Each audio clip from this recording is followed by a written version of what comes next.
For some, success is measured by bodies in bags. Maybe that suits them. But to me, it's measured in hearts that keep beating.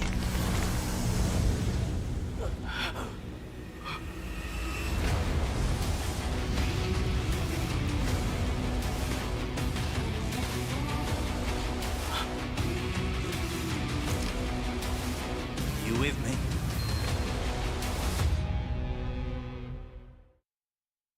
Hi everyone, I'm William, the art director of Delta Force. As many of you may already seen, Delta Force is launching a collaboration with Rainbow Six Siege in our next season. Since launch, we've seen a lot of passion and discussion from our community around the tactical shooter gameplay. And whenever players talk about the genre, Rainbow Six Siege is one of the names that come up most often. So, we reach out to Ubisoft. Bonjour, je suis Émilie Besson, directrice de la réalisation sur Rainbow Six Siege. Oui, Siege a toujours été défini par son gameplay tactique, le travail en équipe et aussi la variété des opérateurs que les joueurs ont appris à connaître et reconnaître au fil des années. Ces collaborations nous donnent l'occasion en fait d'amener les éléments emblématiques de Siege dans un nouvel univers tout en restant fidèles à ce qui les rend uniques.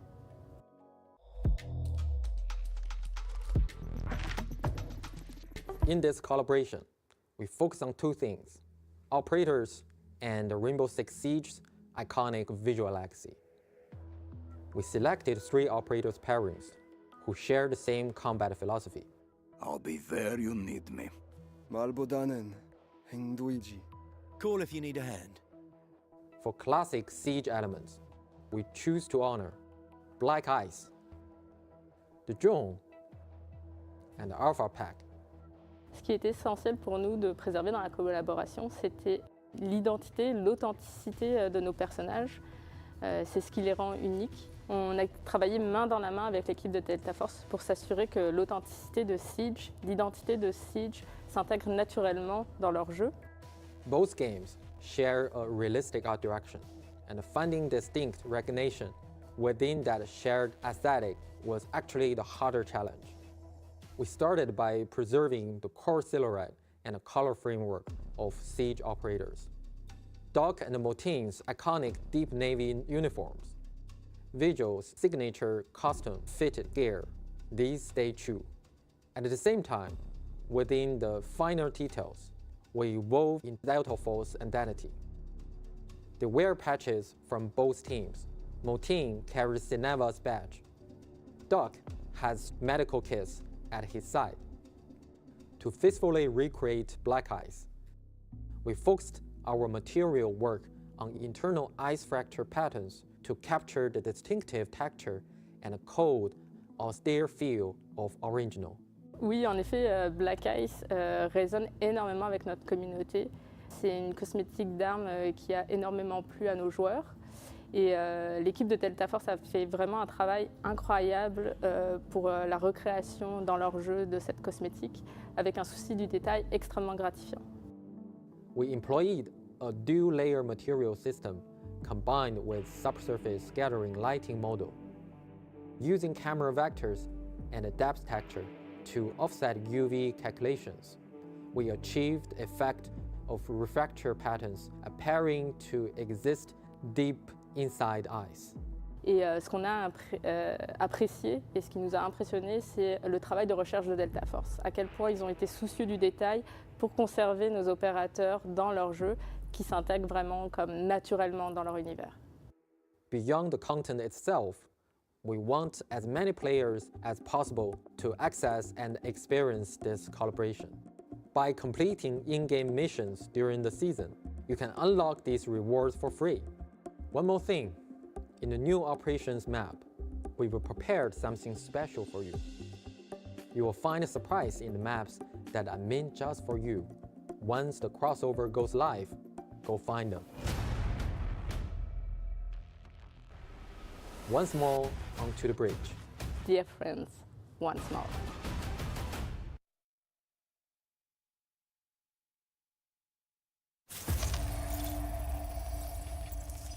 received an emergency transmission from Hadawi, a Havoc nuclear engineer. Patching through. This is AZ-3 facility. Reactor 2 has been sabotaged. Havoc internal forces can't handle this threat anymore. You're all I've got left. Running blind on intel for the AO. This region is at high risk of a nuclear incident. Keep the following in mind. Shoot, loot, then back the scoop. The signal is clear. Take action. It's okay here. Not too cold. Experiment 66 is projected to conclude in T-minus 3 hours. All units submit safety risk assessments on schedule. I've got a reading. No hazmat suits? Raise them! Let's make it quick. Enjoy the bomb!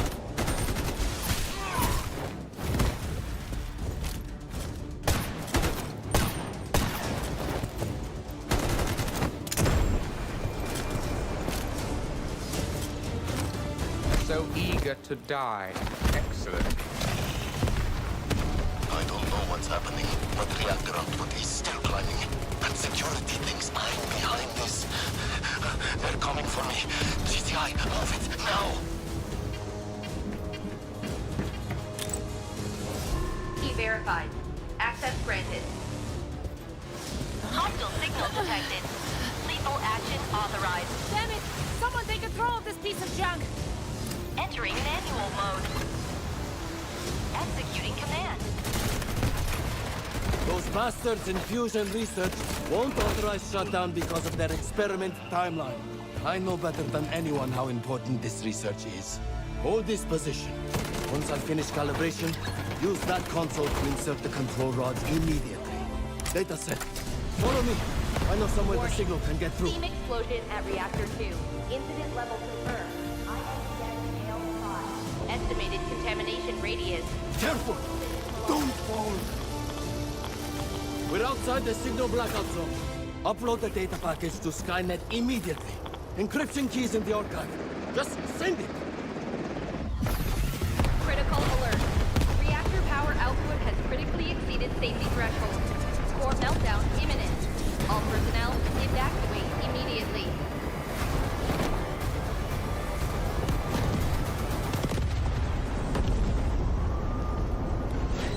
Priority alert. Hydrogen explosion at reactor 2. Incident level confirmed. INTS scale 7. Major accident. All personnel evacuate beyond contamination zone immediately. Estimated spread radius 3.7 kilometers. Correction, 9.2 kilometers. Correction, 24.9 kilometers. Correction, 45.3 kilometers. Correction, 79.8 kilometers.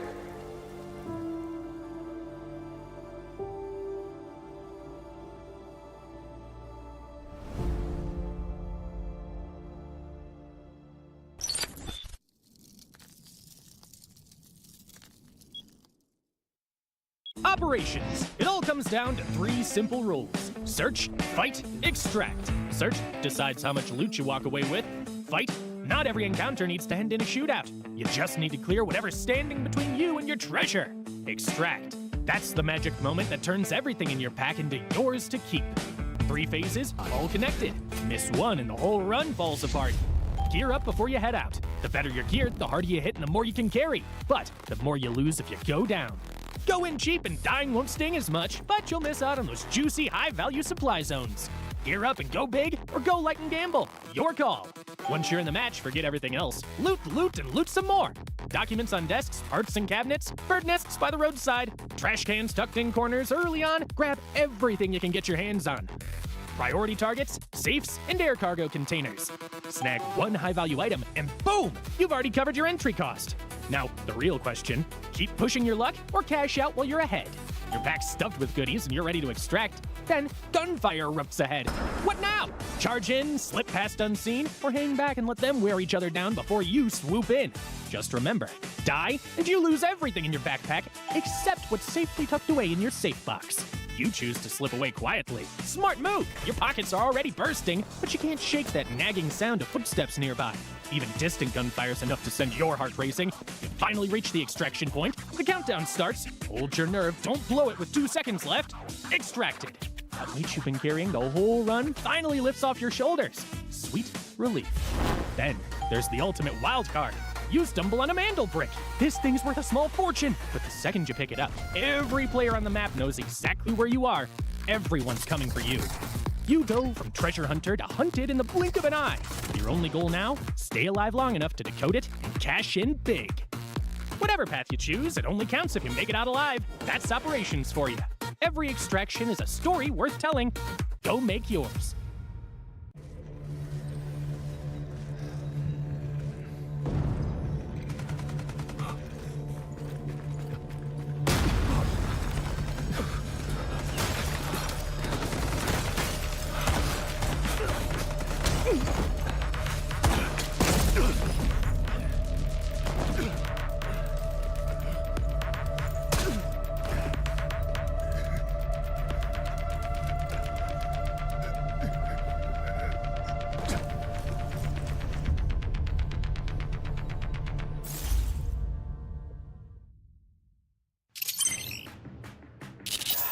My hands are sweating. All right. Hi, operator. I'm Gabriel Mercier, codename N2. Since we'll be fighting side by side, allow me to properly introduce myself. As the codename suggests, my combat style leans towards cryogenic suppression. My frost launcher paired with a cryo flask can quickly force enemies into a frost state, ensuring they pose no threat to us. If enemy positions are unknown, the homing stun grenade can precisely mark them as well.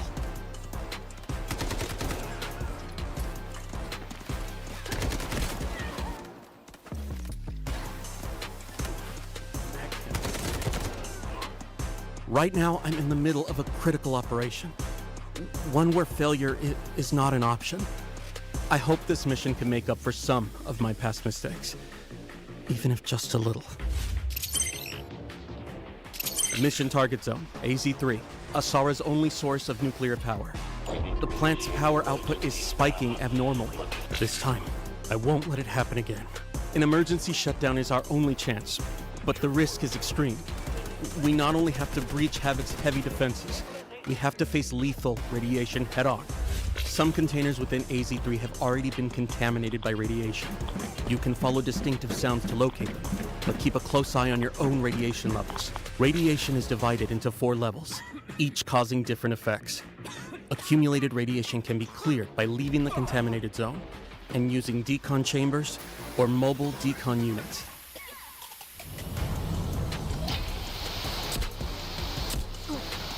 During the incident, some personnel lost their access keys.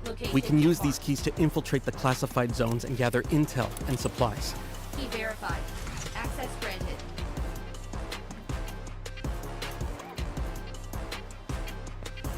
AZ3 key detected. That's not all. Severe leaks have occurred across multiple sections of the plant. You can choose to endure radiation exposure and enter these zones for high-value supplies and rare data, or stay clear. The choice is yours. Havoc has deployed a large number of purification soldiers at AZ3. Once your position is exposed, heavy purifiers will apply debuffs like corrosion and slow movement, but attacking the weak spot on their back can neutralize them quickly. An even tougher threat comes from the relink agents. H-1000 personally leads H-47, H-800, and other agents to guard the facility, all of them connected through Skynet. They're extremely persistent. Stay on maximum alert. One final thing. If we do manage to shut down all the nuclear facilities, something unexpected might happen. Disabling all AZ3 terminals disabled.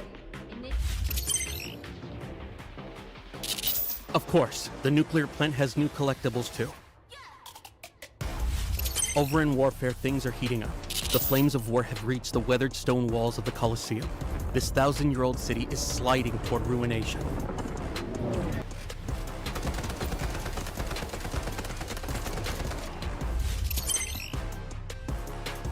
We've got new weapons.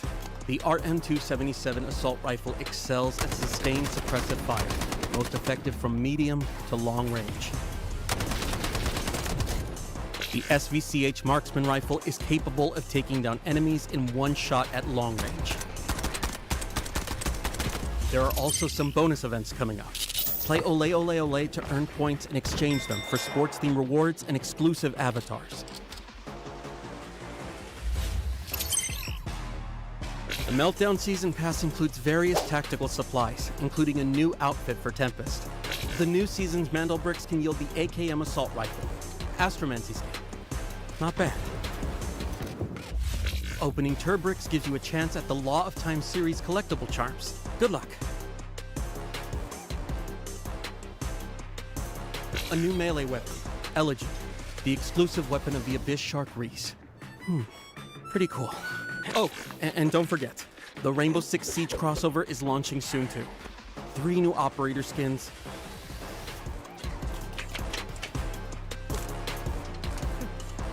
Black Ice weapon skins, and special collectibles. Now that's something. Covers the main updates for the Meltdown season. Don't mess this up. Don't mess this up.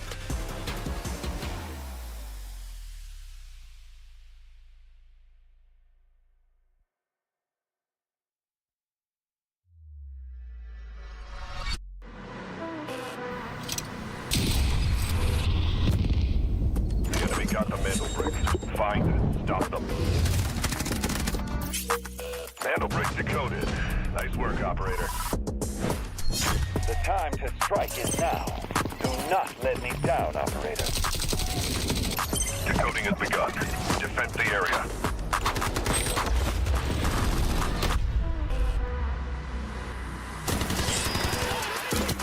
Is about to take the first brick of the tournament, and they're going to do it! What goes around, comes around. Oh, not gonna do very much, though. You get barrel stuff. Skydie is getting aggressive. See what I did there? You ain't seen nothing yet. Let's knock them off their feet. There we go. Damage, there it is.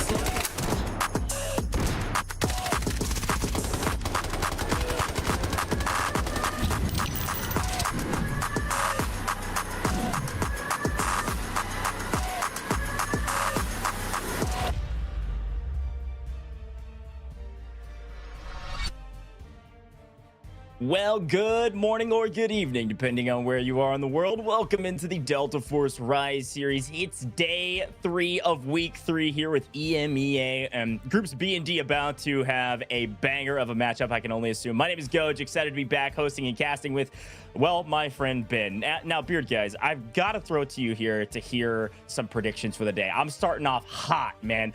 Are you expecting to see Game 7? It's been too long. Will we go the distance? Yeah, great to be here, Goj. We've had a whole bunch of games going really early the last few weekends. We've had Game 5s. I think last weekend there was at least 2 Game 5 finishes there. It's been a while since we've seen a 7. I wouldn't be surprised if we have another early one today, but you never quite know. Yesterday was so unpredictable, right, with how WLG finished, so you just never know in this format. Yeah, I mean, that's the best part about this format is that every day is different. And you're right. Everything has been flipped on its head. Once you and I showed up for the EMEA region, everything changed. It was crazy. Let's take a look back on yesterday, though. It did not go to script, but it was certainly fun to watch. Here's the footsteps down below. Not sure they know he's up on high. Stickinson should hear this. Stickinson getting double pushed, though, and Nox only on quarter HP. Does he need more? Stickinson able to find 1, able to find 2. Team Gotaga in a blender right now. After they got weak from the utility, it just feels like it's a fight they can't win. Maxa can get 1 and trade out 1. That's a big boon to at least get something out of this map. But Maxa not going to stay alive for much longer. Oh, wait! He picks up another one! This guy is insane! Almost does a triple kill on main. Yeah, good job there. That's what I was talking about Maxa actually finding Uzbishka. All of a sudden, DE are in deep trouble. Already able to stay alive for a moment, but he's going to get cut down. Not a full wipe because they do have the self-reviving Tempest, but oh my goodness, it's all hell breaking loose as all of a sudden, Team Gotaga get wiped amidst the chaos to FLC. The wide wrap pays off. To stall people out and potentially still get the brick, even though they're not technically guarding it. These two teams are in a bit of a stalemate, but Alliance with a great flank. Easy. A huge wrap. Uzbishka, they don't know where he is. We're letting Uzbishka get 2 for free. From Gotaga earlier on. And I guess a lot of others have been traded back and forth. We see Jax taken down by Uzbishka yet again, doing more damage. That is going to be putting them on the back foot. 2v2 Scooby coming down behind from WLG. Gets another. By the rocket. That was Lynx with the rocket on Uzbishka. And Alliance, they're going to lose it 10 seconds here. No way. Lynx actually was able to get the stop on Evan. They've got it. Alliance got this brick 100%. Would need to all die, and one goes down. Where's the rest of Alliance? So Lynx not making the same mistake, but just enough time. It went to like 0.5 seconds.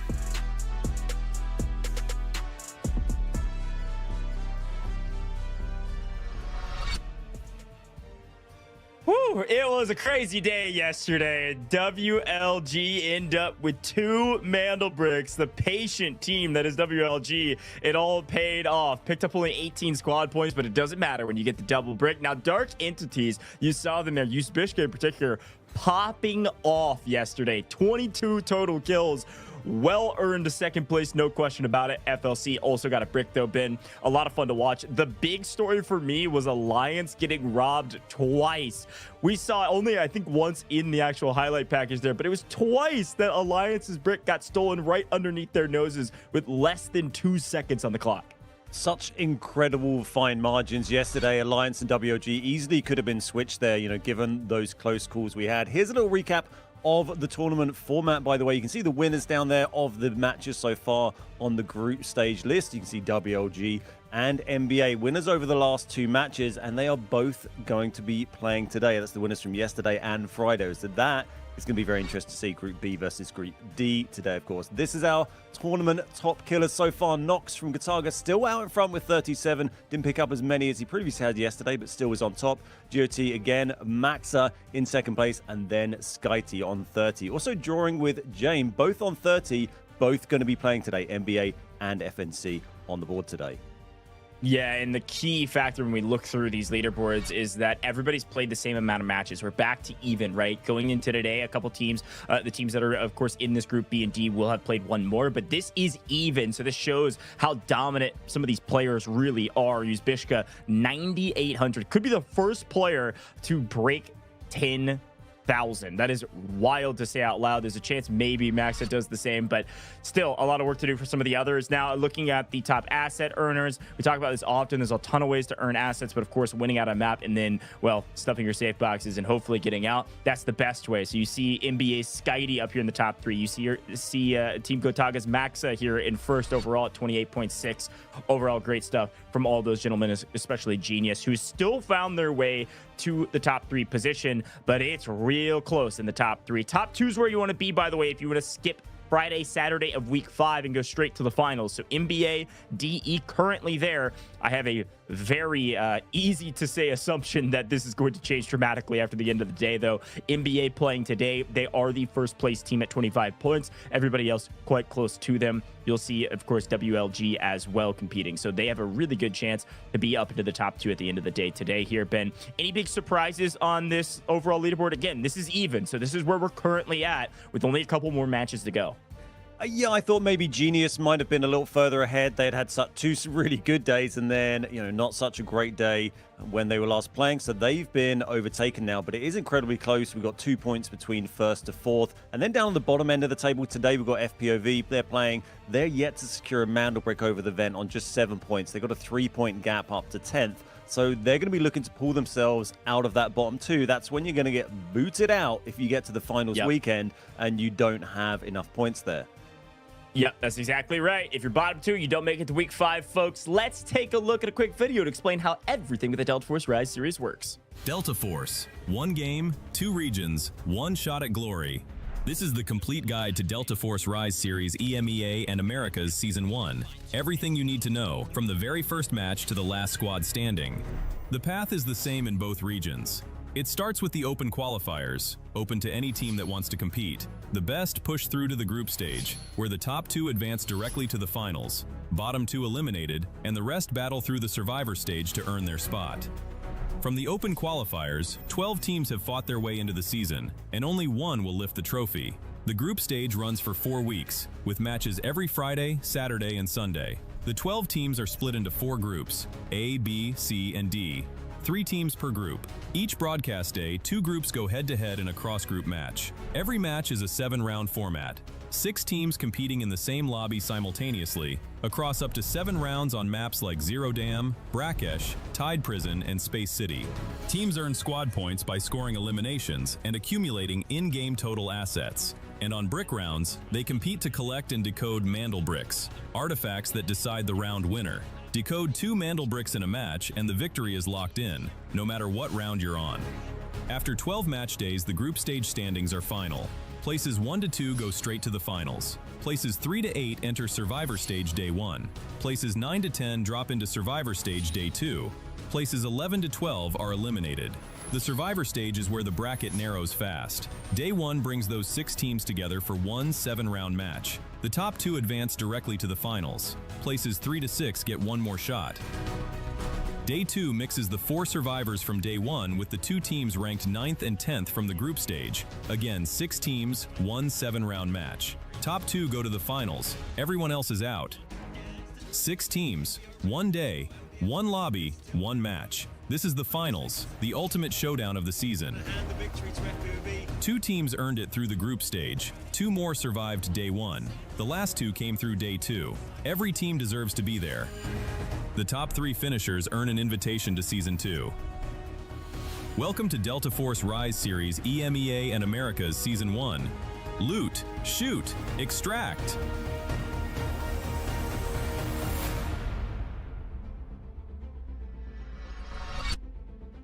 There you have it, folks. That's how it all works here at the Rise series. But today, here's the rules. Same as it's always been, but for those that have missed it, 1.5 million Technicalloy is where everybody starts to kick things off. And if you die, you lose your gear just like pubs. We are playing on Season Echo, which is 1 patch behind. Of course, that means Morse is in our comp format and not in 2. But today, the goal is to get Mandelbricks, regardless of score, regardless of anything else. If you are the team to get 2 Mandelbricks first, you will win the competition today, right then and there. The earliest you can do that is on rounds 2 is your first Mandelbrick, and then round 4 will be your second Mandelbrick, and therefore we only play for, it only happened a couple of times throughout the course of both regions, but it is possible. However, if teams trade Mandelbricks, or maybe somebody doesn't get a Mandelbrick, we can go all the way to 7. That is the maximum amount of games that we play. Rounds 1 and 3 will be those eco rounds, is what we call them. Can't get a Mandelbrick, but there's some nice high caliber weapons out there, some nice loot, and of course teams going for kills, because that's important as well. Now, in terms of operators, this is something we talk about all the time. Operators can only be used 2 times total throughout the course of the first 6 games. Meaning, if you run double Nox like most people do on Tide Prison, you won't be able to run Nox on any other map until we get to round 7, if we get there. Now, all the players have a 3x3 safe box to throw red items, to throw their ammo in, whatever they'd like. That's nice for them. And they also have 12 slot card holder. They can basically get any key card for free and use that in the map so that they don't get stuck anywhere on any of our maps. And in terms of resources, this is the kind of the big ticket item. Aside from Mandelbricks, you're looking to get as much Technicalloy as you possibly can. One way to do that is get a kill. Every elimination is 800,000 Technicalloy. I wish it was like that in pubs. And every round, even if you do terribly, you're still going to get 700k just in general and a fixed supply, just to make sure you don't go totally broke and can play the game. But there's a big boon to having more cash than your opponents. Best way to do that is to get kills. 800k per means a team wipe is 2.4 mil. Yeah, that's a lot of cash. Now, Mandelbricks, the most important part, here are the rules for them. The really important rules is that once a Mandelbrick is put into a decoding station, a 4-minute timer starts. Anytime that Mandelbrick is stolen from the decoding station, the max timer will reset, whether it was at 1 second, 10 seconds, or 4 minutes, it will reset to 4 minutes minus 30 seconds. And it will do that over and over again, reducing that max time by 30 seconds. And if it keeps getting stolen so many times that we get down to 90 seconds, that is the minimum. Now, once we get to 90 seconds and it gets restolen, we got to pay attention to the game clock, because because if the game clock is shorter than our decoding timer, nobody's getting the brick. However, one way to get the brick a little bit faster and not rely on stealing it is wipe the team that is currently decoding. If you do, that timer will pause. It takes about 2.5 seconds to steal the brick and start decoding for yourself, by the way. So it's another metric you got to pay attention to.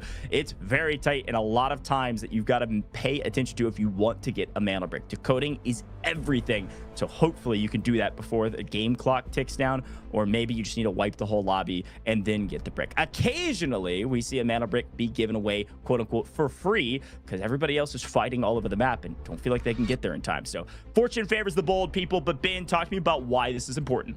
Yeah, so if you finish in first place today, you're going to get 8 points. But on top of that, if you get a Mandelbrick, that's going to give you an extra point. So a double Mandelbrick win is going to give the team 10 points today. Second place is going to get 6, third place 4th. But again, any of these places, they'll get bonus points for a Mandelbrick. So if you get third place and 1 brick, you'll get 5 points rather than 4. So every Mandelbrick is vital, not just for your overall points, but for your placement on those rankings as well. Unless you have a Mandelbrick, you're not going to be able to compete for the top places on the board. And the other metric that comes into it after Mandelbricks on that board is supply points or squad points. That's a combination of your kill points and supply points. You get 1 kill point for every kill you get, nice and simple, and you get 1 supply point for every 2 million in total stash, and that's rounded down. So if you have 1.9 million, that's no points. You need to have 2.1 million or 3.9 million, that's going to be 1 point. Those things are added together, that gives you squad points, and this gauges our huge prize pool.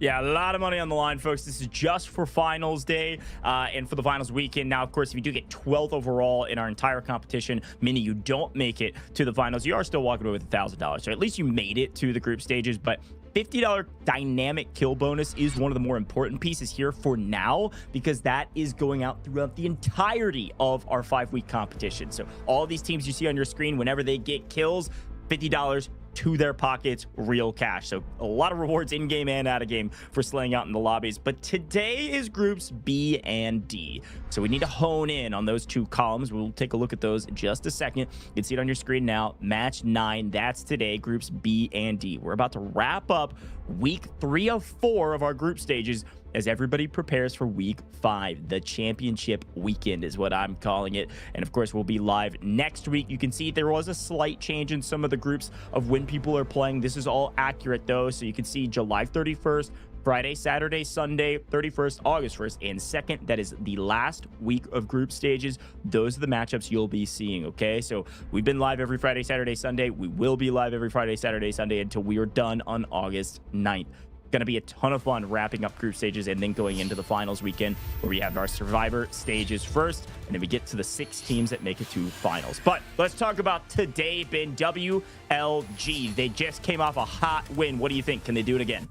Definitely an on-form team right now. They kind of came out of nowhere yesterday. The first few games, they hadn't really been big talking points, apart from a mishap in Game 4 on Space City. And then they got back-to-back Mandelbricks, Game 5 and 6, and ended up winning. So keep an eye on them today. They're fresh off of good form. Alliance, also, despite not finishing that highly yesterday, were playing well and just generally have been playing well. We can see Grind here and the rest of the team. These guys came so close to getting 2 bricks yesterday.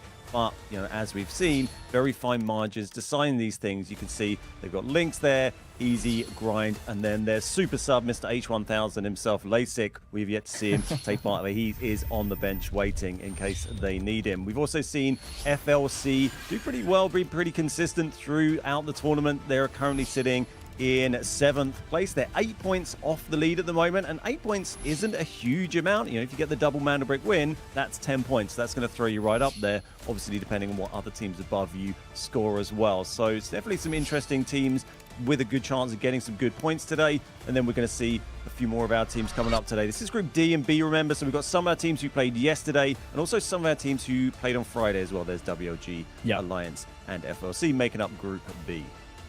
Yeah, I like all three of these teams. All three have popped off at different times, and it feels like even if some of these teams are a little bit lower on the leaderboard, they've got a lot of room that they can work up very quickly if you let them get going. So I don't necessarily think that just because FLC is in 7th means they're the 7th best team. They can make some big differences. But let's talk floor POV. Let's talk about the team that desperately needs some points. Not a bad team by any stretch of the imagination. They've had major pop-off moments, but they have yet to get a brick bin, and I think that's the most important thing that we have to say. Yes, we love to get kills. Yes, we like to get loot. All of that's nice to have, but in a double Mandelbrick format like this, if you're not getting a brick, you're hardly ever going to be even 2nd place. So watch out for floor POV. They've got to pop off today. Speaking of popping off from the bottom of the leaderboard, my goodness, Fnatic last week, or sorry, a couple days ago, feels like a week ago, on Friday, these guys were at the bottom of the leaderboard. I said the exact same thing about floor POV that I said here for Fnatic, and then they get 2nd, almost win the whole dang thing, and have a great day in the office. It puts them up into contention. They're at 12 points. Unfortunately for them, they got to do it again. Now, the team that really doesn't have to do much to stay near the top is Mandelbrick Addiction. In this group, Mandelbrick Addiction has been running things. They are top of the leaderboard. They're an extremely strong team in just about every single category. But what I like about Mandelbrick Addiction is twofold. One, they play together for a very long time. They know how each other play. But 2, they play for the Mandelbricks. Watch out for NBA today. Yeah, I think these teams are starting to get their head around the format. They're getting more used to playing against the other players in this team, and they're starting to learn to focus more on those Mandelbricks. I think we've seen the approaches these teams have taken develop over the course of this tournament. They played a lot of games, especially the teams that came through groups. They played so many matches in such a short amount of time. So we've seen some interesting developments in strategy and approaches for these teams. In teams like Mandelbrick Addiction, I think we've seen just get better and better and better over the course of this tournament. There's been slightly changed rules for this event from the last one, so there's a little bit of adjustment. We're on a different patch as well, so there's different operator considerations and gun balance considerations to take into account. Yeah, NBA, I'd agree, definitely the team to watch today. Obviously, they've got Skyty, who is currently joint top killer, along with James from Fnatic. So 2 players to watch out for there. And again, WLG and FLC, they've also got some people up there in the top 10 on fraggers as well. Selen for WLG with 24 kills right now. And then Jex in FLC got 25. Silowar on FLC also got 24. So there's no lack of teams and players fragging out here, but they all got to convert that to a brick to get those points. Yeah, and listen, call me somebody that just goes with the crowd, but I'm cheering on Alliance today. I think that this is Alliance's big day to pop off. They've been so close so many times that there's no way that happens to them again. I think they're at least a top 3 team today. I would actually, I would put 100% down. If I was putting like channel point gamble down, I would say Alliance is 1,000% going to be a top 2 team today. I just feel it in my bones. Something's in the water for Alliance. I think they've got a really good chance to pop off today. So watch out for Alliance on the map. They're hungry. They're probably feeling a little bit cheated over the last couple maps of losing out bricks in 0 seconds and 1 second. It's time for them to pop off and take over. Let's see what they're able to do. Same thing for Fnatic, though. It feels like they've got a lot of momentum. Watch out for James, man. For a team that's near bottom of the leaderboard still, Ben, it's crazy to see that a team that has 12 total points and really only on the back of their last match, James is still like top 5 on most of our individual leaderboards. Like, this is a really good team. I think Fnatic could have a really good day today. Yeah, it's crazy seeing James on 30 kills for Fnatic, and they're still sitting in 9th on the lead at the moment. So yeah, definite potential for them to push on. I think they'll do well today. This is our map rotation, by the way. We've got Zero Dam coming up first. Those eco rounds, as Gojo was talking about just a moment ago, going through the rules, and then we're going to be going on to Brakkesh. That's going to be our first Mandelbrick round for the day. This is our operator pool. You can see obviously no one's ticked off yet. As we said, you get 2 uses of each operator. And then by the end of the thing, if we get to game 7, that gets reset as well. But those first 6 games, if we get that far, you can only use each operator twice. And that's for the team. That's not individually. So you have to be considerate. Think about who you're going to pick. You want to be careful who you're using for aggression, who you're using, who's got smokes, who you're using for flashes and recon and scouting. All sorts of things these players take into consideration, but certainly Raptor is the main man we certainly see on Zero Dam a lot. Probably some D-Wolf, and some of the things one of the things we were talking about yesterday is not using up your favorite operators. So here we go. Yeah. Here we go. I love it. Raptor time, D-Wolf time, but it's time for a giveaway, folks. We're about to drop into map 1. You know how this works. Go get your Neko Mimi spray paint. When this code appears, there it is. Go type it in as fast as humanly possible in-game on the official website. It is the first 35 people to redeem it. Go type it in now. We got a couple more of these coming up down the line, but you got to be quick, so pay attention. I'll give you a hint. It's going at the same time every single broadcast. So if you've tuned in at different times, different shows, you know when this is about to pop up on your screen. So get ready. You hear my voice start to say something about a giveaway, you better be ready to type, all right? 35 redemptions on this one. The next one will be less. The next one even less than that. So you got to be very, very quick. Thanks for tuning in. Want to reward you for being here. We got more giveaways the rest of the day. Time to jump into Zero Damn Dope, baby. Eco round. I say this every time, but best way to get your money up is to kill people on the map, all right? We got to get some eliminations. 800K per, plus that kill point you talked about. A lot on the line, even for an eco round. Absolutely, and although it's interesting looking back at some of the games we've had previously, a lot of the teams we've had that good first game on Zero Damn, then haven't necessarily been the team to go on and get the win. You know, WLG yesterday kind of came out of nowhere, so we'll see if that plays out again this time. But it's NBA and Alliance have the spawn in the center, the admin spawn. NBA making the nice little jump up the truck there that I normally fail to do when I try and do it, but they're swiftly up onto the balcony, and that's actually pushed Alliance back into the car park. Alliance must have been maybe deciding not to take that or coming a little slowly, because they've got pushed back very quickly by NBA there. Rest of the teams just dotted around the map, as you can see on the little map view there. We've got FPOV and Cement Plant, FNC, Fnatic up at Barracks, then FLC and WLG. They're down on the southeast of the map as we join. Kobe here, opening up the tech room key card, see if we can find anything nice. If we see anything nice, like that vacuum, that will pop up on the feed. That's a pretty nice little 2x3 from NBA Bulldo there. I wish my vacuum was that expensive. That would be nice. Yeah, what a find there. Quick look at our operators and kits. For those that don't know, you can only bring purples and blues into the first round. You can only buy golds once per round, or per game, rather, per match. And already we're seeing, oh my goodness. Whoa. We got to pull a replay of that if we can, or at least go to the inventory. This is 100%. We're going to do a vibe check with Skydie first and see what he's thinking about this match. We had some shaky moments, and we just need to be more decisive in high-pressure situations. Hey, listen, shaky moments, under pressure, a $4 million key card, it'll make you feel good. I think that's the #1 red pull ever in the Delta Force Rise series, Ben, if I'm not mistaken. Somebody correct me if you've been in every single stream. I've been in most of them. That is one of the biggest items in the esports client, if not the biggest. I think you're absolutely right there. I've not seen anything over maybe about 2 mil, 2 and a bit mil. I don't think I've even seen anything at 3. So to get a 4 mil, not only a 4 mil, right? That's a 4 mil 1 slot item. That's taking up 1 slot in your safe box. So that is absolutely huge there. They've got plenty of room left to take out more loot or to keep the rest of your things you're going to use in that round, your ammo or whatever you want to keep safe. So that's very useful. That is 4 mil. Banked for the round, no matter what happens for Skyteam team. You see our first knock hit.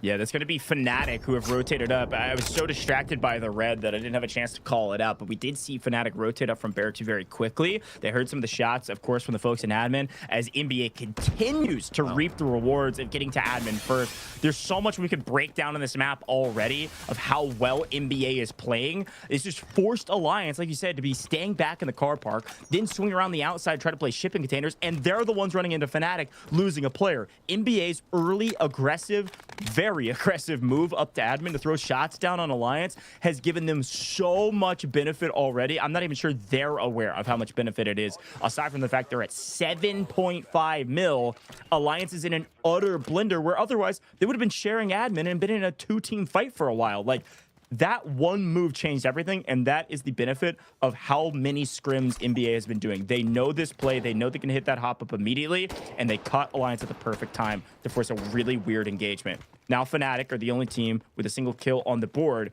and Alliance in a complete blender trying to figure out where the heck do we go now. There's nowhere to run. Grind completely isolated there over in containers as NBA decide who's going to carry the ridiculous amount of loot they've been finding. We've seen red after red after red pop up on the right-hand side of our screen, but Yeah, Grind was just over in the containers. They were spread out. Alliance there got caught out by that rotation for Fnatic from Fnatic, and now looks like the rest of Alliance are going to have to give up on that, and you can see them moving now towards that wall breaker area. Wall breaker, I believe, has already been triggered by Fnatic. They're moving in towards that, unless they just decided to hang out in the tunnels.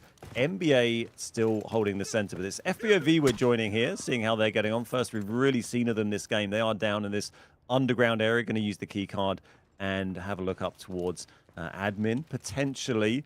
But we've still got a couple of teams to the south. FLC, you just got a glimpse of there on their screens. They're still hanging out. They're going to be waiting for this airdrop that's going to be coming down shortly. They can see that landing in their area, so they are going to be claiming that. And we've got a few teams moving up towards the admin area. But yeah, I think Grind there doesn't look like the Reds is going to come in. Still on a timer, but they'll think about it. Whew, all right, I gotta resettle back in. There's a lot going on this map, and the main thing to pay attention to is this airdrop. We're seeing a couple more Reds being pulled by NBA in control of admin, but the Reds right here, these 5 shots are probably the most important thing that you can find. FLC have picked up a ton of value just getting to the first airdrop. Maybe you're just tuning in for the very first time. First airdrop on our eco rounds is a high caliber weapon, either the 50 cal, that's going to be the M82, or the AWM with Saplua ammo. These are one-shot sniper rifles at this point with the gear people are bringing in. They are extremely deadly.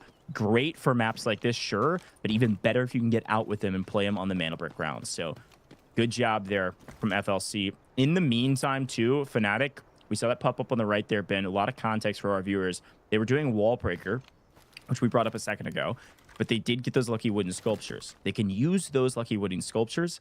Basically, it's almost like a department for our esports client. You can trade those in with some exchange vouchers you have to pay with technical alloy to get gold gear. You can get it faster than your opponents.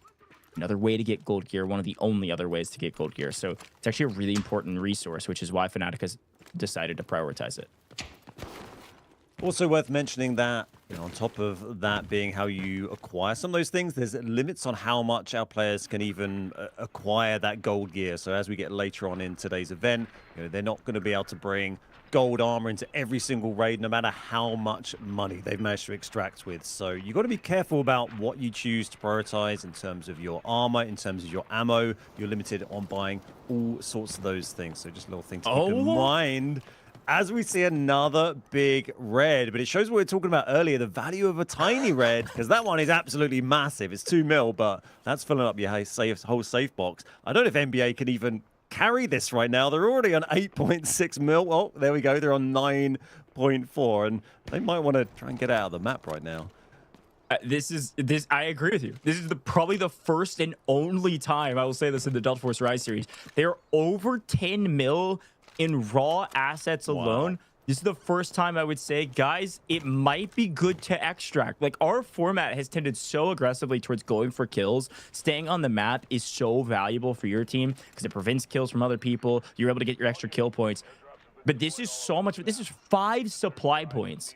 It's not worth it. I think everybody needs to get out, or at the very least, pack one person max value as much as you possibly can and send them out via paid, probably is your next best option. But it's a little risky too.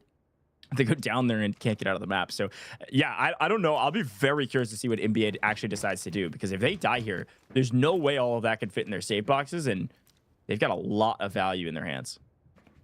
And definitely easier said than done to try and get out of the map. You tend to see, the teams down in the south. One of those we'll usually see claim the paid extract as pretty much as soon as it's available. You get a bit more money for doing tasks in this version of Delta than in normal public matches. So that's why you'll see teams maybe doing the smaller tasks. That will give them the money they can use to claim paid extract. And they don't always immediately use it. You can run up, sort of claim it, and then if you leave the zone where it starts counting down the 30-second timer, that will still be yours. You can just come back to it whenever you want, and you'll still have that 30-second timer. So expect to see that happen at some stage. And NBA, pretty far from the paid extract. They do have the options to the sides of the map, depending on where they spawn. They could have the bagless and the weight extract, and here we see this is FLC moving down towards that paid, and I would fully expect them probably to run over and hit it, or maybe they haven't done a task yet. No, they haven't gone over to it, so I would say maybe they haven't completed a task to give them the money on that, unless they're just clearing the area first. This is here we are with airdrop number 2, the lesser of our 2 airdrops, but Alliance still keen. Yeah, there's no reason not to do it if it's free. But you can see the value you're getting from it is next to nothing. I mean, that was $500,000 in total, maybe. So not too bad in terms of being able to buy, better gear potentially next time, but it's not going to give you any points on the map. So just keep that in mind. It's worth it if you're in the area. Not worth like losing your life over though. A single kill is more value than that for context. 800K, but quick look at the map, and I think the map view really tells the whole story. It's a good shout from you, Ben. Obviously, paid extract, difficult to get to, especially if you're NBA with the amount of teams that are around you. Scooby is up on height, basically just playing an Overwatch position to try to stay up to date on all things in intel. This is Delta Force's way of reading a newspaper, okay? Just play high ground, throw your drone up above it. It looks like Fnatic's Red Bull doing a lot of the same. Just trying to get as much info as possible so they can make informed decisions. So FLC, probably the least informed out of the rest of the teams, just mainly because they've been on the south side of the map playing for this that's now in hand. So they're going to start clearing up north and try to get that intel so they can actually kind of play the game. Every round is only 18 minutes, and sometimes they feel like they fly by. This one, certainly the case. 11 minutes already gone. So we'll quickly need to be fighting over either extracts or fighting each other for those all too elusive kill points that we've only seen one of. And you all saw it. Our Alliance team was able to pick up their res, but that player that got rezzed got robbed of a couple things, I think including their backpack. So they can't carry too much on them right now. Yeah, grind it was getting res there for Alliance with probably a lack of most of their valuable items. Good shout on FLC with the Orm there. I'd kind of forgotten they had picked up and was wondering what on earth they were doing or rotating around the bottom of the map here. That is going to be so they can try and get the Orm out, you would expect, by going up to the no bag extract. They can't use the normal extracts that you and I would just walk over to. That is not an option for them. They can't just stroll over and get the whole team out, but they do get one slot on bagless, and then there's one slot for teams on the other side up at the top with the weight restricted extract. So FLC probably going to send that Orm out, and then you'd expect them to have the other two team members maybe try and get some kills, pick up some points that way. This is Alliance easy, just over on the wall breaker pickup position. You can see Grind just on the corner of the entrance there to the admin complex. NBA still holding inside, and we saw FPOV a minute ago. They're just in that tunnel still. They haven't committed through to admin yet. Once you go over that drop down into the admin basement, you can't go back the other way. So they're just waiting at the moment, maybe going to wait and see when they hear a fight popping off and move in and third party that. And as we often see on these Zero Dam games, it kind of gets right to the end and then gets chaotic. We've got everyone still left alive. We had one kill, they got revived, every operator still on the board. So 18 players here. As we see Grind doing whatever he can with his limited options. I think he's actually picked up some bot weapons there. He's got an M16 with green ammo, so I'm pretty sure he's running bot weapons, so doing what he can with the bird. Great shout, Ben. Grind is in a bit of a blender, but this truly feels like casting a documentary now. One kill has happened in the last 13 minutes. Everybody else taking a bird's eye view. Roaming around, seeing what they could find. Nothing yet. Not the immediate, crazy, hectic start that we saw yesterday in Zero Dam. Much slower, calm, patient playstyle. And I think one reason for that is NBA was causing a bit of a ruckus last time. With 10 million in pocket, I don't think they're wanting to cause too much of a ruckus. Now, I don't know where they go from here. You can see Fnatic has just been camping that extract since basically they got here. They finished Wallbreaker and just went to Elevator. So, not sure exactly where they go from here besides just wait on somebody to pull the lever. But if nobody pulls the lever, they're out of luck. We're running out of daylight on it.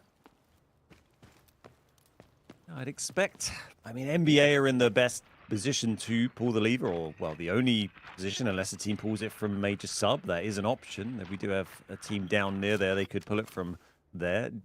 NBA will, have to assume there's a team over in that position already near the extract, but there's no value in NBA just sitting there and waiting for the round to finish and doing nothing. They might as well either try and get some kills or try and extract from the map. So I assume they will probably pull that lever, but they've only got 57 seconds to do it. It's a 3-minute timer as we see FPOV moving through the paid extract. It did look like it popped up. Was that the timer I saw pop up briefly there? They may have claimed that. They're in this area, but they haven't really done anything yet. There's not really anything worth extracting for them. I guess they're just hoping that a team might come down here that they can shoot, but they've not really picked up any significant value. They're not very likely to get kills down there.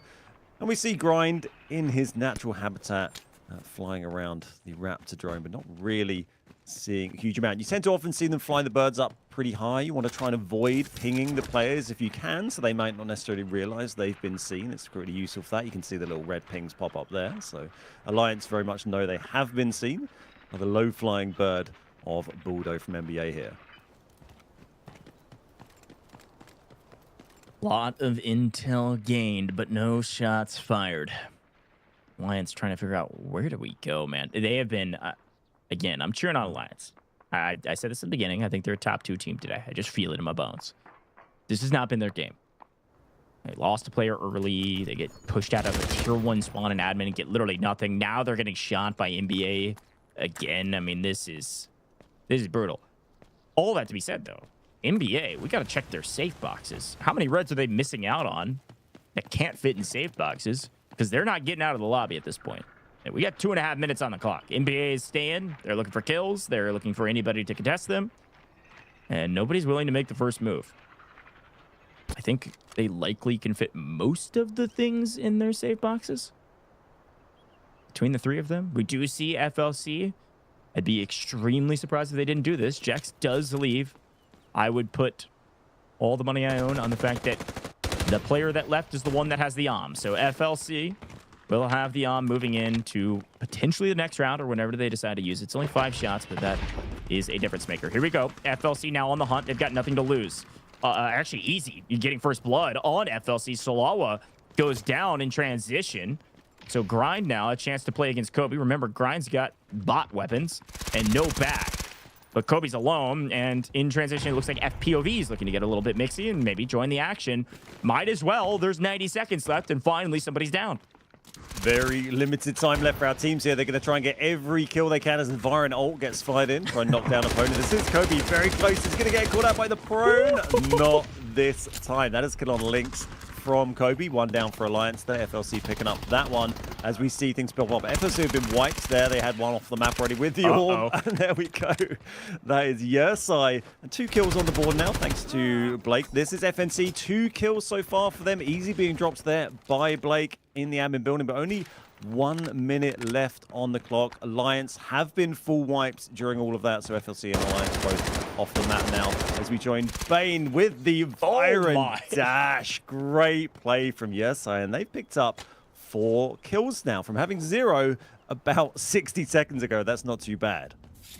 Oh, man, we got to watch that one back in the replays and watch the minimap. When the first shots are fired and the first body falls, the entire minimap comes swarming outside of admin in this direction to get a piece of the action. I think FLOORPOV ended up the big winners in that engagement. They found a ton of kills, like you mentioned, so those guys doing well for themselves. NBA trying to show up really, really late and hopefully just get a little bit of something. Again, everything's in safe boxes now. 20 seconds on the clock. Got to play for a kill here. There's really nothing to lose besides giving away a point if you lose the engagement. WLG, FPOV trading of blows. FPOV losing at least 1 fully, but Blake actually getting Skydie also. FLOORPOV, the big winners right now with, I believe, 5 kills. Bulldog on the backside, 6 seconds. You believe trying to stay 11 to get 1. That's 1 point for NBA. At least they got something on the map besides supply points. Nice job at the very end to clean up a couple kills. FLOORPOV, the big winners, I think. But that was a lot of kills and a lot of weird fights in the last 90 seconds. I'm not sure who will be top of the leaderboard. Likely NBA and FLOORPOV is my guess, Ben? I think you're probably right. FLOORPOV got a few kills. They got at least 5, I think. Maybe they might have made that 6 or 7 right near the end there. And then NBA maybe just got 1 or 2 kills, but with their safe box loot, that's going to give them a little bit more. Remember, you need 2 million for every point on the board, every squad point. So that key card, that's just guaranteed 2 squad points. Yeah, so I think NBA and FPOV will be looking okay from that. Probably not much from our other teams. And there we go, 6 in the end for FLOORPOV. Great work by Yersai, Blake, and Obsessed there. 600 damage. Not much asset gain, but they'll be pleased with the kills. And as we talked about before, hopefully they can try and convert that into some Mandelbricks as we go into our Mandelbrick games. Obviously, Brakkesh coming up, and here we see that leaderboard. Actually, really is FLOORPOV clearing the floor there with the 6 kills. No one else getting more than 2, but obviously quite a bit of resource there for Mandelbrick Addiction. Yeah, good job from Mandelbrick Addiction. They stuffed their safe boxes nearly perfectly. They only missed out on about $1 million in alloy that they had in value in bags. So a good job to stay on the map and go for the kills. I maybe barely miscalculated how many slots they had open between the 3 of them. So nice job from them to stay out. Get 1 kill is nice, but again, 6 kills from these guys at the top. FLOORPOV picking up, of course, top Slayers makes sense. Blake's at the top with 4, your size at 2, and you do see Uvaliers 1 there pop up as 3rd place. Fun fact, though, Ben, 600 damage for 6 kills. I think they got some cleanup kills. That is not enough damage to take down 6 players with the amount of armor and health that each player has. That is... they came in at the right time and got the last couple bullets on a lot of bodies. So that's a big, big win for them. And again, FLOORPOV desperately needs points. They're going to start off likely at the top of the leaderboard after that one. Well, that's the power of the third party. I think we had FLC and Alliance it was fighting, and then we saw FPV come in and sort of take advantage of that. So that's how they've managed to get those 4 kill points on 480 damage.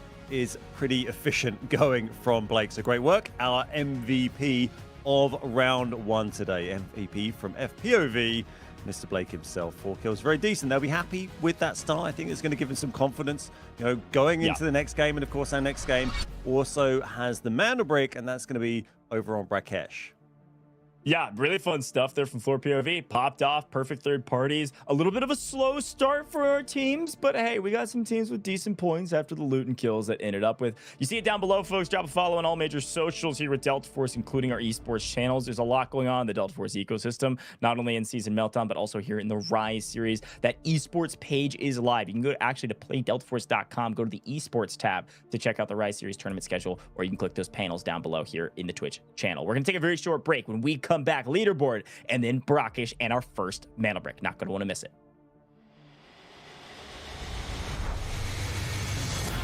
Two members, now the odds are in their favor, 2v1. Everything getting spammed away, and MT getting a little... So hang on a second, NL! Look at that! It's an absolute sweat! This... And Illich's got him, they're here, lines them up, even through the shocker and nuts! For the last remaining 3 BOV, they find 2 instant knocks. The Helm's going to be hopping off that.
Got the Mandelbrick.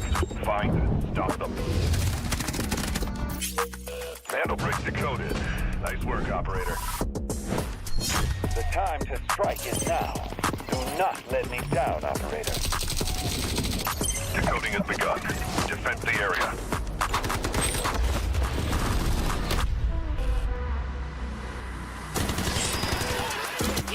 Is about to take the first Mandelbrick of the tournament, and they're going to do it! What goes around, comes around. Oh, not going to do very much, though. You get barrel stuff. Skydie is getting aggressive. See what I did there? You ain't seen nothing yet. Let's knock them off their feet. There we go. Down from there it is.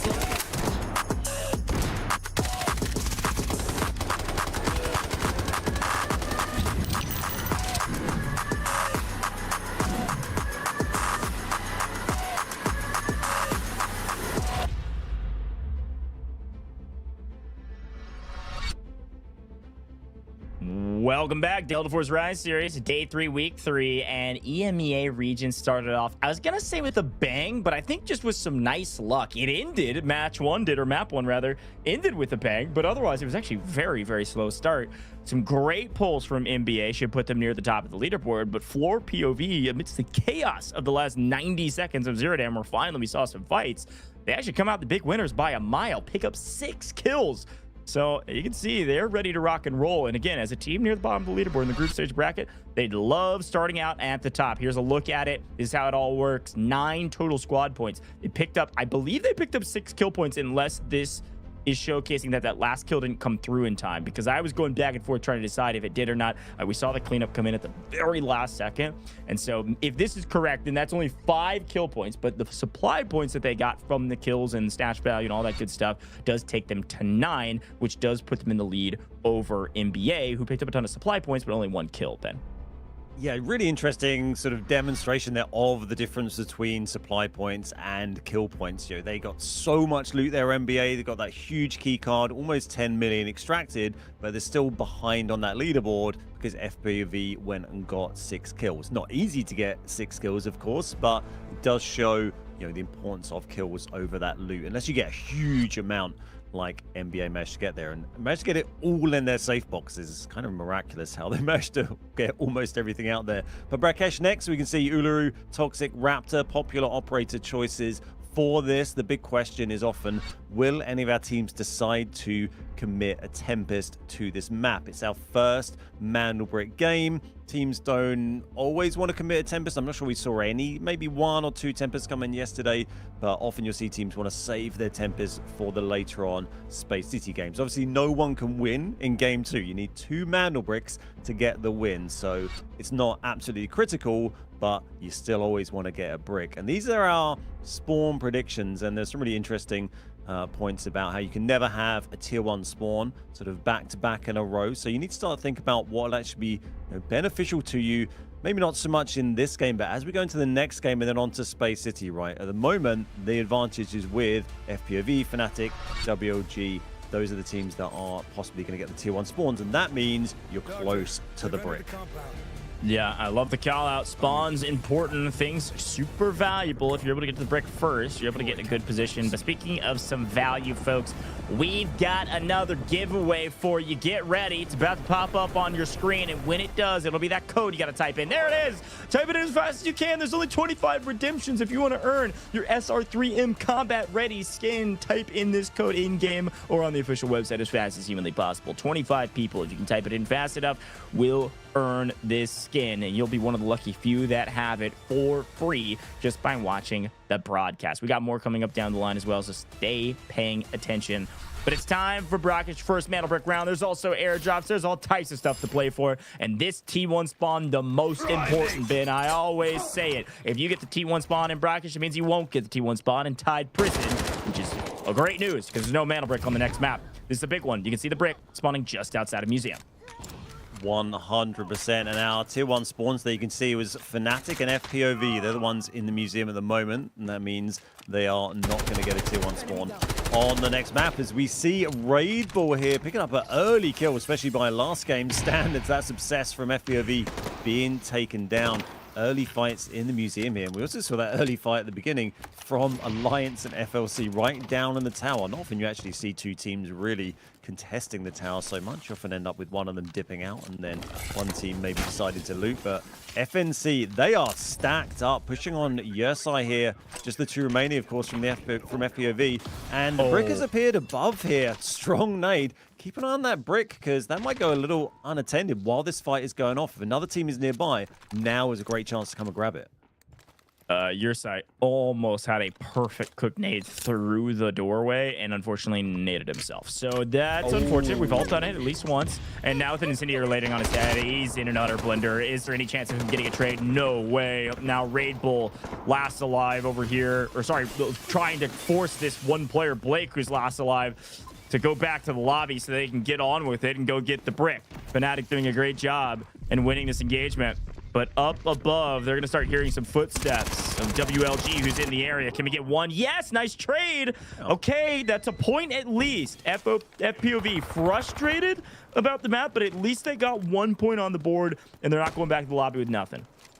See you later, says Alliance as they run in and take advantage of that, grabbing the brick and making their way around to the western side of Old Town. Looks like that's maybe the extract, or the decode, I should say, place they're going to be targeting, the decode station. You can see our loadouts, operator choices on the left, everyone in purple armor. There is a Tempest on NBA. That's the only Tempest on the map. So SkyT, one of our MVPs from earlier in the competition, running the Tempest. They want to get that Mandelbrick secured in game 2. But it's Alliance who got a real easy pickup. Sometimes grabbing the brick on Brakkesh can be a real stalemate. It can be very hard to dig out of that position on the fountain just outside Museum. But due to that fight, that Alliance come all the way up from the tower where they spawned, grab the brick, and they've got that on the decode station now. As we see WLG have a little look at what they're up to.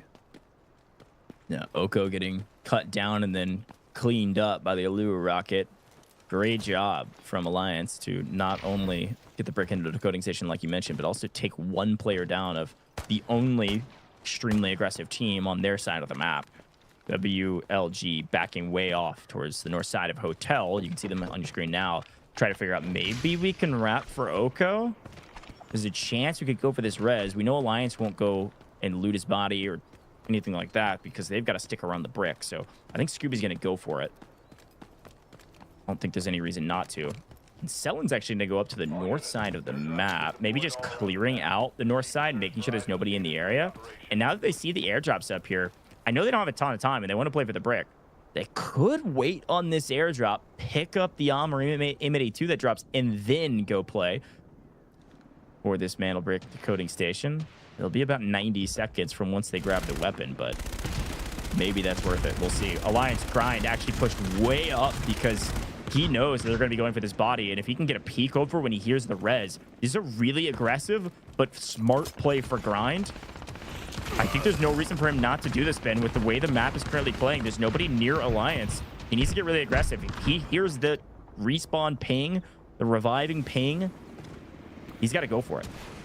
It was super aggressive from Grind there. That knock on Oko is the worst possible player they could have taken the knock on there because they were very spread out that time. So WLG have had to make a huge rotation all the way around the hotel to get down to that position. Was a little bit surprised to see Grind pushing out so aggressively. As we can all see on the map, they had a bit of space to work with, but they didn't necessarily know all of that information, though they do obviously have the Raptor drone to have a little fly around with. But Grind in the end, I think once his location had been noticed, decided to back out of that, and they're now holding that position where they have the brick decoding. 1 minute 45 on the timer. Team's starting to get a little bit close here. We've got Fnatic now trying to move over. But as we often see, you've got to be cautious of trying to push the Mandelbrick team, but you've also got other teams coming around behind you that are going to shoot you in the back whilst you're trying to stop the Mandelbrick. And that's a nice rocket in from Bane there. Going to follow up the grenade, but not doing a huge amount of damage on Alliance Easy there. 80 seconds on the clock. See our team slowly closing back in after the reses.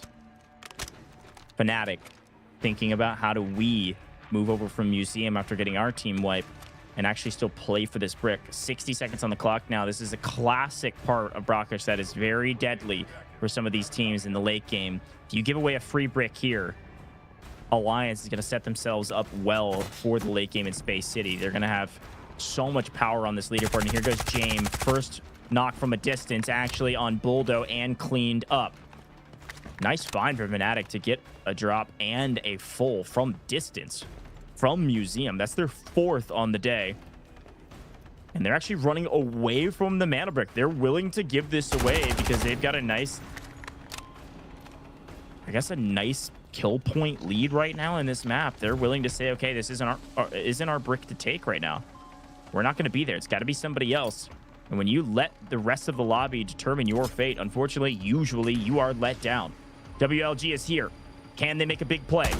NBA is the only team with a Tempest, but they're not in a position to actually make a play for this brick. It's got to be WLG, and it's got to be right this second. 5 seconds on the clock. Can Selling get there in time? Not even a chance. Grind finds him in transition. Knocks him down. Alliance, the first brick. I told you there was something in the water. I could feel it in my bones. I've got the script. Alliance taking the early lead. That's got to feel so good for Alliance after coming so close in the matches yesterday, as we have listening to the comms here. An oben, Window. Oben. Gebe wir noch. bitte. Ich komm, warte auf mich. I feel like you can see the adrenaline just cooling down a little bit as Alliance getting a fight with WLG. This is Oko. We saw Nocturna has been revived, but pushing in, gets netted, and Grind goes down, as well as Easy. Goodness. Just Lynx left now. Good work from WLG getting these kills. They didn't get the brick, but they can try and get as many points as they can through these kill points. That's going to be Lynx getting Oko down. Does manage to balance out the tide a little bit here. An interesting engagement between these two teams. It felt like WLG were at a huge disadvantage, but it shows the efficacy of Gizmo, man. That net is so dang deadly, and anybody that says Gizmo's not a comp level operator, continue to watch the Rise series and you'll be proven wrong over and over again. A big moment. Do you see some kills happening off screen as well? But Alliance, the team at the top now with the brick, they want to get a little extra cherry on top. They want to get this team wipe. And Scooby hears the sound, the all too elusive, can I get there in time sound? And the answer is no, cannot get there in time. Crawler Nest is out, but he's catching some Dragonfly Swarms to the face. Link's trying to even up the tide of the Lure Rocket. But the Gizmo actually did net a re-knock there as Scooby very low, can't push back in. NBA and Fnatic in a big engagement off screen, but Scooby can open both of these doors. Let's see what he decides to do. Baiting this out, healed back up. A 1v1 Alliance would love to win this engagement and get extra value on the board. Maybe trying to bait out a Chow here, going for the res. Can open both of these. He's got the key cards for it. Scooby gonna come in the backside. Will it be expected? Door opens. Does the res get up in time? Yes. Bodies are up, smokes are in, and WLG still fighting for their lives. Gets one. Can he get two? No! They get him! A great play from Lynx. A brick and a team wipe. They got him. Yeah, Easy down again, but Lynx does save the day in the end. Great little fight there as we join FLC. Repairing up, actually only FLC. Couple of members of Fnatic and 2 members of Alliance left on the map now. We've lost NBA, FLOORPOV, and WLG with 8 minutes still remaining on the clock. You can see on the map feed there, we've got FLC down just to the south of the museum. Jame from FNC quite isolated there, and then Bane just to the north near the airdrop position with Alliance we just saw a minute ago. You can hear the boss helicopter raining down noise and destruction on our teams. How many kills down for FMC? They got 4 on the board there. They've got a man down, Raid Ball with the cross, so not going to be revivable. The Alliance should be able to get back to a full 3-man, and just as we say it, that's what they managed to do. Shepherd here being used, taking some hits. Nicely shot down of the Uluru rocket there. This is a 2v3 though, so it's going to be a tough fight for Fnatic. Alliance nowhere in the area. They're still up at hotel. So it's just going to be these two teams. 2v3. And again, we missed some engagements while we were watching the Alliance fight. You all can see very obviously, Mandelbrick Addiction did get wiped in that transition. Fnatic lost 1 in that fight, who had already been down. So Raid Bull off yellow timer and full out. Here's the engagement though. FLC find the first shots. Jame goes down. Fnatic in a blender. It's going to be 1 player left for him. It's going to be Bane. Coming to be a hero, or I don't want to call him a 0, but he's got to run away. This isn't a fight to take. Not in a 1v3. It's going to be insanely difficult to win. With 7 minutes on the clock, potentially could try to just get out a dodge. Now, what we forgot about, or at least didn't have time to think about, is the first airdrop, which is our Talk about the biggest winners today. My goodness. This is Alliance looting this, folks.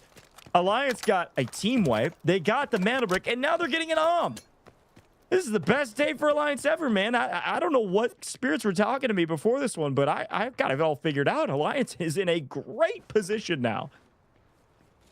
That AWM has been sat there for so long as well. That came down a whole bunch of time ago. It's just been sat in the north of the map in that market area. That was down when we saw Oko getting revived earlier when the Mandelbrick was being decoded. So that has just sat there untouched, but no one else was just in the north of the map. They were focused on the Mandelbrick.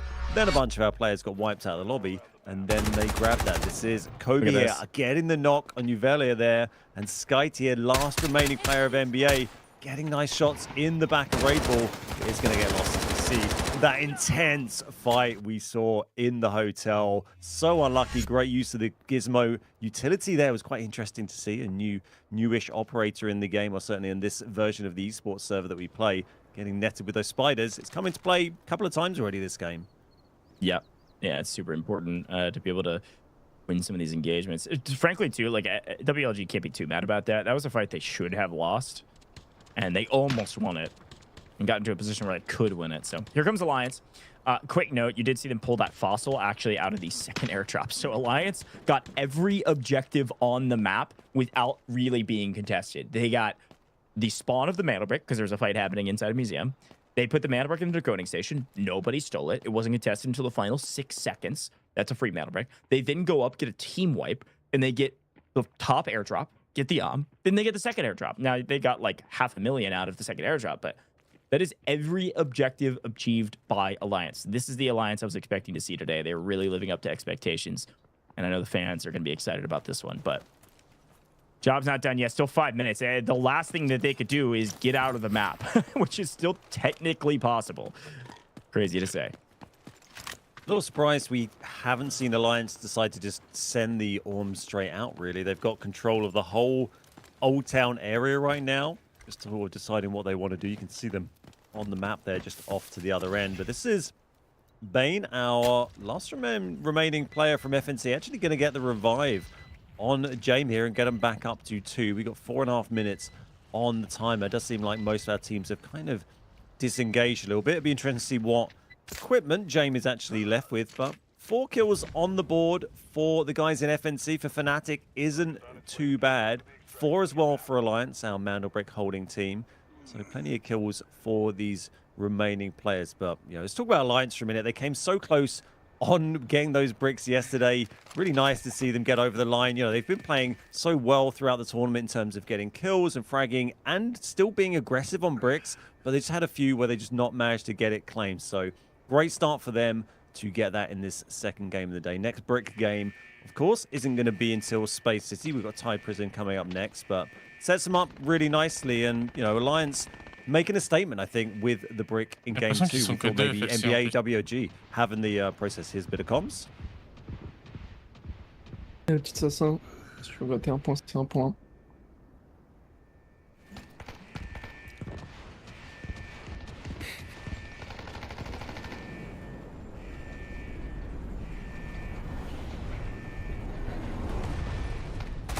All right. Pretty chill right now because there's not much for them to do. If I saw that correctly, it looks like one member of Fnatic is on 1 HP in a dream as Shepard. Not sure. I mean, they're up. I'm not sure that they have any meds on them. So I don't know what's going on over there, but they're going to hang out outside of New Tower Battle and see what they can do. For now, we're paying attention to some loot before we prepare for the extract. And this is the big one, of course.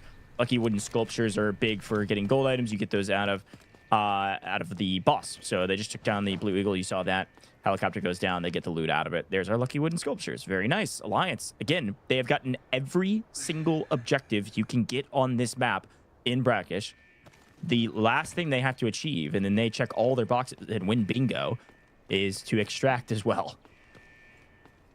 Full extract is on the cards potentially here for Alliance. It looks like it's going to be FLC that they fight for that. The low HP player we saw was James. I don't think James was expecting to get revived. Had wandered off at FK for a minute and has been revived and then is now just sat where they got knocked at the front gate of the new Tower of Babel. So hopefully might come back in time to do something, but probably doesn't even have a gun, as we see a smooth ball picked up by FLC as they move through. Oh yeah, they do have Jex in the tower. Maybe going for the dog tag extract point. That is an option you can use. So that seems most likely for what Jex has decided to do, and then left the other 2 members of the team to go out. Because good amount of value there. You can see FLC 5.5 million, Alliance 5.5 million, and just 1 minute 20 on this extract timer now. Bane gonna have to do it himself in a 1v3 against a hot alliance. Any kill here is super valuable. Do see that FLC's on their way, though. This is going to be a really important fight. 60 seconds on the extract clock. So game clock at 80, roughly. Extraction at roughly 60. This is one of those extracts that you can technically share. Even if you're knocked, if you're crawling, you will get out. And woo, buddy. That's the power of the AWM. Need to clean this up to make that bullet worth using. But it does make sure that Fnatic, thinking maybe there could be a full team of 3 over here, make sure that Fnatic will not be getting to the extract because there is no one in sight to help him out. And Easy's going to try to go over there, clear the area, and clean up this kill just to make sure, and that's exactly what they do. Nice job from the backside, though. Salawa trying to catch one in transition, only does a little bit of damage, which is bad news. Easy still with the arm in hand. Might as well utilize it. Let's get some more kills. At least to make sure that FLC doesn't extract. They can share, but they got to go now. 10 seconds on the clock, and Lynx knows it. Holding the right angles. Easy, the better angle. 1 down, 3 seconds on the clock. Can they at least get the cleanup? No, but they will get out of the map. See you later. Alliance have done it. Bingo, they did it. Every objective could possibly pull in Brakkesh. They have got both airdrops. They got the Mandelbrick on spawn. They got the Mandelbrick decoded. They get the boss. They get the Lucky Wooden Sculptures. And they all 3 extract. Alliance is hot right now. And they can't lose. Big congratulations to the Alliance members for doing everything they needed and more. And not much else to show for the rest of these teams. A couple kills. Those kill points are nice. But Alliance, the big winners. Clean sweep for Team Alliance there. Love to see that. They did commit a couple of shots from the AWM, but I'm pretty sure they've got some more bullets to bring back in for another game. Not able to convert the bullet into a kill point with the last one, but they did pick up the kill on Bane just before that, and all 3 members out. I think that's pretty worth maybe sacrificing 1 on bullet. As we see, unsurprisingly, the best team of that round is Alliance. 6 kill points, 1,000 damage, 5 million in assets gained, and a Mandelbrick just to top that all off. Great work from Grind, Lynx, and Easy there from a new Tower of Babel spawn as well. Not even a prio spawn. Yeah. They just snuck up and grabbed that while FPOV were getting wiped down in the basement of the museum. Yeah, it's a really good shot. I said nobody got anything. 4 points from Fnatic here is actually a big win. Remember, Fnatic was that team T1 spawn. They push in, they get their kills, and they get 1 extra to boot. So 4 kills is solid. That's going to be solid. That's 3.2 million in technicality just from the kills alone. Plus, of course, the 4 kill points. That's great for them. That you don't count that as a losing map. But of course, everybody was just too late to be able to play for the Mandelbrick. They kind of chalked each other, engaging while the Mandelbrick's being decoded, and nobody was really going for it. But a big shout out to Alliance, because one thing that they did, WLG was there early. It was going to be a 3v3, but they found that knock very early in the decoding station, which forced WLG to go all the way back around for Oko. It took too much time. It took way too much time, and therefore nobody was able to contest aside from WLG, who was just too late after that knock. But Kobe does find his way to the top of the damage charts, unsurprisingly picking up a ton of damage and some kills. Raid Bull with 2 assists, Salawa the same for FNC and FLC. Grind picking up 1, but the top asset earners will be FLC's Jax with 3.3 million. And then we've got Alliance, as they all got out. Makes sense. Likely 4th, also Alliance.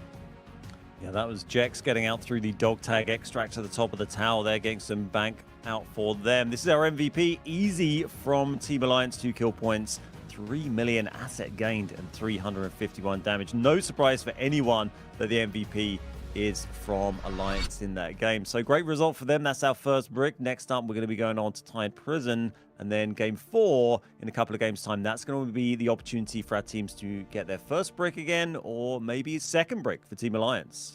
Yeah, Alliance going to take the lead, folks. The big question is, where does everybody else land on the leaderboard going into another eco round? It is Tide Prison next. Get ready for some double Noxes and a whole lot of sneaky around the map. Looking for some kills, though. You're not going to want to miss it. We'll take a look at the leaderboard and Tide Prison right after this short break. 2 members, now the odds are in their favor, 2v1. Everything getting spammed away, and MT getting a little solo. Hang on a second, NL. Look at that. It's an absolute sweat. And LG's got to know that they're here. Lines them up, even through the shot. You're nuts. For the last remaining 3 BOV, they find 2 instant knocks. The Elm's going to be hopping off that.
Mandelbrick decoded. Nice work, operator. The time to strike is now. Do not let me down, operator. Decoding has begun. Defend the area.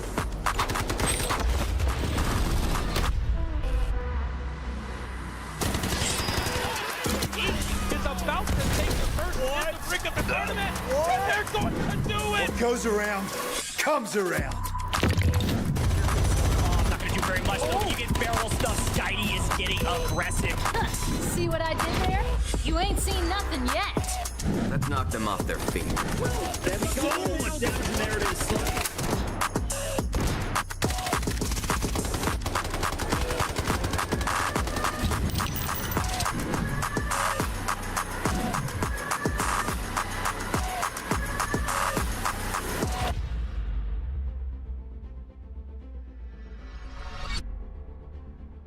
Welcome back, Delta Force Rise Series, Day 3, Week 3 here with EMEA. Groups B and D has been an interesting one, to say the least. First map was a little slow. Second map, a lot faster paced. In Alliance, the big winners by a mile. Completed every objective, completed their bingo card, got out of the map, got the brick, got the and everything they wanted and more. Alliance will be at the top of the leaderboard. There's no question about it because they're the first team with the Mandelbrick, but expect to see them in a pretty solid spot in the squad points category as well. They did pick up some kills in that game as well, Ben.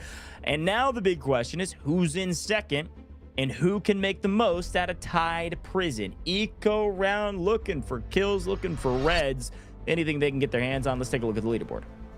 That's right. It's time for our teams to try and make some money back as we see our top 3 teams actually equal on kill points, but it's obviously Alliance at the top. They've got 14 squad points, but it's the Mandelbrick that will keep them locked in their number 1 space until someone else manages to acquire one. 8 supply points for them, but they're also top on squad points, so that would also help them in a tiebreaker as well. FPOV joint second. Well, joint second and third, kind of. We go back through the tiebreakers to see on kill points, but 3 other teams on 10 squad points. FLOORPOV, Fnatic, and FLC. Then 8 for NBA and 5 for WLG. So everyone's kind of there or thereabouts. WLG falling a little bit behind.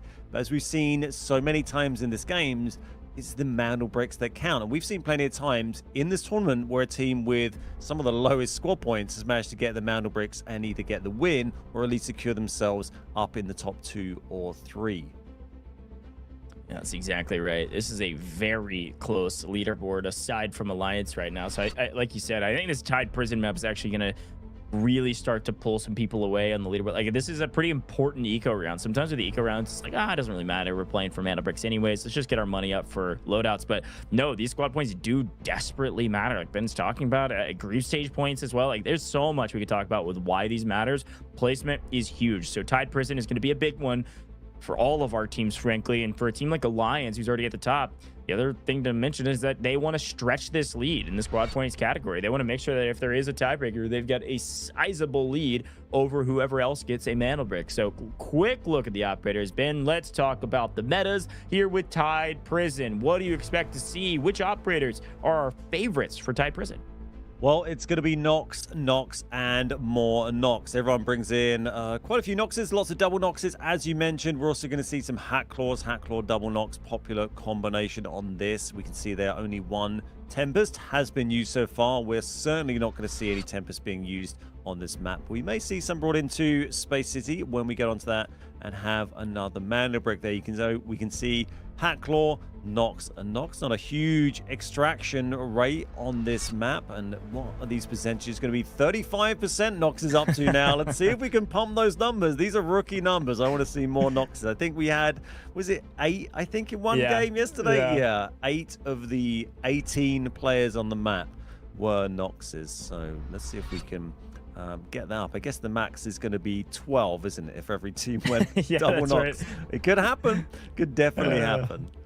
That's hilarious. Quick look at the T1 spawns. I am probably beating a dead horse at this point, but I love the spawn conversations. The only rules with their spawns is that you can't get T1 spawns back to back. So Fnatic, FLOORPOV, pull the best spawn in Brakkesh because they get tier 1 spawns in a Mandelbrick round. Unfortunately, they didn't get the Mandelbrick, but Fnatic found some nice value from it. They will not get the tier 1 spawns in Tide Prison, which is good news because that means they could get the tier 1 spawn in Space City. Okay, I'll stop making that point, but it's still a fun one to make because Tide Prison T1 doesn't do that much for you. Like, you're in somewhat of a better position in the prison to be able to make some plays, maybe get some early intel where some of the teams are at, but I can't see much value for those positions otherwise. And so with that in mind, you really don't want the tier 1 spawn in Tide Prison unless there's a specific play you're trying to make if you get it. So everybody's got their own plans, strategies. They've been repping a ton, and so I'll be curious to see how this one all plays out. One quick thing about Tide Prison too, yes, there is an airdrop. That airdrop will just have loot,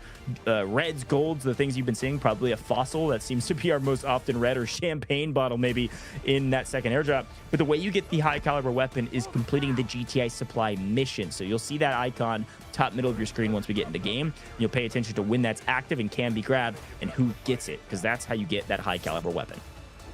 Another operator we often see used on Tide is going to be Morse. Can be very powerful with his ultimate ability. It can scan over multiple levels, and it's such a multi-leveled map. You can cover a huge area with that Morse ultimate. So we'll see if we see any Morses. We're certainly going to see a lot of Noxes as we go into game number 2 today. And here are our operator choices and their armor choices as well. We've got a bunch of Noxes. 1, 2, 2 double Noxes, a double Uluru Raptor for NBA.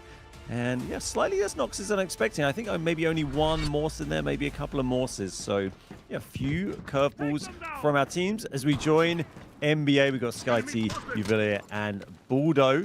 They're going to be making their move to get their gear from the little box and head into the map.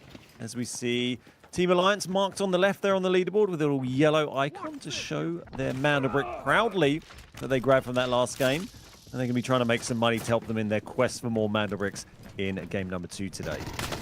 Here we go. Take a look at the map feed. A lot of action already happening on main as well. NBA and Alliance, I was about to shout out, could potentially be the first engagement, but it's actually NBA finding Fnatic from distance first. So it's Uvalier here, finding the long angle underneath, be able to pick one up on Fnatic and actually burn out another. They're going for the res now. Uvalier can hear it. Not electing to go for the push because he feels maybe some pressure from the backside and his teammates aren't there with him. Here they come. Are they going to get super aggressive and go for this? They're trying to play patient. The res does come through and Fnatic say, ooh, we do not want to go this direction. But can they get out? One shot needs to land. Oh, barely. Barely not taking one down from the zip. Yeah, that is super close, and I think we might be hearing a little vibe check in a second from FLOORPOV, and yes, I will keep an eye out for that popping up on our screens. But this is NBA SkyT here coming in. A lot of early action for a Tide Prison. We don't often see this, really, but the Jane was able to get picked back up, and thankfully had found his way back to his computer as well, which is helpful when you're getting revived in this game. This is Uvilia here, keeping an eye out, Uvilia, sorry, with Grind from Alliance. Alliance, our dominant team in the previous game there. Oh, big headies through on Grind. It does tank it with that purple armor, just enough to stay alive. Watch out for those Nox discs coming flying in. They do so much damage, and a double Nox team for Alliance there will give them a bit of defensive opportunity to throw those through and get the heals from repairs. Remember, repairs are a little bit quicker on the esports servers compared to normal public matches. That's a good shout. I'm loving the early action on Tide Prison. This is the engagement I expected to happen first. I wasn't expecting NBA to find one member of Fnatic in transition. So NBA currently have a single kill to their name that was confirmed. But now they don't want to make a mistake. They don't want to overextend into this engagement and then lose and go out early into a map where they need some points. They need some eco. It looks like Selin was able to find SkyT through the bars. SkyT a hair too far up and a bit more exposed than he thought. Selin gets really aggressive and it pays off. What a play from WLG to put the pressure back on to NBA to make a play from the backside. We're talking about the potential alliance fight, but the third parties are in immediately. Again, it's the classic Delta Force mantra. Shots are fired, signal flare in the sky, and now NBA in deep trouble as WLG gets the wrong end of a couple util, but it's not enough to ward them off from a full push. Scooby comes through the bars and is able to pick up one. More POV actually finding some shots somehow. Is that real? Where did Uvalier go and how did he die to floor POV? All I know is that MBA is out of this lobby. Everybody's in the area, and MBA gets caught in the middle between 6 Roxas and 6 hard places. They can't go anywhere, and they get wiped. There's more action at hand. Alliance sees floor POV down below, and WLG in the area. Woo! All right.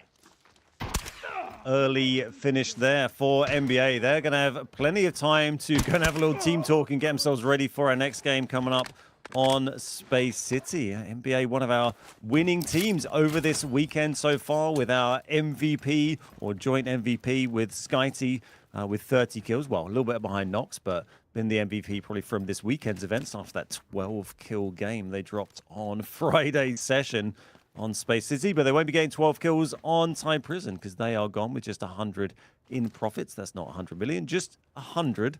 And they are gone. This is Grind and Easy. We can see from Alliance here, they have lost Lynx at the moment. Not sure if they're going to be able to grab that res. They don't have any kills on the board. It does look like, yeah, FPOV, I think, definitely picked up one of those knocks. I'm not sure if they got the confirm on that kill, but they third-partied that fight with NBA there. Was a nasty one. WLG also down. As we see a replay of that chaos, and you're going to see that's Scooby fighting the doorway. Baldo, the last one left up for NBA, does get the knock on Scooby. Then it's going to be Selen pushing through, gets Molotov. Was that from them? Was that from FPOV? And there's the POV we were looking to see. Great work from Yersai there, picking up a bit of damage and some kills. Okay, well, WLG has knocked and fulled now 2 members of Alliance. They did get Lynx back, but in the process, they lose Grind. So Alliance in a bit of a blender this game. So they try to figure out now what. Quick look at the replays on that one. While we're in replays, here's the engagement. Oko gets extremely aggressive from the top ropes through the flashes. Just holds down the fire button and wins the engagement. Sometimes that's the way it works, man. You hit fire, pretty deadly. You can't see, doesn't matter. Just spray and pray, and pays off for him. A look at the map there. You can see FNC Fnatic down in the reservoir area. Still plenty of time for the extracts to come, as we're going to get a little vibe check coming in.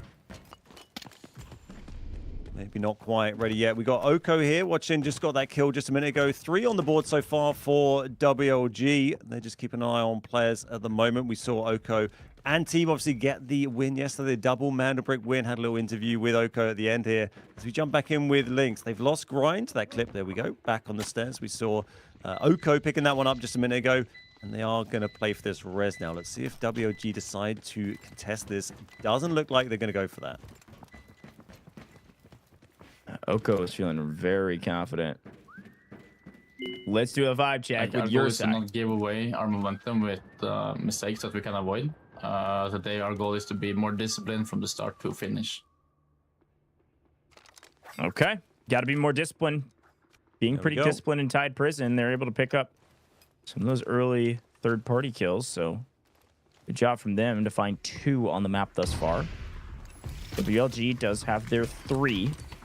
Looking for more. Alliance somehow allowed to be up and healthy. All 3 up and engagement early. Oko continues to win his ones. Easy goes too soon. And now with the help of his teammates, wait! Alliance down to a solo, trying to fight for their lives. And Lynx is able to trade out Oko. Can he get both more? No, not even close. A great win there for WLG. It felt like Easy from Alliance just went way too early in that engagement, and his teammates couldn't back him up in time. Oko wins the 1, and then they just already have full sent into the fight, so they just commit. A huge loss for Alliance there after such a banger last map. No eco for them. WLG, big winners right now. 6 kills on the board there for WLG from that. 3 for Oko and 3 for Selen as well. So that is great work with 10 minutes left still on the game timer, and plenty of other teams they can try and pick up some kills on. We've got 4 teams remaining, all full contingents now. All the rest have come through. So it's WLG, FLC, FLOORPOV, and Team Fnatic. As we see FLC Kobe down here doing the safe supplies mission in the basement in the Warden's area, trying to grab as much loot as they can. And you can hear the ominous whistling of the boss. You need to watch out for the boss. We do see them pick up kills from time to time. I think we had one yesterday. This is Fnatic and Raidball. They can hear those shots going off. These are shots from the bosses fighting each other, by the way. This isn't a player fight we're ignoring. As you can see all the yellow markers on the replay or the sort of cam there that shows all the AI operators just having a huge fight, but we're not too worried about that. But it's a bit of a distraction for our players, right? Just covers a little bit of audio. You might be able to sneak up, and maybe that's what WLG are looking to do, is they're on 6 kills, and they might want to add to that.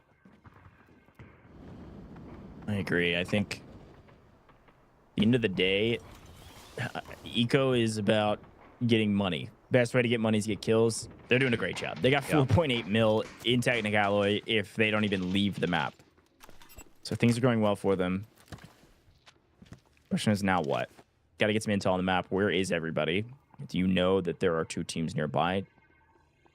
Likely you have an understanding that at least one is. Fnatic have been in this area since the very beginning of the game. Remember, this is where they dropped down and got immediately taken down by Uvalier on that long angle on the low side. So they're back to where they started.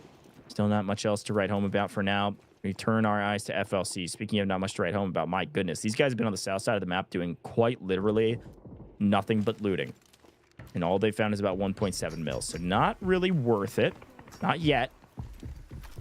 Airdrop, missions, those are the 2 things that they could do potentially to get some extra value. WLG are on the move.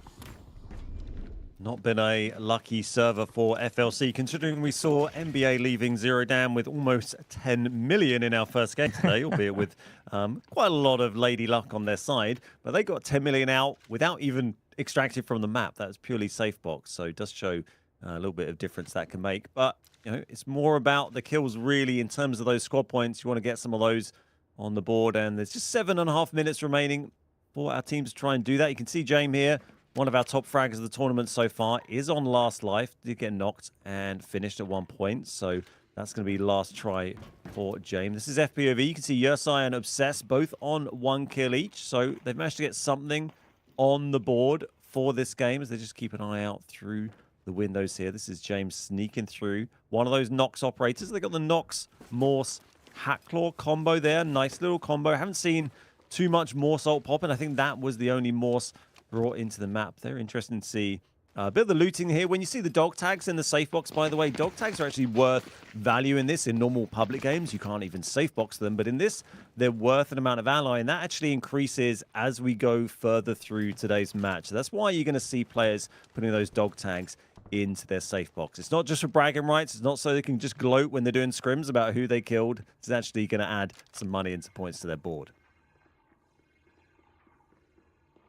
A good shout. Once we get to Space City, those are like 150k a piece, so definitely worthwhile ad. Here we go, WLG. Do they know that the rats are in? Doesn't look like it. Oko gonna get cut down first. No question about it. See you later. Surprise, surprise. Fnatic have been here since the beginning, and down go 2. Can we get all 3?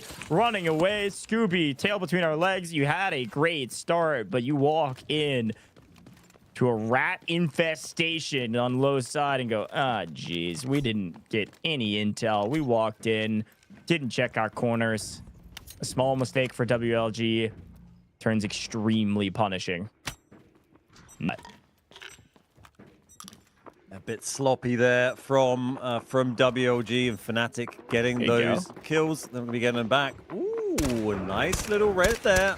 The old carbon fiber coming through for Siloa. That's a 3x3, so it's going to take up the whole safe box, but a good find. We saw a few of them popping up a couple of weeks back in the group stages, so nice to see Tide Prison deciding to give our players some res. Not seen too many drops so far, and that's put FLC on to 4 million in profits. Fnatic on about the same, and then WLG, the one remaining member, on 2.6, but that might drop down once their players aren't able to get out of the map. FLOORPOV not really picked up anything so far apart from their kills, but of course WLG, they do have kills on the board. 3 for Cell and 3 for Oko. None for Scooby. That is the only player left up. So plenty of opportunity for Scooby to equal that and grab 3 kills and make it a nice even 9. See what they can manage. This is FLC though. Our Nox moving around, see what they can do. They're kind of in the central area here, this sort of medical area just outside the offices. You can see Groth there. Just 4 minutes and 40 seconds, though, left on the match timer. Going to be interested to see if any of our teams are really considering trying to get to an extract at this point. There is time. There's Bagnus. There's the lever to be pulled. There's the one down in the south in the shark-infested water. So there are options for our players.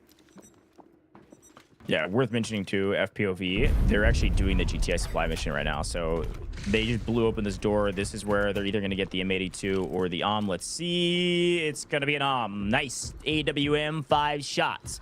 FLOORPOV going to make this map worth their time.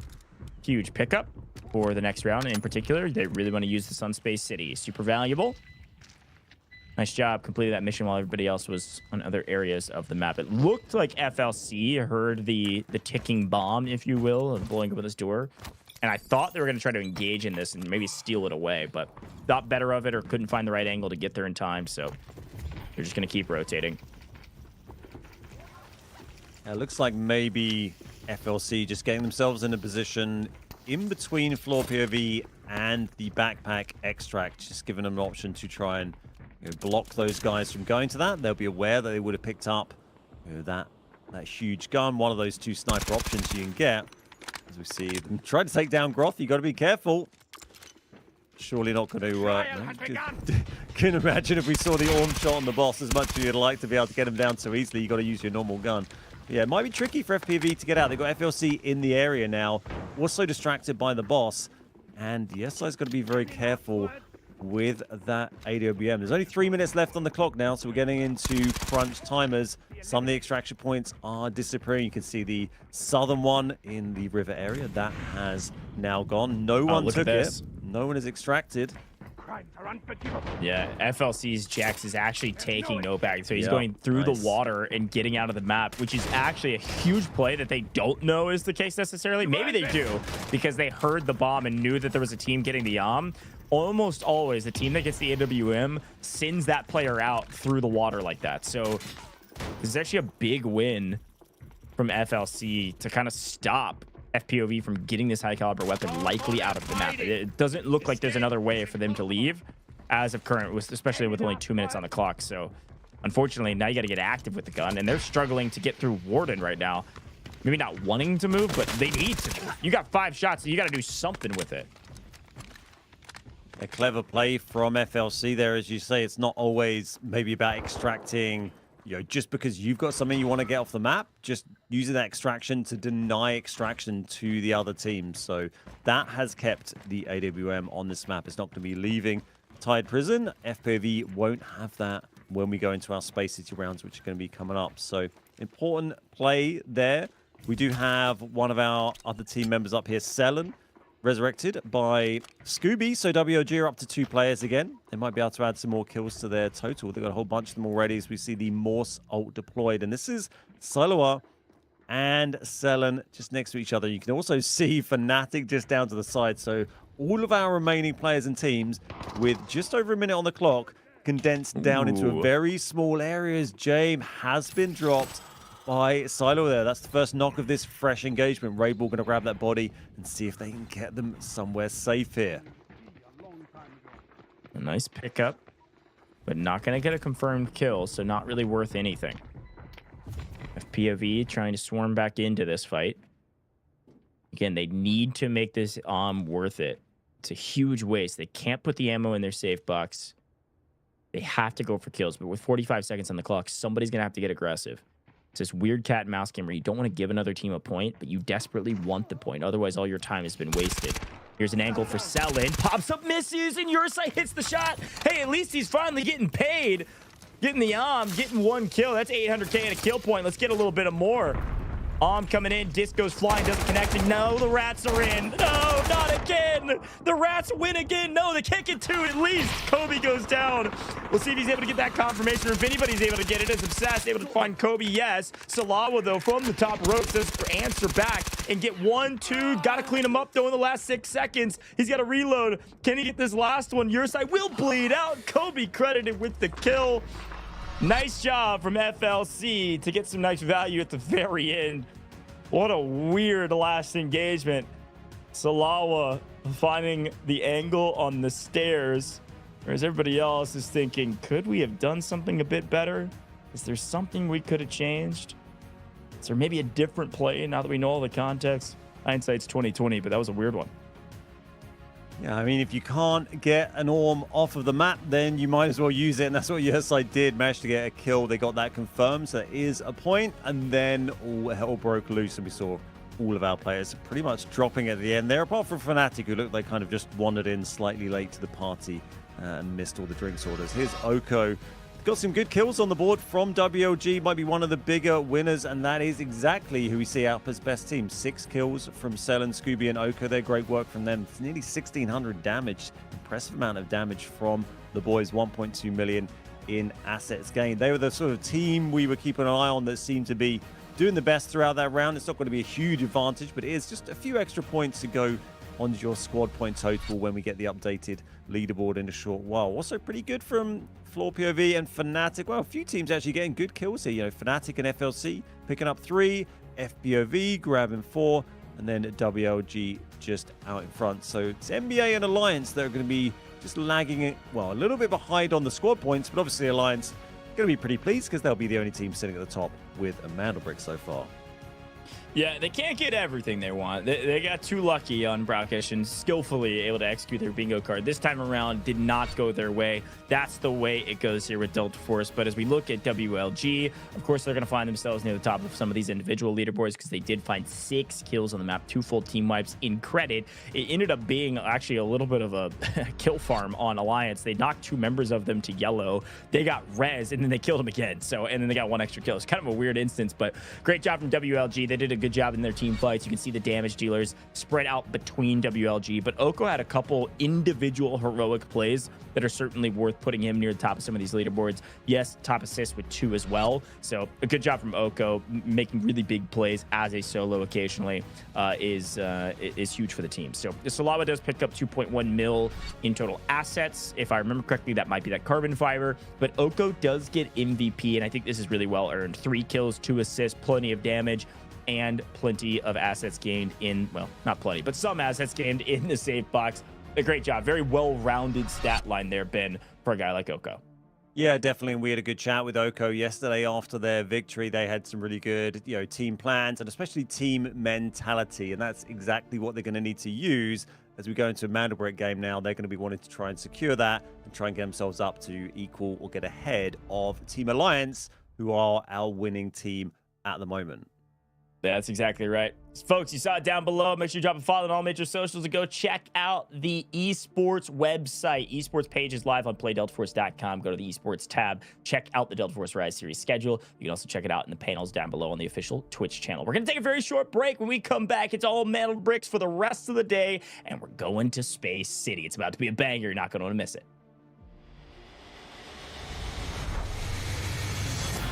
Two members, now the odds are in their favor, 2v1. Everything getting spammed away, and MT getting a little... So hang on a second, NL! Look at that! It's an absolute sweep! This... And Elici's got him, they're here, lines them up, even through the shot, you're nuts! For the last remaining 3 BOV, they find 2 instant knocks. The Helm's gonna be hopping off to that.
My name is Kukobi, and I am IGL Fragger for FLC.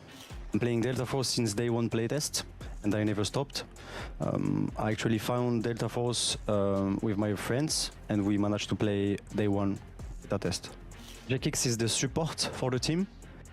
He's main Toxic and Stinger, and Seloa is the second Fragger.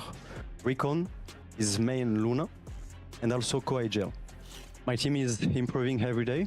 We are going to a bootcamp tomorrow, so it will be beneficial for us. There is a very good dynamic between us, and I'm very confident for the next. With Jakix, we have now a lot of experience together, so I think if we keep building the team play with Seloa, we'll be dangerous in fight. My adrenaline moment in Delta Force is when we are decoding Mandels, especially when we are defending the brick. It's really exciting.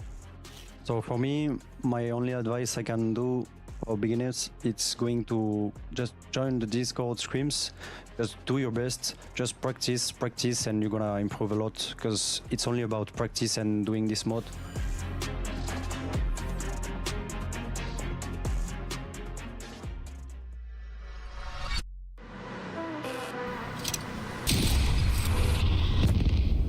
The enemy got the Mandelbrick. Find it. Stop them. Mandelbrick decoded. Nice work, operator. The time to strike is now. Do not let me down, operator. Decoding has begun. Defend the area.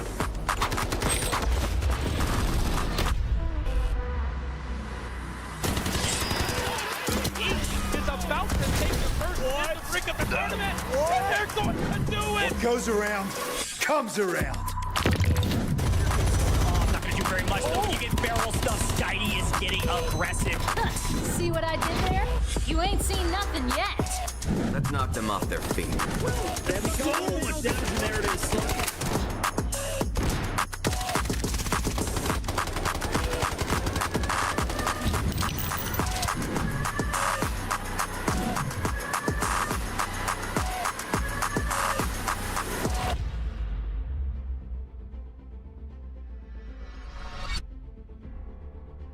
Welcome back, Delta Force Rise Series, Day 3, Week 3 here with EMEA, and Groups B and D just wrapped up Tide Prison. 3 games done, and who knows how many to go. Could be maximum of 4 more, and it could be just 1 more.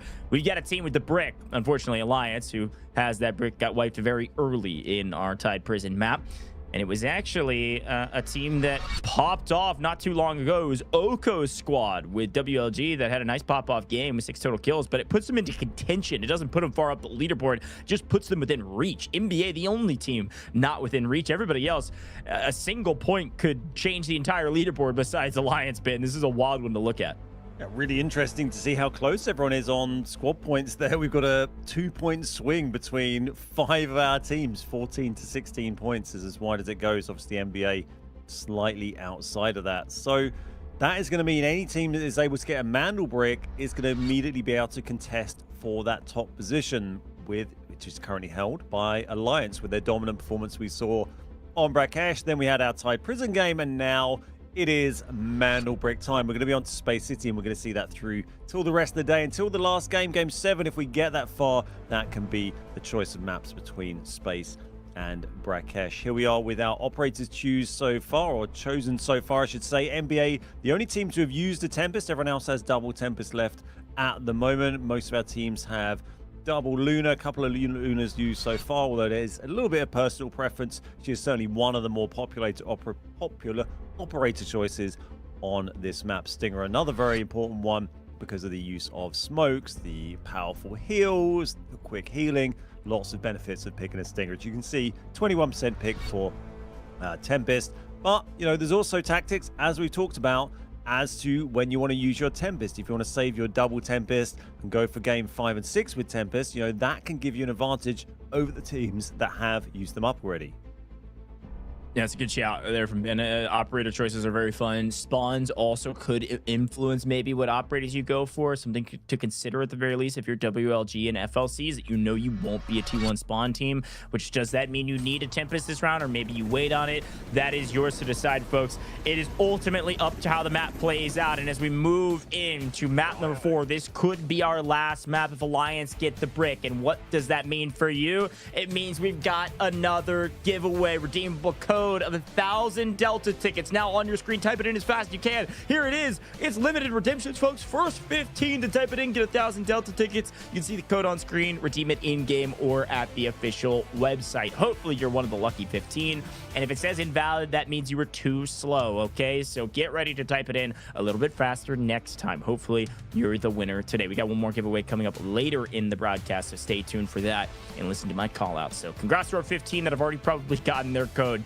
Got to be quick. Now, as we move into Space City, we're done here if Alliance get the brick. Anybody else? We keep on playing. That's how the match point works. And it looks like FLC bringing in an to kick things off and also bringing in all golds. FLC desperately wanting this brick. Tempest, all golds. They're kitted out for. Alliance getting that tier 1 Westgate spawn, and then they've all jumped into the water. This is not a play I've seen so far in Rise. I mean, it looked like FLC were quite slow to contest the gate. I mean, they weren't in the normal, position where you see, super aggression from Dormitory, but Alliance decided to all bail out into the water. Another interesting thing to flag here is NBA, as we see them now. They got the other tier 1 spawn, by the way, came through from Employee Passage. The only team not to bring a Tempest, but they might be the first team to grab a brick. They're going to go for it. It's just appeared, but they do have WLG just above them. Selen, Scooby, and Oko ready to try and stop them, and they do not manage it. The NBA, who needs a Tempest? They managed to grab the brick already. Skyty taking some big hits, and Baldo did get dropped during that. That was by Scooby getting the drop on NBA Baldo. So one down. That is the Mandelbrick player. Yep, so they're carrying Uvele here is carrying both the Mandelbrick and Baldo at the same time. So you can get out of that awkward central position. Yeah, good job there, at least to keep their Overwatch player alive, to be able to look over the top and make sure that WLG can't full send. Ryan trying to take some shots over the top here for Alliance, but no Seagar, not yet at least. And yeah, interesting plays across the board. I think you shouted out perfectly. We saw a quick glance at kits, and it looked like 4 teams, if I saw that correctly, brought in golds for round 4. A lot of teams really investing a ton of value in this first Space City Mandelbrick round. They don't want to leave it up to chance. They don't want to say, hey, somebody else will do the dirty work for us if Alliance gets this brick. So we've got to play for the win, which means bringing in golds for this round. We want to be the team that gets the brick and therefore have a chance to win this competition today. We desperately need the points. All of them do. So with that, though, a good job there with Bulldog going down and Uvalier playing Overwatch, the whole team, Skyty now working together. These guys brought in golds. They didn't bring in a Tempest. Smartly, I think, considering they burned Tempest in Brakkesh, this would have been their last Tempest use. If they can get a brick without a Tempest, they'll be in a really good position going into map 5. Here's the problem. They had to rotate because they came in through Employee Passage. They had cleared out the western side of the Mandelbrick spawn, which means their really only option for what would be a quote-unquote free decoding station would be inside Black Chamber. We know that that's not free. I think they have an understanding that's probably not free. So now what?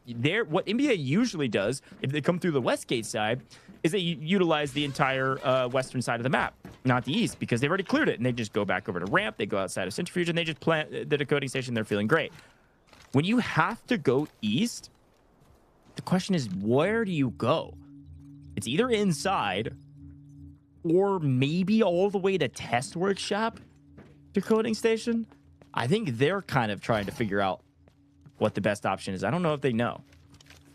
Well, they've only got about 2.5 minutes to figure that out, at which point the Mandelbrick will be automatically put back in its original place for our teams to try and grab again. As you pointed out, it's quite an awkward spot for them to move that brick. Really, I mean, they have an option of going north to Sand, Central Command, that area, but FPOV, I think, are keeping a little bit of an eye on that, as I can see over on the map feed. But the other options, the one we saw used yesterday a lot, that's over to the west in between Buoyancy and Centrifuge, that's got teams all over it. The one just to the south, Fnatic holding Black Chamber. So they're going to have to just fight a whole team if they want to get a decode. So we'll be interested to see where they decide to play, or if they decide to just let it go and try and get themselves into a better position to hold a Mandelbrick. But I can't imagine they'll completely let this one up. Great shout on all the gold you saw brought in, by the way. Our team's investing heavily. They've seen some of these rounds earn quite early, or some of these matches, I should say, in quite early, and they don't want to risk wasting that. Teams, they're going for it this time. Uh-oh, Rats are in. Rats get punished finally. Grind wins the engagement early, pops up, perfect centering. Down goes Scooby. Good news for Alliance fans, winning one here, and the other two members of WLG kind of nowhere in the area. This should be an easy cleanup. They've scattered to the winds. Oko, I believe, down below. Yeah, there he is, making a huge wrap for what end we'll see. Maybe expecting a full team push and didn't want to get knocked down. You can see from Uvalier's perspective, we saw this a moment ago. They've spotted the Central Command building team. It's going to be FLC. So they know they can't go north to Sand. They die if they do that, for sure. And they can't really go into Black Chamber if they know that Fnatic's in there. And they can't really go to Test Workshop because they have to wrap around Black Chamber. And I'm not sure they know this, but Bane is up on the bridge. I think you're right, but I think they're just going to let this time out. They don't have a good option. They're going to reset the map and see how it plays without the Mandelbrick in hand. It's probably their best option, really, at the moment. They're just going to have to rush a fight. Obviously, not really enough time for them to do that there. And not really anyone taken off the map. They know that there hasn't been many fights going on. They haven't heard too much action. So this brick is going to reset. It's going to appear back in the middle again. Looks like they're getting ready to maybe immediately try and grab it again. And then wait another 5 minutes. I mean, maybe, you know, they just want to keep denying the brick from other teams taking it. If they keep holding the brick and sitting there with it, you know, eventually other teams will try and take it off them because they want to get a brick. But, you know, obviously Alliance, they're the only team with a brick, so wouldn't make the most sense for NBA to continue to try and do that. We can see this is Grind from Alliance, just over that Mandelbrick position, and a big hit with the Orm, but not dropping. And that must have been a body shot. That's the benefit of the gold armor. Saves Grind there. And a bit of a waste of an AWM bullet in the end when you don't hear that headshots. We see NBA getting rid of the Toxic ult, and they're going to push to grab the brick on that and claim it for the second time this match. And let's see if they manage to do something with it this time. Still not really in any kind of better position. Man, every time we play a map at Delta Force, there's always just something different that happens. One moment that is a linchpin moment in this engagement. Think about the fact that if Grind just came in with Purple Gear, they're like, oh, we're going to save our golds till later. What would have happened there? He gets knocked in a position where his teammates can't get the res. He probably gets cleaned up. He goes down. And then what? Alliance is in a horrible position. They have to figure out how to get that res. And in the chaos of that shot going over the top and ringing true, does NBA still get the brick for free? Maybe, because Alliance can't shoot over the top. But everything could change with one small different decision. And I love that Alliance decided to bring in the gold armor, trying to secure the win here. Because Grind did not go down. Look, a body shot from an Om. And that is one less bullet that that FLC team has. Here we go. I think for NBA, again, it's the exact same question. They're in the exact same position. They just have a new 5 minutes on the clock. And this time, maybe trying to get some extra intel. Let's swing around the backside. Let's make sure nobody's flanking us. Could we still potentially make a play for Sand up on the north? That's probably the best option, even though FLC's up here. Now, Alliance is easy. Also has Sniper in hand, but only one more bullet, as that one does land. And I think the exact same thing just happened. Didn't get a knock. NBA looking for options here. 3.5 minutes till that refreshes again. I mean, they've invested a lot of kit in this game. If they hadn't brought in gold tier gear, then I think maybe, hey, they'd be happy to just let the Mandelbrick go to no one. They're the only team not to bring a Tempest in. So next game, obviously they did bring one in this Brakkesh. So with everyone else using a Tempest, that kind of evened things up a bit for the next game. But you don't want to bring in a load of gold armor and then not even really try and get the brick. Maybe they're hoping a team will push onto them, try and rush it. They can pick up some kills and find a move there. But I think we will see them try and make a play with it sometime, but for the time being, it's just kind of created a huge stalemate. You can see on the map there, all our teams holding station. NBA are looking a bit more enthusiastically towards that employee passage crossing, but as we all know, getting across that pipe in either direction is, you know, definitely pretty challenging. They don't have the Stinger on their team either, which gives you, you know, those huge smokes you can throw out in front of you. They have the Toxic to use, but you know, Stinger probably slightly better option for that cross, and it's going to be, you know, FPOV that are watching that. They won't even have seen FPOV, by the way. NBA won't have seen them, but they'll be suspicious that they're there. And they did see, as you know, Goj said a minute ago, they had flagged the team FLC, who are watching from Central Command. Well, you know, a couple of other interesting points. I think if, you know, people are watching and hadn't been watching a ton of the Rise series, you're kind of like, wow, why the heck is this map so slow? Why is nobody making a move? You got to remember, the Mandelbricks work the exact same way that they work in public service. Everybody can see where this Mandelbrick is. They know exactly where the team with the Mandelbrick is. And if they're already in position set up to cover a decoding station, why move? Wait for somebody to go for a decoding station. You'll see them coming. There's no reason to give up a strong position when the Mandelbrick hasn't moved yet. It is the only objective. So everybody's just patiently waiting to see what NBA will do. NBA knows that they're spotted on the map. And so they can't just like sneak into a position and plant the decoding station under somebody's nose. They've got to win a gunfight. And once NBA has made a decision, which they are now, they are going north. This is the right play. They can only really fight one team up here because they don't know, like you said, Ben, that FLOORPOV is electing to go prone in printing room of all places. They got to go dorm, right? Yeah, I think this is maybe... Oh, are they going to swing all the way to dorm? Yeah. Great call. Look at them. They're going to the west. The only decoding station open. Dormitory. What a play. That's a great move. It suddenly just opened up. FLC decided to move over and try and maybe make something happen from their side. So they kind of moved over towards that sand decode. And they've actually come across passage, as you can see on the map feed there. And NBA, maybe they were looking out from test range towards the sand quite a lot. Maybe they saw some of the players make their move, or just the lack of players on the balcony, and they thought, you know what, if those guys aren't watching through the bulletproof glass, maybe they've moved on from somewhere, and it's paid off. You don't often see this one get used, and with 17 seconds to go to the reset, they've put it down on Dormitory. Alliance, they're going to be first to react to that. They are close, but this is a really tough one to push. You need multiple teams coming in from all angles to clear out NBA from this one. Yeah, really smart play. And this showcase is at the highest level what it takes to be a great team. You have to be able to read a map correctly. That is a perfect read from Mandelbrick Addiction. Read the map, figure out where the rest of the teams are, and then make a move. And the decisive move was made at the right time. 17 seconds were still on the clock when they got the brick into the coding station. Biggest worry now, everybody knows it's there, of course. Alliance is the first team to act. They come swinging this direction on the south side of Westgate very quickly because they know they need to move fairly fast. Here's the problem. We've already reset the timer so many times on the spawn of the brick. We've already wasted so much game clock.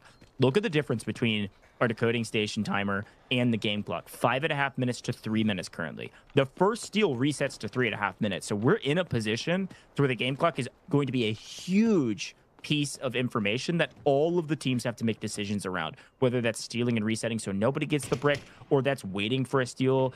There's a lot of options to play around this game clock to prevent NBA from getting it. But Alliance can win here. Alliance is the team on match point. They take down NBA or steal. Watch out for the rest of the teams. Alliance have to be aggressive here, and it looks like it's exactly what they're going to do. The other teams, they were so far spread across the map, and I think completely caught out by this move from NBA. They weren't expecting them to be able to get over the dorm and place it in there. I suppose they would have seen it moving on the map, but you know, for them to reposition and get over here, you can't just go charging headlong across the map. You've got to watch out for other teams. Fnatic now joining the party. Only 2 minutes left on that decode, and we're almost at that time where, you know, decode steal would just deny anyone from getting the brick at all. There's Alliance. They've managed to take some space here. You see Uvalia very close on the brick. I think just on the inside of that little balcony ledge is a great little spot. Didn't even realize you could lay on that. As we can see, Alliance push them around. They're going to try and close in on this, but they need to get some knocks before they take the brick. But they're going to go for it. Easy's on it. Might grab this. There's a great disarm, the perfect disarm to go for the steal. They do lose one in transition, though. EMEA, a great job to not only get the kill, but also immediately retake. This is actually great news because it double resets timer, which means our next steal's 2.5 minutes. It gives us time. Uvalier says, we don't need time. We want to play another game. Alliance, see you later. Get out of this lobby. We're at least going one more, folks. NBA still in charge and Alliance nowhere to be seen, but the action is still just kicking off. Here comes Fnatic, and at the exact same time, FLC from the backside. It's a huge pinch, and NBA unfortunately is dead center of that pinch. Gotta choose a fight. Which one are you gonna choose? Can you just choose to stay alive? Could you all drop down, give away the brick? Do you know there's a team on your backside who's enough utility? It looks like that's exactly what they do. Smart play from NBA. Gotta stay alive, unfortunately, get cut down regardless. Skitey, a little too aggressive out in the open. FLC punish him. Yeah, FNC and FLC arriving just at the right time, but huge amount of pressure on NBA. They've lost Skitey there. The MVP of the tournament for kills so far is Baldo taking down NBA. They have been wiped there. And FNC, Fnatic, they have stolen the brick. 2 minutes 20 on the brick, 3 minutes on the game clock. So they have time to get this. And at the moment, it's going to be a battle between FLC and Fnatic. But Fnatic is backed quite far up here, and this is going to be traded back to FLC, surely, but Raid Ball just in the nick of time. Their great defense does take FLC down to 2 players. The steal, if it comes in for FLC, will reset to 2 minutes. So if they want a chance to get this brick, they need to steal in the next 30 seconds. That in mind on the game clock, I told you the game clock, a really valuable resource and information that everybody's going to be playing off of. FNC know it, FLC know it. So when FLC make a play, they have to make it now, and FNC are going to try to sit on that brick. FPOV are too late. They could be on time to reset and make sure nobody gets it. They are too late to get the brick, and maybe everybody's too late to get the brick. It's going to be Fnatic, or it's going to be no one, folks. Now we're playing for prevention. Stealing the brick here gives you a little bit of cash, and that is it. So a steal has to come in the next 75 seconds, or Fnatic get this brick.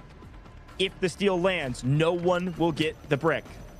Fnatic or nobody, and Fnatic in a pretty strong position. Raid Bull proned out, getting a read here that there's another team joining the party, and the question is, who strikes first in this engagement? Here comes FLC going for the reset. FNC no, they have to get this. They have to stick the defense here. They got a full commit. Disarm comes in a hair too early. Util landing. FLC's going to get it easily. Steals it away. Too late. Nobody getting the brick in round 4. Going into map 5, the only team that can close it out will be Alliance, and the rest of this is just for kill points. And of course, those tiebreakers that are very important.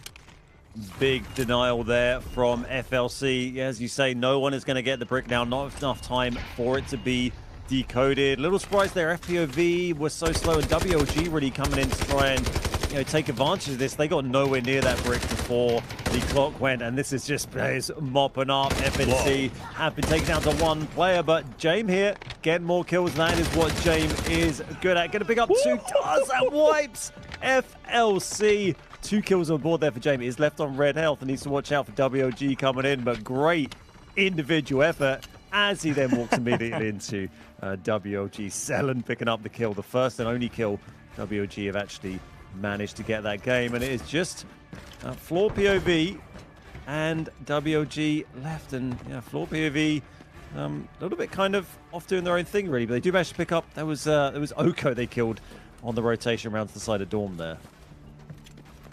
Very fun map. Oh, a weird one, right? Like, it was this weird stalemate, but the stalemate I didn't mind because it all made sense. It was not the stalemate we see in, like, Zero Down, where it's like, please fight. Like, go get aggressive. Might as well risk it up for the biscuit a little bit. This map, everybody played slow because they could see where the brick was. NBA over and over again would get the brick, but couldn't go anywhere. They finally got the info that Dormitory, wait a minute, it's got to be free. We've spotted all of the teams, so let's make the move. They do it. They get there. But the game clock is the problem, and everybody's sprints at them. They got smashed between 3 different teams, couldn't get out. NBA goes down, Fnatic in charge, but we ran out of game time, man. FLC smartly steal it away and play denial, and then the rest came down to just who could slay out the rest of the lobby when no one was getting the Mandelbrick. I think FLC picked up a ton of kills there on their way out of the map.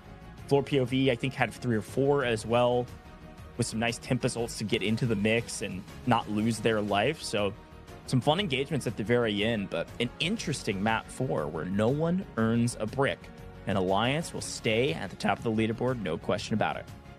And that's exactly who the biggest winners are really from that game. It is going to be Alliance because they're locked at the top of the leaderboard with the Mandelbrick. But FLC, they are the best team from that space game in terms of, kills and score. They got 5 kills there between Kukobi, Solowa, and Jex. A little bit of asset gained and a pretty impressive amount of damage. But all they managed to do really was deny the brick. They didn't manage to claim the brick for themselves. And every brick that is denied, that's one less team that can draw or beat Alliance, who are our current brick leaders. There you go. You can see the 5 kills for FLC, 3 for NBA, Mandelbrick Addiction, 2 for Fnatic, and then 2 for WLG, FLOORPOV, and just 1 for Alliance in the end. But in the terms of points scored, not a huge shift for any of our teams there. It really just rolls it over to the next game. But I just really enjoy seeing that decode station used. The ones you don't see as much. I think I've only maybe seen that one used once in the EMEA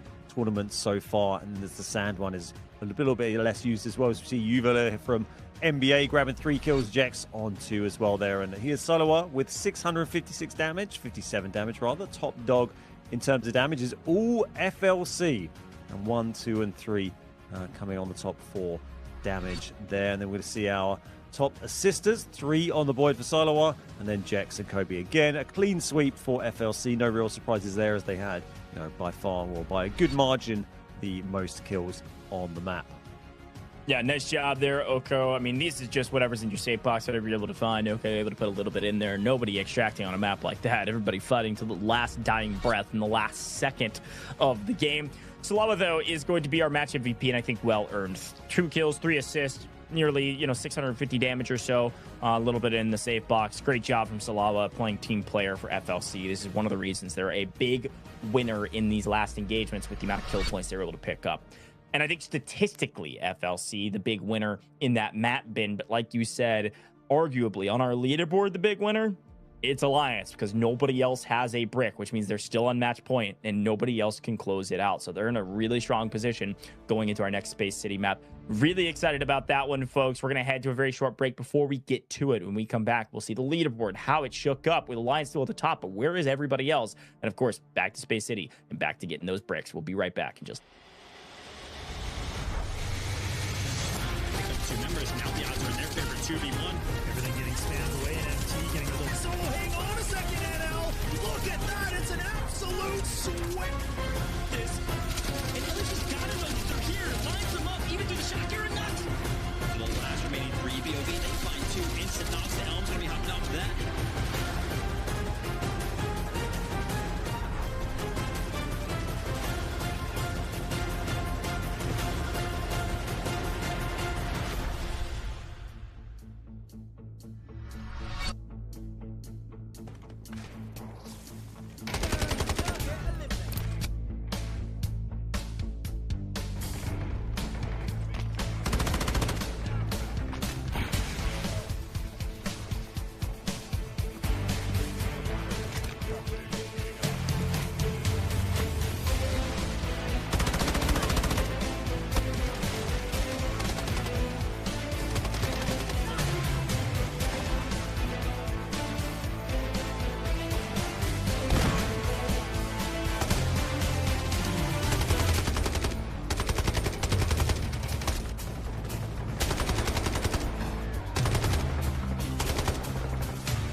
Got the Mandelbrick. Find it. Stop them.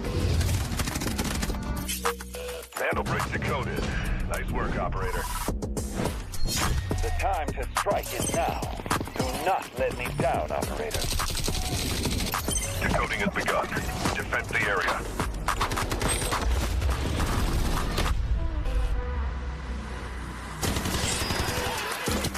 Is about to take the first brick of the tournament. And they're going to do it. What goes around, comes around. Not gonna do very much though. You get barrel stuff. Skydie is getting aggressive. See what I did there? You ain't seen nothing yet. Let's knock them off their feet. There we go. Damage, there it is.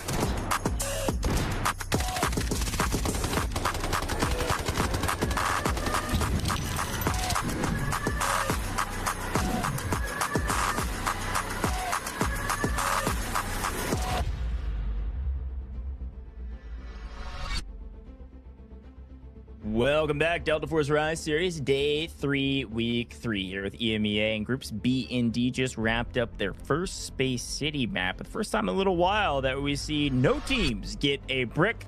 Too slow on the draw. Got put into the Dakota Station quite late, traded hands too many times, and Alliance remains the only team with a Mandelbrick. But FLC have leapfrogged this leaderboard because, like you can still tell, it is very close all the way down in terms of squad points. But FLC, the big winner in the last one, puts them at the top of the non-Mandelbrick teams.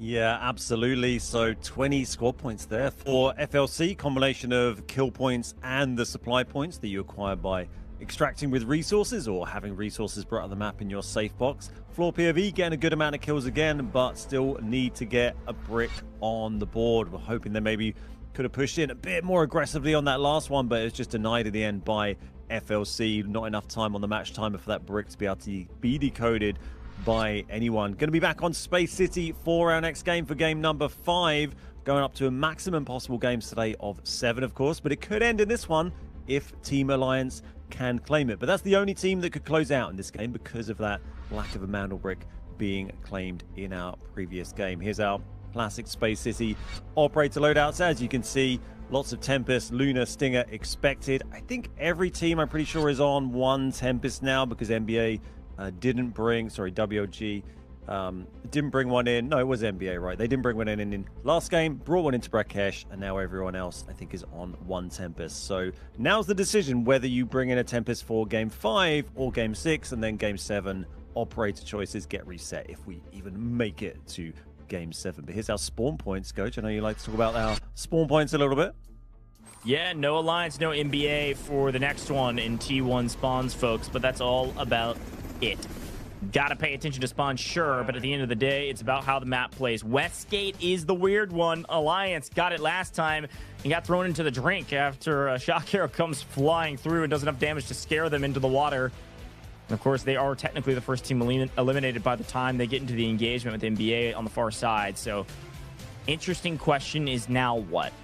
Who gets the first blood? And I think the bigger question, who gets the brick first? With every team likely bringing in a Tempest this rep, yes, no. WLG gonna save their last Tempest to be the only team, I believe, that will have a Tempest if we go to round 6, which is fairly likely. Quick look at the spawns. FLC Westgate.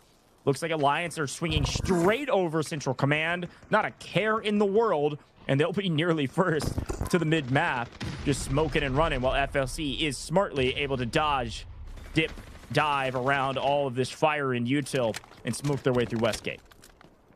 Does look like they've managed to get through there without any issues. Not a huge amount of pressure put on from Fnatic in the end, but you feel like you've got to give it a token gesture. As we see some of the kit, our teams are bringing in a lot more purple this time. In fact, no gold armor seen. We saw a little bit. I know Easy's got a gold vest there, but so much gold armor invested in that last game. I can't imagine many of our teams had much left that they could actually bring in with them. So expect to see a bunch of purple gear. There is some gold ammo in there, of course, for our teams to use. We saw Alliance come down from Central Command. That's another pretty solid spawn point for this if you're able to get a clear run quickly across the zips under the bridge. And they've got themselves into a pretty good central position as we wait to see who's going to try and grab that first brick. I think WLG with the other team getting a tier 1 spawn, but this is actually easy here from Alliance taking the first real damage we can see of the game. You can see Alliance and FLC all over the top of each other. as they wait to see who's going to grab the Mandelbrick. This is Jex down below running Stinger with the purple armor. You can see Kobe also running purple as well. And then we're upstairs. This is easy. Got that temper still nearly charged. That's going to be available on 16 minutes here. Be interesting if they really decide to go for the brick while they've got another team, you know, right underneath them. But that's why we're in this map position. As we saw yesterday, though, it's not just about grabbing the brick. It's about where you go afterwards. Here we go. Tempest ult pop. Let's see what we can do. Get down to the brick, but it looks like two teams doing the exact same thing at the exact same time because, well, the ults came off cooldown. Easy taking a slightly smarter approach of playing slow to the brick, but can't find him. He sneaks through. Obsessed. How did you get away with that one?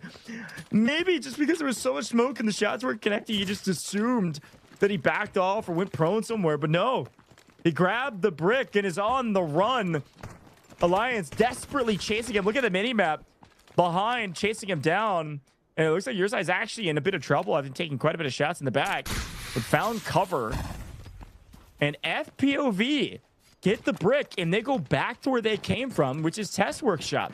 What a great play. This is going to be an immediate plant. This is going to be a lot more action around this decoding station, or at least more time for action around the decoding station. And Alliance are going to be the first to act, as they were last time, immediately answering the call saying, okay, Test Workshop it is. Let's go play for it.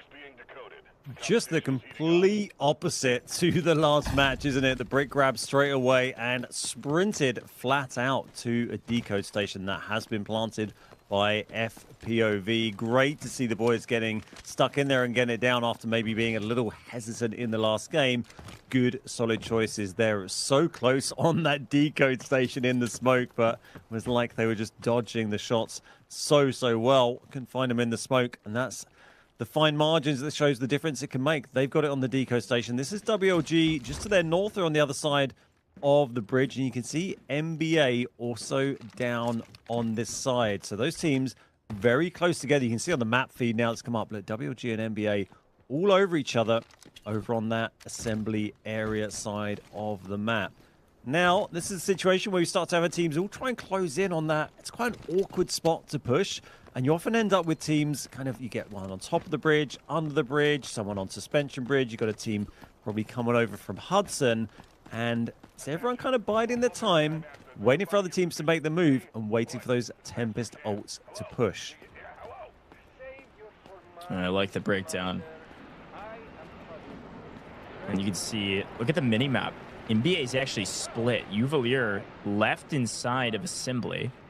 Boldo and Skydie have moved on, and Selim's got him in their sights. So it's about trigger discipline here. Has NBA spotted him back? Doesn't look like it. That's a free shot, but not thinking from this range that he could get Boldo down before he reacts.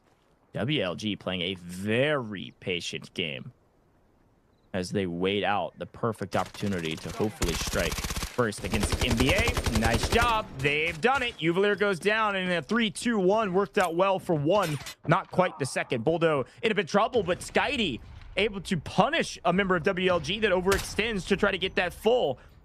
And now a little bit weak. Selin does have the right angle. Back up a little bit more. In trouble, but that's a traded 1-for-1, both on yellow timer. NBA, a surprise attack against them, and they still are able to recover.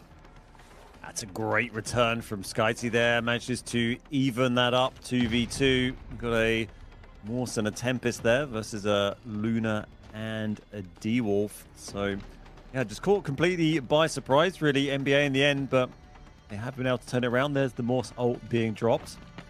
Try and get some pings. They should be potentially in range. It's pretty good range on that thing. And who is this? This is Fnatic.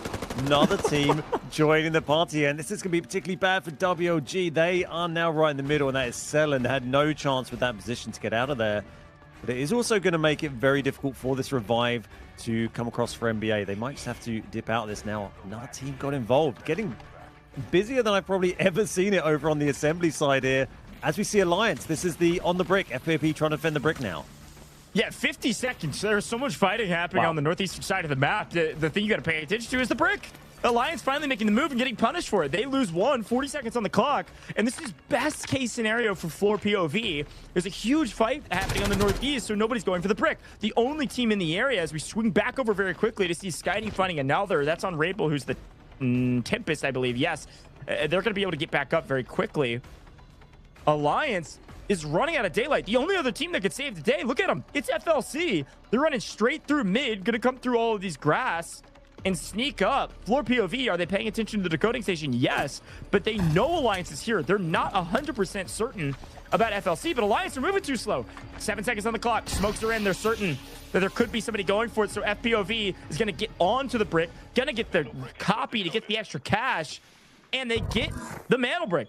A free brick for Fortune favors the bold. We tell you that every time. Sometimes it just takes for FLOORPOV to get to the brick. Get your fortune. Be bold. Put it down. You earned it.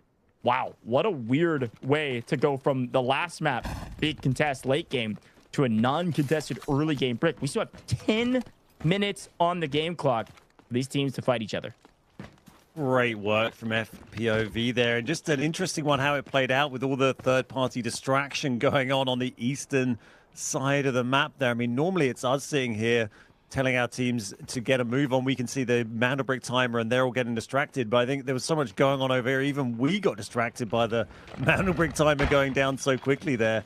FPOV securing their first Mandelbrick of the Rise Group Series so far. So brilliant result for them as we see Oko getting dropped by WLG. That is, sorry, WLG wiped as NBA picking up the kills. We're going to put them on 2 kills.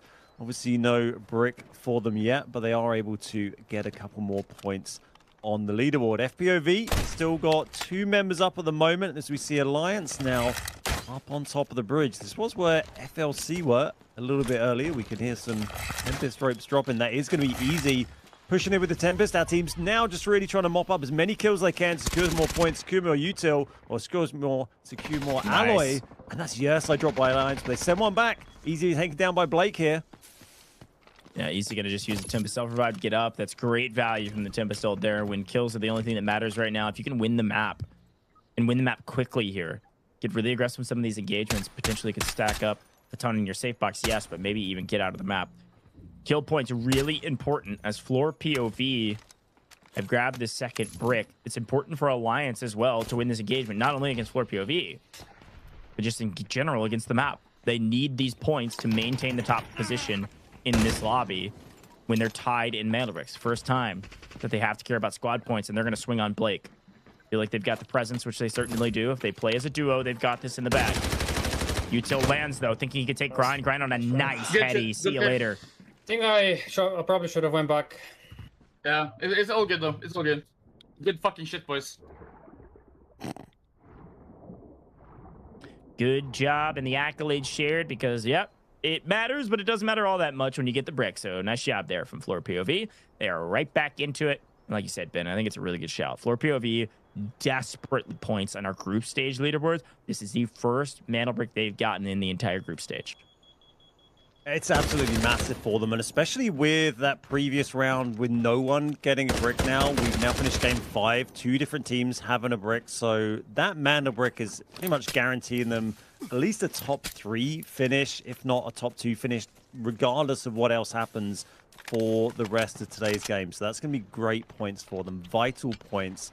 Interesting seeing them fighting with Alliance there. Quite a key fight, really, because they're both the Mandelbrick holding team so far. So between those two, they kind of have their own little leaderboard at the top of the leaderboard right now with 1 Mandelbrick each. And Alliance just getting the edge there. That's going to be 3 kills on the board for them. Getting them a few more points. It is quite close overall for squad points, as we've seen all day today. The squad points have been very, very tight. So Alliance will stay just ahead on that leaderboard, I think, of FPOV as we go into the next game. And they've still got 3 up, and there's still, you know, plenty of players on this map and 7 minutes for them to get some more kills. So that's going to be critical for them now. NBA have had a brutal day today compared to some of their other games. And now, I thought we were going to get eaten by the shark. I thought we could finally see the shark kill on main. It was close. I mean, Boldo is hanging on by a thread here after the shark showed up. And James is hunting NBA with the rest of his teammates right behind. They've been chasing these guys down for a while. Saw them in the water. Shots rain out from a long way away. Feels more like warning shots than anything. Now Fnatic are thinking, okay, what do we do here? There's it feels like the last 60 seconds of the game. We still have 6 minutes. So there's still a lot of strategy of what else we can do on this Space City map. Look for kills, yes, but also some of these teams might be worth extracting depending on how much loot value you brought in. Definitely an option to consider. We've actually seen Rocket Trigger there. Alliance, maybe? Yeah, I think that was Alliance. The only team really over in that area. Yeah, we can see them on the bridge here. And they've also got Grind already down there to hit the laptop pretty much immediately. We did see Rocket pulled in one of the previous days, but it was kind of just to stop other teams taking it. We've also seen the levers pulled here, so every extract option is becoming available to our players. I'm not sure if they'll quite get the... no, I think they've bailed out on the launch option. Didn't quite have time to trigger that. Looking at it on the map, I think you need about 4.5... Yeah, you need about 5.5 minutes on the normal timer, unless it's slightly different on this to get out. But interesting to see obviously the helicopter extract. That is, again, controlled from the bridge. Basically, this bridge controls all of the extract points on this map as Silo taken down by SkyT. 2 kills so far for SkyT from NBA. They're actually a little bit low down than you might expect on our leaderboards because of their lack of Mandelbrick. They lost a player a little while ago, but they're going to push in and try and get as many kills as they can then. We know they are capable of it. Oh, FLC had the right angle, but luckily the player that was swinging through for NBA was Tempest, able to dive roll around the corner and stay alive. SkyT taking quite a bit of fire from a bunch of different angles, but utilizing Tempest ult, it's right back to safety. Will not get the confirmation on FLC's down player, unfortunately. A great find on Salawa won't yield them anything aside from giving FLC some info of where NBA's at. So a bummer not be able to clean that one up, mainly because Fnatic was also in the area. The 3-team battle, FNC playing ramp, knowing SkyT's on the right and FLC is up ahead. Interesting 3-team fight that'll likely take the rest of these 4 minutes.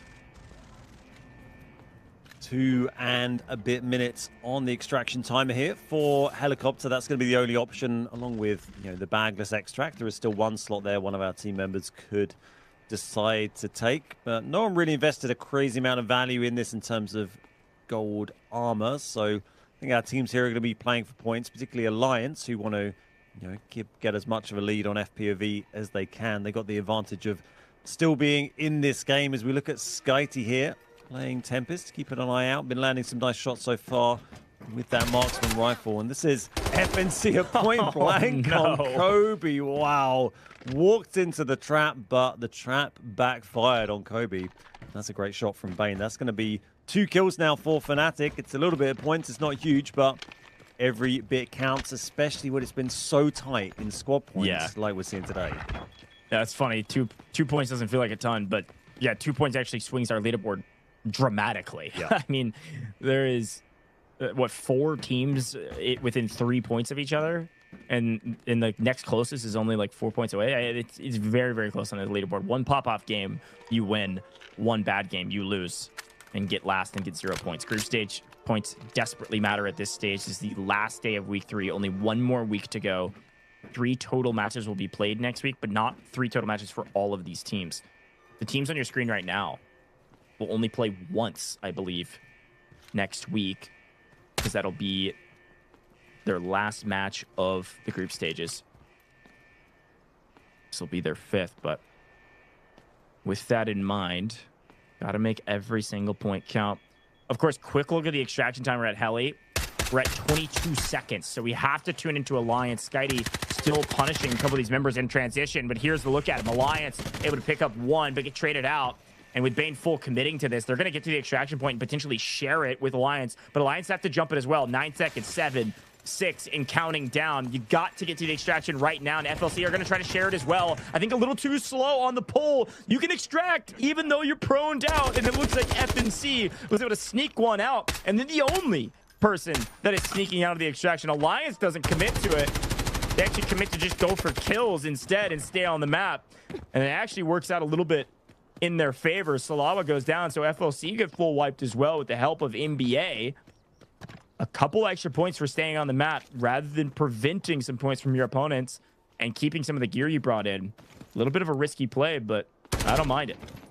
6 kills on the board now for Alliance from that, so that's pretty good going. I think they were on 3 after they had that fight with FPOV a little while ago, so they've added on to that pretty nicely over the final few minutes of this game. Decided to prioritize fighting, as Goj was saying, and I think that was absolutely the right decision. We did manage to get one of Fnatic, managed to sneak out there. We may see someone decide to take Bagless at this point. A minute left. This is Grind looking out for Skyty. That's a couple of shots, but nothing especially significant there. It's a 2v2 here. 2 for Alliance, 2 for NBA. Grind and Lynx. Oh. Well, make that just Lynx. Grind nailed in the head yet again by Skyty. He's been doing so much work with that gun, and this is Lynx going to get out of here now. Yeah, after both of his teammates went down, are able to keep one player alive. I think, unfortunately, one of Lynx's teammates did have a gold vest, and they will stay on the map, so going to miss that one. We'll see it from Skyty's POV. Actual jump shot on main. Come on. Are you kidding me, Skyty? Look, man, we've been hyping up this guy for a long time, and he deserves a bit more hype. That is the first jump shot I have ever seen on main stage in the Rise series. 100%. And I've watched most of the broadcasts. If somebody in chat has seen a jump shot on main, I will eat a shoe. Ridiculous wrap up to Space City there. Map number 5, a fun one in a totally different way, Ben. A weird, basically uncontested brick, but FLOORPOV, the big winners. Mandelbrick Addiction find a couple kills. Alliance find several. Still plenty of teams within contention, but only 2 teams with a brick. Yeah, first Mandelbrick of the tournament from FPOV. Great result for them. And coming into today, they were sitting down at the bottom of the table, sitting in 11th, 1 spot off bottom. And they were 3 points away from clearing the bottom of the table. So getting that brick, as we said, that's going to guarantee them pretty much a top 3 today. Hopefully for them, they're going to be trying to get a little bit higher than that and get themselves some good points, get themselves up into that mid-table pack. They will have, as Goj was saying a minute ago, another day to do some games coming on next weekend, but it will just be one more day of games for these guys. This is our top dogs. Yes, I Blake and Obsessed because they got the brick, the best team, but 0 kills, 0 assets, 300 damage. But they got the brick, and that's the big deal for them. As we see Alliance with those 6 kills, NBA grabbing 4 as well. Fnatic getting 3 there, 1 apiece, and then none for FLC. FLOORPOV and 1 for WLG. So, as we talked about, been very close on the squad leaderboards and getting a few kills there for NBA and Alliance and Fnatic. You know, if Alliance can get their second brick, if NBA or Fnatic get their first, that's going to really be useful to them. Yeah, Skyty, a big player for NBA, well-earned to be a top slayer, picking up that jump shot to jump above Alliance's grind and Alliance's easy. Good job there, 3 kills and also most damage. Those headshots do a crazy amount of damage, 644 in total over Alliance's still grind and easy, who are the top slayers for Alliance. Alliance picking up 6 kills, super important because they will be winning that tiebreaker against FLOORPOV. That's 4.8 million in technicality that they've picked up. And here's a look at some of the assists, of course, from Skyty, Buldo. Couple here, couple there. Mostly some individual kills from the rest of the board. And Raid Bolt from Fnatic did have 2.5 million on him when he went down in that safe box. So it worked out well for him to maintain that loot. But otherwise, it was our MVP. That was one of the main stories. Skyty picking up those 3. And a clip that has to go on socials. Whoever the social media manager is for Delta Force, let's put the jump shot out there, okay? I need some crazy TikTok-style edits on it, too, because that was wild. Been a fun map, a different one, and I'm excited to see what happens in map 6. Yeah, 100%, and nice to see another interesting decode station used on our last 2 space games. We've seen Dormitory, and now we've seen down near the Bagless extract used as well. So yeah, nice to see a bit of variety in the decodes. FPOV getting their first of the event. That's going to be really valuable for them. And we're going to find out who's going to get the next Mandelbrick on Space City right after this short break. Two members now the odds are in their favor. 2v1. Everything getting spammed away, and MT getting a little. So hang on a second, NL. Look at that! It's an absolute swing.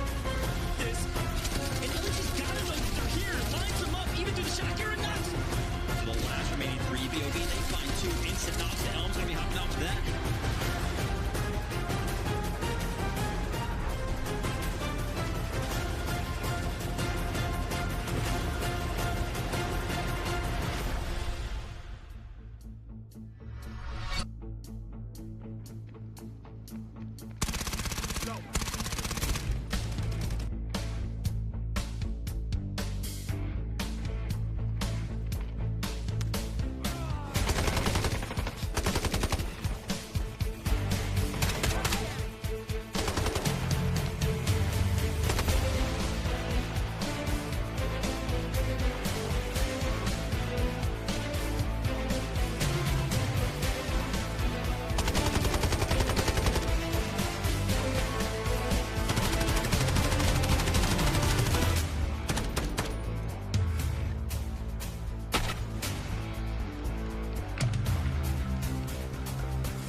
Stop them.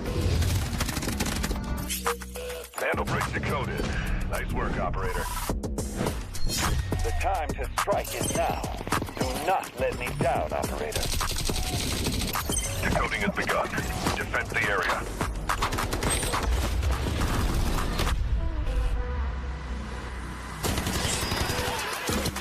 Is about to take the first brick of the tournament. They're going to do it. What goes around comes around.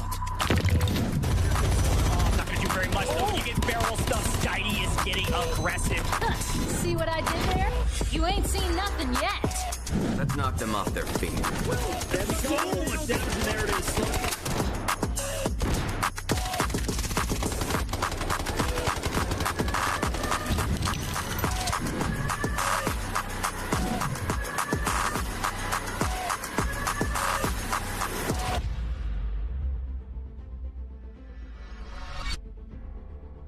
Welcome back, Delta Force Rise Series Day 3, Week 3 EMEA. We're back from our break with Groups B and D, and we're moving into another Space City map. 2 teams now on match point, as we did have a map that was missed of a brick. FLOORPOV sneak a brick away in the last one, picking up hardly anything else on the map, but hey, a Mandelbrick is the most important part, and we heard it from their in-game comms. They said, it's all good, gentlemen. We got what we wanted. Everything is fine and dandy, and that is certainly the case as they find themselves into 2nd place overall since they have that Mandelbrick. But because Alliance popped off that last round, they are currently winning that tiebreaker bin. 22 total squad points, actually tying Fnatic for the most in the lobby. They just got a Mandelbrick. They are winning it, but it's only 4 points in it in terms of squad points, and we've seen FPOV getting plenty of kills in every match they've played, you know, over the course of the tournament. It's just been the Mandelbricks that haven't come through, so definitely a good opportunity for them to get more kills and push up and contest Alliance, but Alliance, another team that has been fragging, and WLG, the only team there with a Tempest to bring into Game 6 here. Operator choice, remember, is reset for Game 7, so we don't have to worry so much about that if we get that far.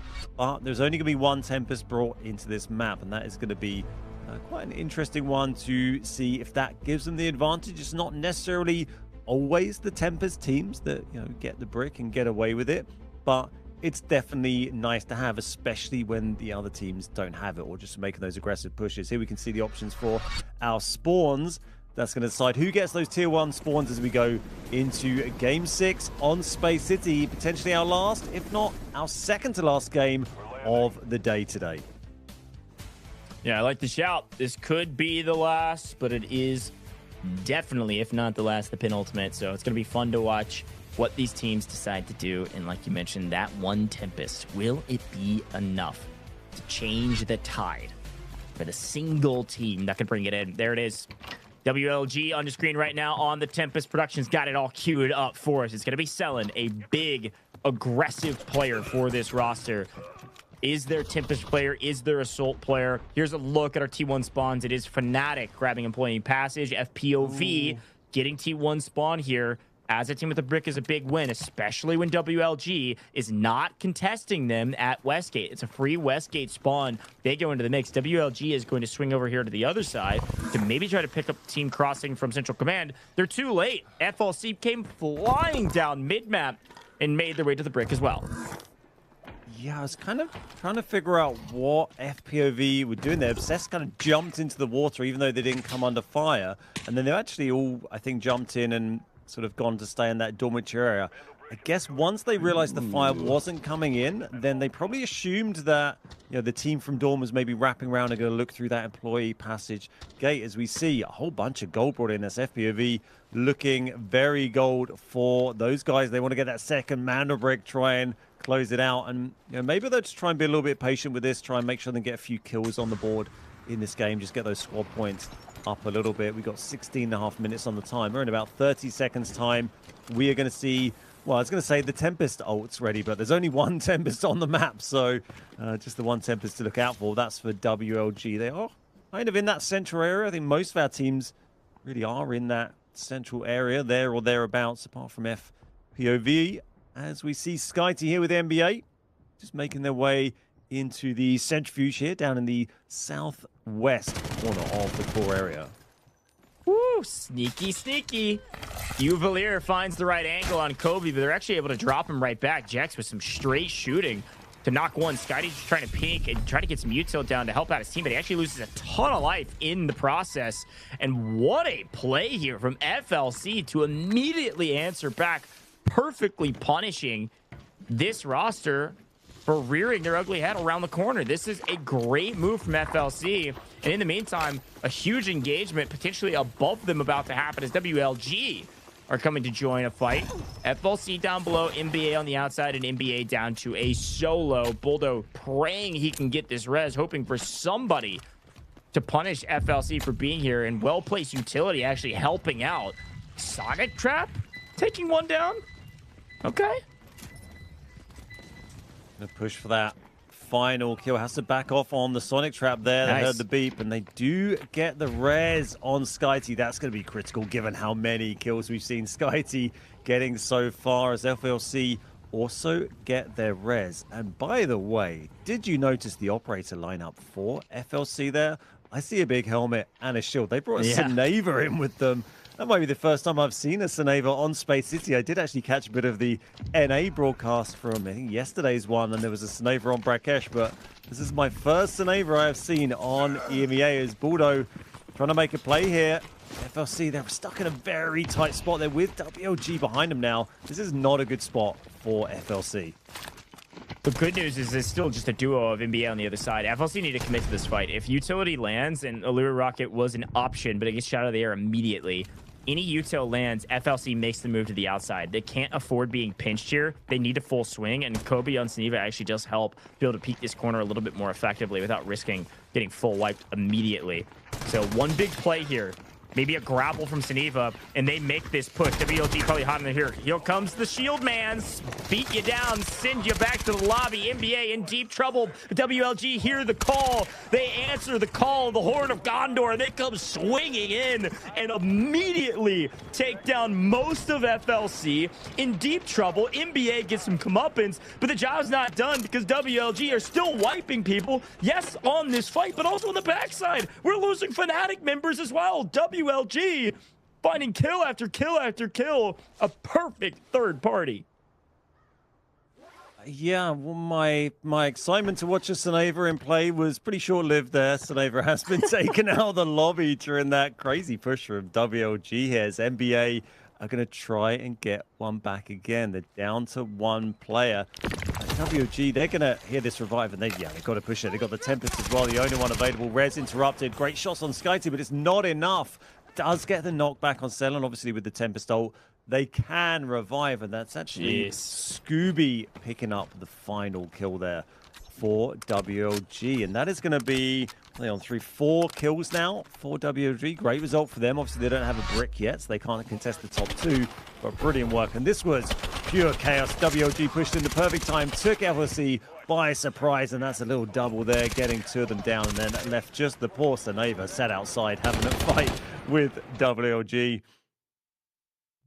Yeah, I mean, you got to be so frustrated if you're FLC there. You just got stuck between a very difficult place to play. You have to either play outside, push really aggressively, or play inside and think, hey, NBA can't actually swing up to third party this because it's going to be a huge risk for them because they're down a player. They choose to play outside because they have Seneva and they think they can win that engagement quickly.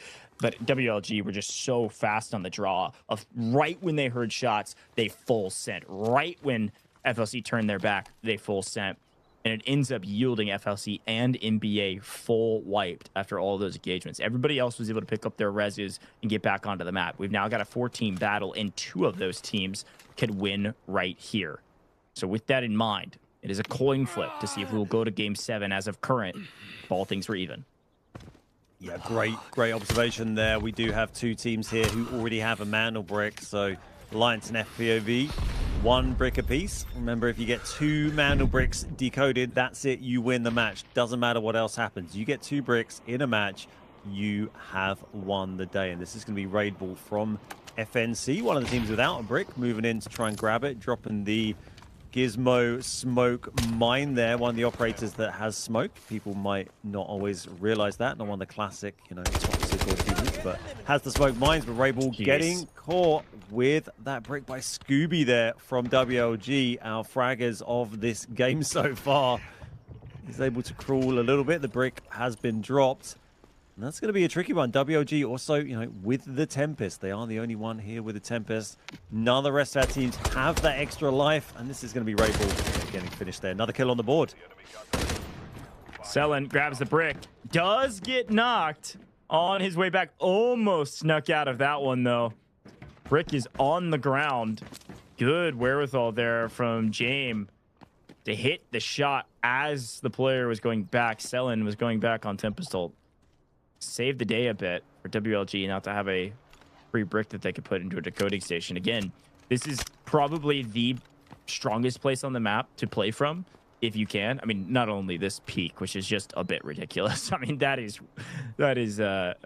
tough to shoot back through. But this is one of the best spots on the map to actually play from because you're essentially playing at the decoding station already, and you're well within range of grabbing the brick. So if you just get the brick with the Tempest, go back to wherever you came from, you just go back to the decoding station and immediately plant it. It's super strong. We see it all the time. And so if you're coming in from the Westgate side, coming in from the western side of the map and can get control of Centrifuge and the alleyway between Buoyancy and Centrifuge, this is the place to play if you have a Tempest to go for the brick.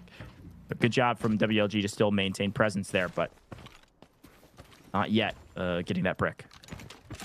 You're absolutely right about that powerful position for WLG there, but also with two teams wiped off the map, it really opens up your options if you're able to grab that brick as to where to go. You know, you're not going to see a huge stalemate like we saw a couple of games back with NBA when they just sat on the brick for a while and let it reset and had to wait till, what, about minute 7 before they moved across to Dormitory. They left that one pretty late on in the game. This is, this is going to give options. If a team can grab this, they're not going to be limited to, just one decode station. There's quite a few on the map. We got one over at Dormitory. There's one up at Sand. We got the couple in the middle, one down by Horizontal Test. We saw that in action with FPV grabbing their brick in the last game. So, yeah, if one of these teams can get it, Raid Ball there, still knocked. FSC are going to want to get it. That angle there from WG, I mean, that is pretty crazy. I'm not sure I'd be landing many shots back through there. This is Alliance, by the way. They just sat still on the bridge, waiting for another team to make a move on the brick, and then FPOV kind of doing the same. I mean, those two teams, they know if the brick doesn't go to anyone, then they're still seeing at least in the top 2, so they don't have to overcommit right now. Got it. Finally, Selen able to utilize Tempest Ult and sneak through, grab the brick, and take it right back to where they know they have the presence. To Centrifuge we go, and straight into the decoding station we go with about 8 minutes on the clock. This did take quite a bit longer than we were expecting.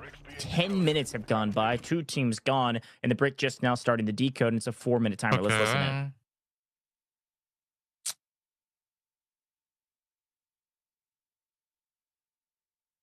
Zéro dernier. Sur la hauteur, je vais attendre.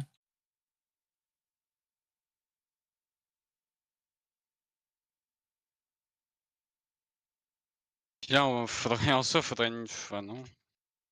Rien à faire.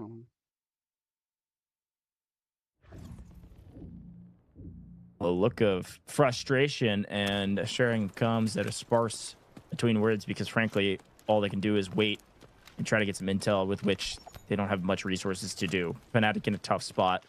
Could use a Lyra rocket to maybe fly around, try to get some info, and maybe go play for the brick, but Raid Bull well out of this engagement and having to just wait to see what his teammates are able to make happen on a map like this. FPOV, they're making their way into the battle zone, into the decode area. They're going to come get involved now as we see WOG just holding down this area where we so often see the brick taken such a powerful spot. Will be interesting to see how it plays out with fewer teams on the map. You often see, the third party from teams kind of plays into the hands of the team decoding. You'll see teams trying to push on the brick, then they'll get shot in the back. That's gonna a fuel cell. I mean, it's nice, but it's not as nice as you might have hoped it'd be. Yeah. You often see, teams getting shot in the back as they try and push up the ramp, particularly with just 4 teams in it. That should allow a bit more access, although where Alliance are is going to be a little awkward for FPOV. They could have done with coming in from the north if they had, the overwhelming abundance of information that we have access to that, obviously the players do not. Yeah, I mean, currently reading the map view and where Alliance is situated, I think it's a great shout. This is best case scenario for WLG because their biggest threat right now is the two members of FNC swinging over shipping containers. You can see them now off in the distance at the same time as a team pushes up ramp. But teams can't push up ramp because they're fighting each other. And it looks like actually FLOORPOV recognized that. So they abandon ramp and they go up. They're going to go inside and underneath through Buoyancy Lab, which will allow actually Alliance to play from the south side. Here's a look at that map feed I'm talking about. FLOORPOV is now underground, which is going to allow Alliance to actually play the game if they want to. Alliance could go play for this brick from ramp, but they got to get the intel first. They're running out of daylight, though. WLG could get this brick for free if somebody doesn't make a move quickly. And it's going to be FLOORPOV trying to do just that. Time is running very low for our teams to interrupt here. This is Selen trying to guard those stairs from WLG. Oko and Scooby. Remember, WLG coming into today off the back of a double Mandelbrick win yesterday. They got back-to-back bricks, and you can see even on the squad points at the moment, they are actually ahead. So if they got this brick, not only would it get them in contention with the other brick teams, it would probably put them up to top of today's leaderboard. And there's only just under 40 seconds left here. FPV getting in close. We can see the green of Alliance creeping in close as well on the mini-map in the top left of the screen as the Morsalt goes down. And surely Fnatic can be waiting for an opportunity as well as grind is dropped from Alliance. Ooh. Looks like Fnatic have finally answered the call and said, I guess we're going to play the game. 20 seconds on the clock, and all they're doing is playing spoiler to they contest the Mandelbrick. FLOORPOV, nobody else has a Tempest. Nobody can make a steal play. They got to win the engagement, and the engagement is going to the hand of Selen. A huge play with Tempest. Dropping the ult just in case, and he's not even going to need it. Picks up 2 and picks up the brick. WLG. Perfect execution, holding on to their Tempest. The only team to do so. They said to themselves, folks, we're going to game 6. I know that for a fact. Let's save our resources, get the Tempest, and it certainly paid off. A gamble that worked out well for them. WLG will join the other two teams at the top of the leaderboard with the brick. And it looks like, at least as of right now, they will earn that top spot based on points. Great job as Alliance are on the run, trying to keep their last remaining player alive for a moment and just barely sneaking out of dodge while Fnatic hunt him down. Well, as you pointed out, FNC and Alliance really just doing exactly what WLG needed. They wanted the other teams to fight each other, not the brick team, as we see happen so often. I thought having only 4 teams left on the map might allow some more routes through onto the brick, but somehow Fnatic and Alliance managed to find each other and just made it so hard for FPOV, trying to push in against the Tempest, up those stairs with no other teams distracting at all. You're taking all of that util. There's easy here, take some shots, probably going to drop into the water. There's so many more options to move around the map now as we have this water access on Space City that came in a few updates ago. But still on the run here. 3 minutes on the timer. Our team's going to be trying to mop up however many kills they can get here. Fnatic onto WLG on 5 kills as well. 29 score on the squad points at the moment, which is huge for them. Selen comes in. This is Blake, last remaining member of FPOV, taken down, and they are out of the lobby. Big points all from WLG. Yeah, very big points. I mean, that's a total of, oh my gosh, do they have 8 kills? Is that correct? Holy cow. Yeah, I think WLG is pushing a ton of kills. Some of their early engagements, remember, they basically got 2 full team wipes before and picked up a couple more here. So WLG having a monster game. Won't be able to full extract, but if they could maybe sneak one out at Test Workshop as well before Fnatic does. Here's a look at the map feed. This is a gigantic game for WLG coming online late in this competition, in this match, but maybe just at the right time. 4.8 mil going straight to the bank. WLG is going to lose all of their golds they brought in, though. Worth bringing up. See a lot of gold stuff on them, and they'll lose all that not getting out of the map. This puts them in, it's such a, puts them in such a strong position, WLG, because we've only got, 1 game remaining after this, right? They're going to have 3 teams in on Mandelbrick. The way this one's gone, WLG are going to have a pretty solid lead in terms of squad points going into that. And that means, you know, WLG don't have to play just to get another brick. They could just play next round also to deny anyone getting the brick. That will be a valid tactic for them, unless Alliance or FPOV could get a ton of squad points. So really opens up the options for WLG if they wanted to try and get back-to-back wins over this week 3 weekend, which would be a huge result for them as we watch Selen here, just moving across the broken bridge. Couple of FNC Fnatic over by Bagless. Let's send one of them out through that, I imagine. And then the remaining player, I guess, will try and get a kill if they can. There's only 30 seconds or so left right now. Yeah, and again, look at this. All 3 players are in full gold, and they had 8 kills. Huge game, like you mentioned. Bane, at least, will sneak out of the lobby in the last second. He moves fast enough here. Should be able to. And everybody else going to leave the rest of their loot on the table. A wild one today, folks. We are going to Game 7. This will be the last game of the day, no question about it. Fnatic, the only player to extract, but WLG, the biggest winner by a mile in map number 6. They get the brick, and they get 8 kills to wrap this one up. Whew, all right. Half our teams with a brick, half our teams without one, and we move into the final round of the day. Big winners, WLG for sure. Ben, I'm going to make a little bit of a hot take. I think biggest losers is actually FLOORPOV. They're in a spot where they desperately need points. And yes, they have a brick, but that's about it. They're currently in 3rd place right now. If another team gets a brick, it'll push them to 4th. You got to remember, these guys are near bottom of the leaderboard in group stages. Once they got that brick, it was like, oh, thank goodness they finally got their brick. They're going to get a lot of points today. If another team gets a brick and not one of these teams that already have one, they get 4th. They're walking away with what, 3 points, 4 points? Like, they're getting like hardly anything, and they need them. Crazy. Here we go. WLG, biggest winners in the last map by a mile. Wow. Nearly $1 million in assets gained, but it's the brick and the 8 kills that really do this stat line justice and puts them well up to the top of the leaderboard in terms of our tiebreaker of squad points. Huge haul of points there from WLG. And yeah, here we see the total kills. Not really many kills for anyone except WLG. 4 individual kills for Selenar as well. Scooby with 3.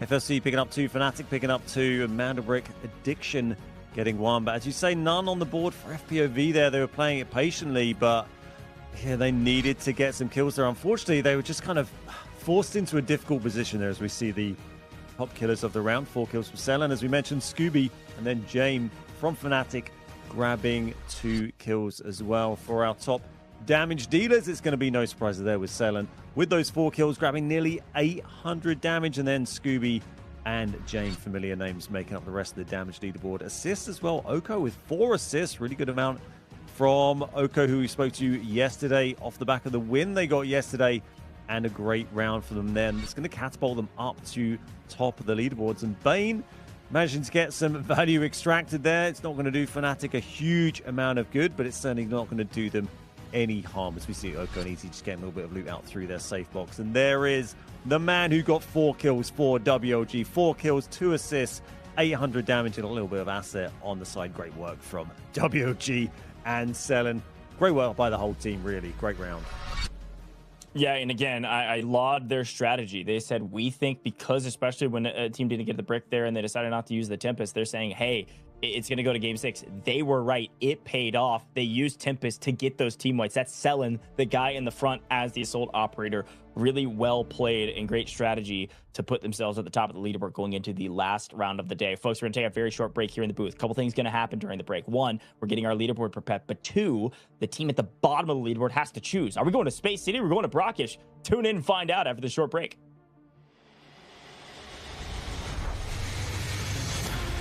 Members, now the odds are in their favor. 2v1. Everything getting spammed away, and MT getting a little solo. Hang on a second, NL. Look at that. It's an absolute sweep. This. And Ellis has got it. Like, they're here. Lines them up. Even through the shot. You're nuts. The last remaining 3 BOV. They find 2 instant knocks. The Helm's going to be hopping up for that.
Nice work, operator.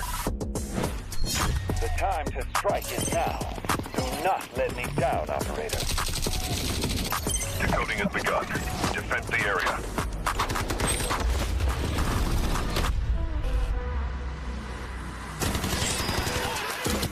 Is about to take the first brick of the tournament, and they're going to do it! What goes around, comes around. Not gonna do very much. Though. You get barrel stuff. Skydie is getting aggressive. See what I did there? You ain't seen nothing yet. Let's knock them off their feet. There we go. Damage, and there it is.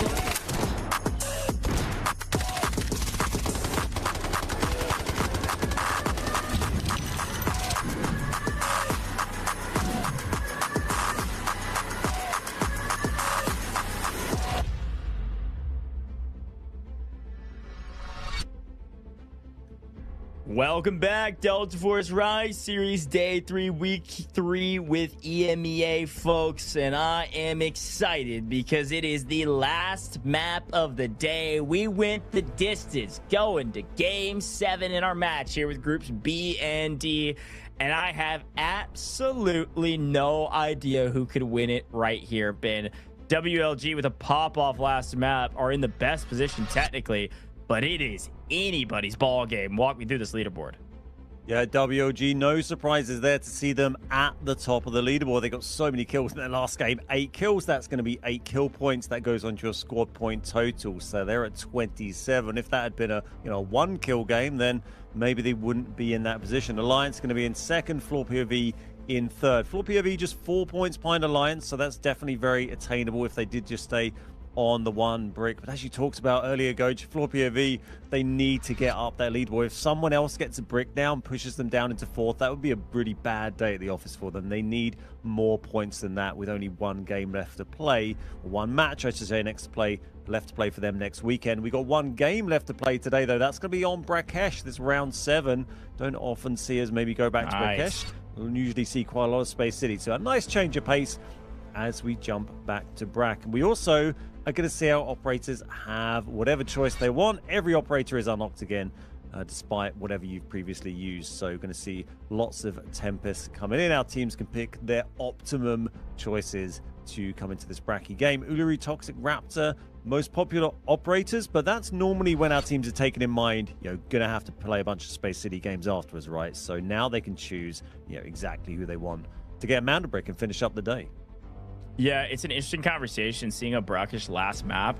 This is a really good pick, I believe, from NBA, who's technically in last place, which is wild to say after the dominance that they showed in the last match that they played. So it'll be cool to see what NBA is able to do with this decision. And another interesting point, honestly, about this competition as well in the last map is that as we take a look at the spawns, you can see who has the priority spawns. But the more interesting fact is that this is one of the very few times I can say this. It doesn't matter where you're at on the leaderboard right now, you can win.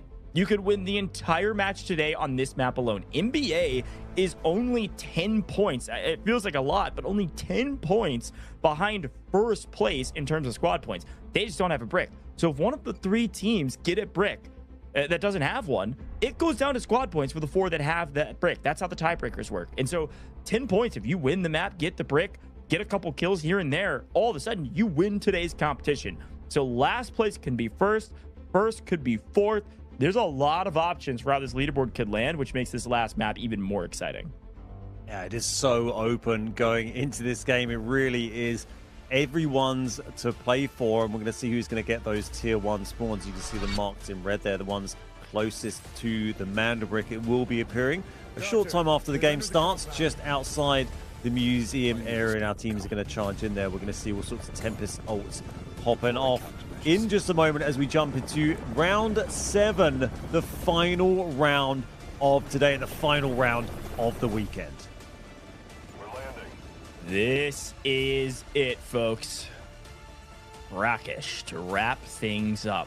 Nice change of pace. I'm liking this choice. Let's see who gets the priority spawn. Which decoding station will we see? Will we finally head back indoors at museum? Or will there be a bloodbath somewhere else that dictates this team pulling away, going somewhere different? A wild, interesting comps. Very interesting comps. Everything reset, folks. 1, Fnatic not coming in with a Tempest. An odd choice when they're open. FPOV running double Tempest.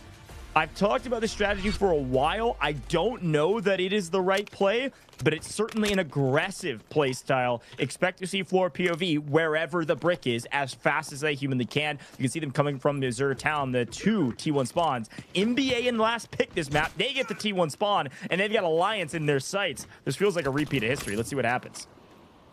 Double Tempest. I was just thinking it would load in. It's like, is Double Tempest a crazy idea? It's not something you really tend to see. Obviously, you get double ropes. You have 2 players with those revives. The drill charges are very powerful for the disarms and dodging roll, but it then limits you on what else you have in your team. They've got a Morse with them, but, you know, they're missing now having maybe a Luna who can throw those frags in. You know, she's got 2 grenades. She's got 2 Volt arrows, maybe Uluru with the fire. So that's really what they're now missing from their lineup is Look at this. The aggressive util. As NBA, they're going to grab that for free and run back into this house. It's only Alliance really that are here, and they're all downstairs at the moment. Well, I don't know why they're downstairs. I'm going to be honest. Somebody can teach me, coach me. I'm not a pro, but I've watched a lot of double brick formats. Alliance win T1 spawn. They go inside museum, and they let NBA get the brick for free. They're downstairs looting, I guess. Feels weird to me, but smarter minds can teach me something here, maybe. Or just reaffirm that what I'm saying feels like correct. Giving away the brick for free off spawn when you've got a position to at least play Overwatch feels like a mistake. I love your breakdown on the efficacy of double Tempests. I think the first time I've seen it on main. It's a strategy that feels right because of how valuable it is, but yeah, you're missing a lot of resources. The exact opposite conversation can be pulled up for FNC. You look at a team like Fnatic, who's not pulling in a Tempest for a Mandelbrick round and saying, that's gotta be a mistake, right? And then you look at their comp, and it's... I don't use this term lightly. Oh, wait, I'll come back to it. Alliance, a trading of blows, mistake or otherwise, they rear their ugly head through the window and traded with NBA. Now a 2v2, Easy feeling very confident in this engagement. Is going to go up with the Tempest ult. Trying to get anything from it, won't. So it gets back to safety. They're going to stick this res. As these two teams continue to battle, and the Mandelbrick still in NBA's hands. The big question is the decoding station. But I do want to go back to my point, because I think it's an interesting one. Fnatic not bringing in the Tempest. Look at their comp. Ben, you probably see it as much as I can. They are going for full zone off potential. They're looking to zone off everywhere around this decoding station. If Fnatic ever get their hands on the brick, they're going to have a much easier time holding that decoding station than some of our other rosters. Yeah, there is an awful lot of dangerous, you know, kind of defensive and aggressive utility they have there at the disposal. FNC, no recon operator, no Tempest. They are crazy, sort of tearing up the rule book of operator choice here. But hey, I like, you know, to see something different. We'll see if that pays off. Sometimes these things work, sometimes they don't. But our teams have got the revives over in the center of the map. Can't see any teams interrupting at the moment. In the mini-map, does feel like I think teams are probably holding. Yeah, you can see WLG, FNC, FLC, sorry. Oh, yeah, it's Fnatic. So many F teams here to cover. They are a little way away at the moment. FPV, we can see they're off to the top. I think they're holding the market decode at the moment. We only have 2 minutes 20 on this timer from NBA. They're no strangers to letting the brick time out, of course, but that's not really in their interests anymore because they need to get a brick on the board if they want to get themselves up that leaderboard. And again, NBA playing a very slow and patient playstyle today. They don't have all the info, so they didn't feel like they could just grab the brick and immediately start running to camp, for instance. They don't know who's over there. They know that a team spawns over there. FPOV did. Another fun, you know, moment you don't see very often. We're playing Brakkesh in round 7. There's still airdrops, folks, on Brakkesh, so we're still going to see the fall out of the sky, or the M82 potentially here in the next 3 seconds or so. We'll see on the map where it decides to land. Will it be that northeast position that FPOV was in, or will it be somewhere else, as it looks like FLC is taking care of the boss in the meantime? I'd be curious to throw the map feedback up there and take a look at where it's landing and who will potentially get it, because that could be the deciding factor. Teams winning and losing some of these engagements. You can see Kobe getting those win sculptures that frankly do not matter at all. This is the last map, so completely worthless right now. One technicality actually is their value as of current. So gold be get rid of those. Yeah, gold key card. All there is worth a little bit. Yeah, as you say, the little statues I don't think are going to do them any favors right now. They might as well just pop those on the side. It was quite interesting there seeing WLG. They had the tower to themselves, as you often see on these Brakkesh games in comp. They're running around busily looting the whole thing.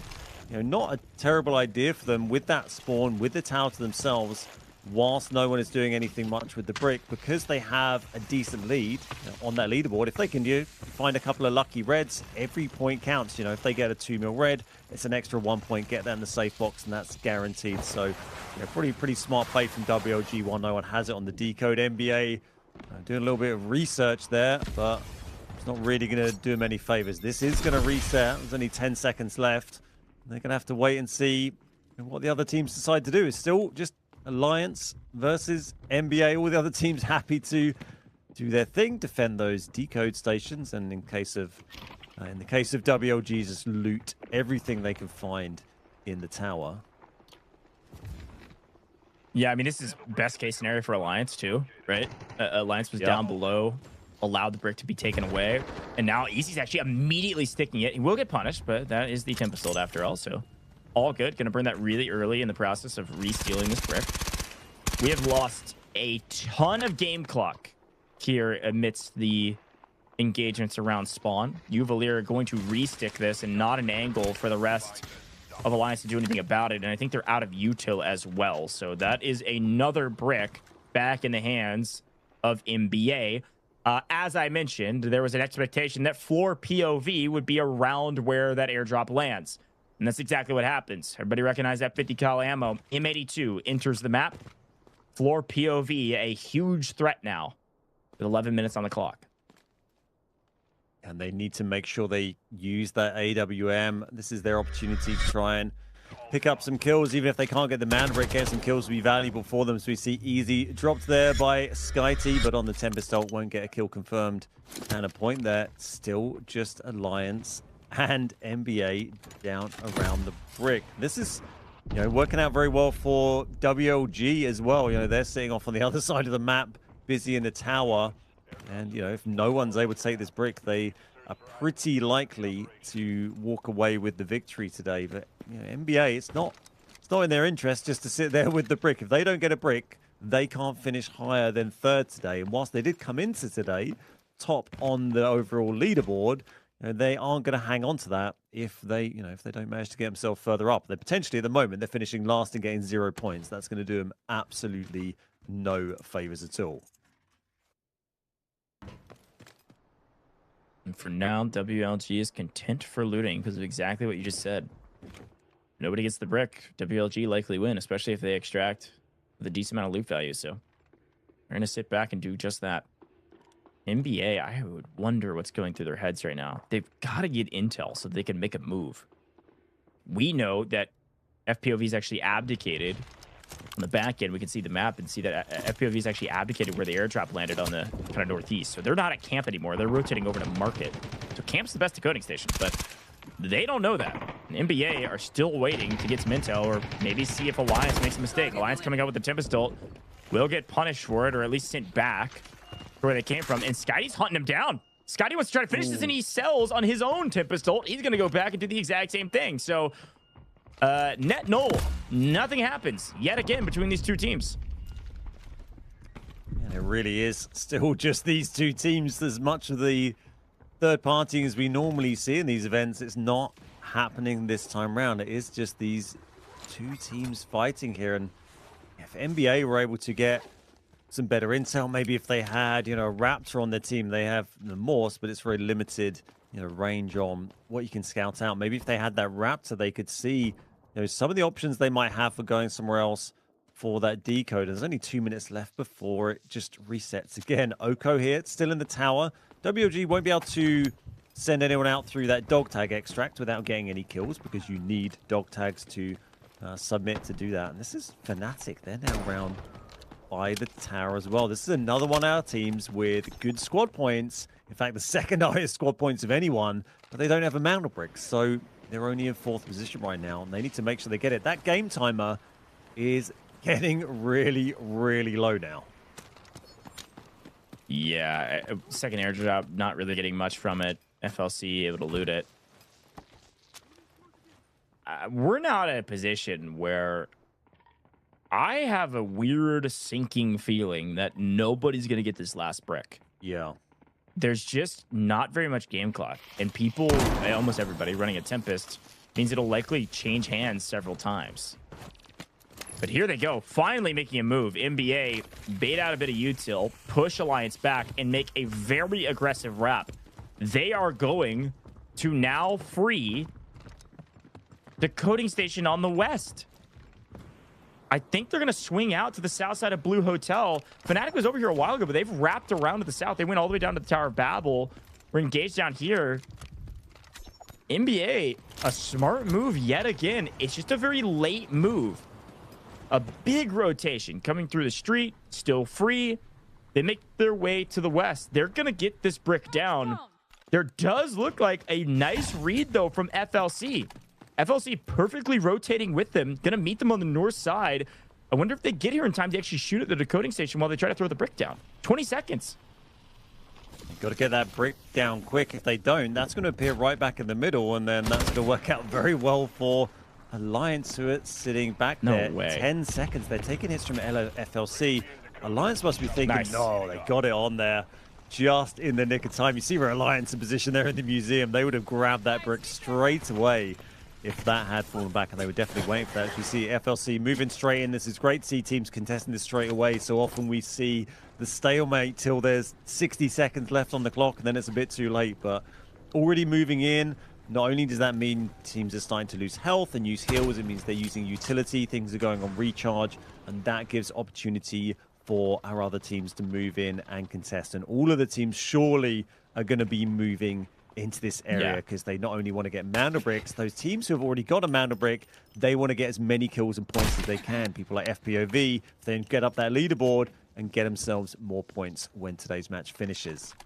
Yeah, a couple quick notes about the way this fight's about to break out. Meta prediction obviously on decoding station. Alliance getting struck down there by NBA as they peek their head out the door. But look at this kind of weird layer cake linear stack of teams. This is the order south to north. You got Fnatic on the south side, come up from the Tower of Babel, contesting NBA right underneath them. Then it's NBA on the decoding station. Then it's FLC in the hotel. And then it's FPOV just outside. Look, here they come at hotel. A big stack of 4 teams in a row. And then Alliance could pop over from the museum at any time. The only team not engaging this right now is still WLG. Main reason for that, no matter who gets the brick, if WLG extract and they get a bunch of loot, WLG do secure second place with a brick. That's still 7 points for a group stage leaderboard. That's great. So they're not very worried about this. And if they can show up super late, maybe they take a big wide wrap here. But I think WLG are content with second or maybe first if nobody gets the brick, which is still very possible.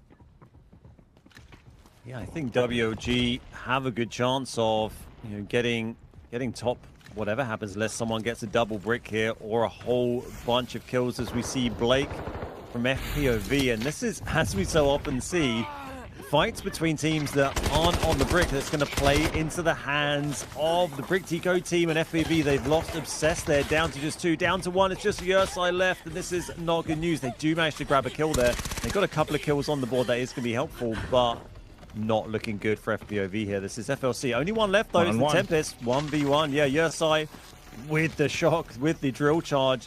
It's well timed. Just pushes Kobe back a little bit, gives a little bit of time to reset. They are going to be fighting in this museum. We can hear other footsteps as well. A lot of jumping around. That's Obsessed. Obsessed back up. And that is taken down. The double Tempest. The double Tempest. That was, they were on 1, but yeah, Tempest revive. Honestly, I think if FLC VOD reviews that, they're going to say, how the heck did that guy self-revive? We saw their Tempest down below go down. They didn't know there was 2 of them. Crazy stuff. Here's the first shot through the window. Connects on Jex to open things up in the engagement for FPOV. Fun to look at. Can we remind everybody? There's 40 seconds on the clock on the decoding station. Mandelbrick Addiction are trying to join the other teams with a brick and battle for a position to make it to at least top 3, but assuredly top 4 if they get this brick. 30 seconds on the clock. And now, because of all those engagements, FPOV putting on a show with the double Tempest, we now got a problem. It's only Fnatic here to make a play for the brick, and they got to do it in the next 20 seconds. Got to make a move now, and NBA smartly have put Uvalier right on the decoding station. If Jane goes for this, goes for the steal, Uvalier's going to be there to a barrel stuff him and prevent it from happening. That's exactly what's about to happen. Swing over, Skydie's there as well. Uvalier down in the smoke. It's all chaos all day, but NBA get the brick. They stick it.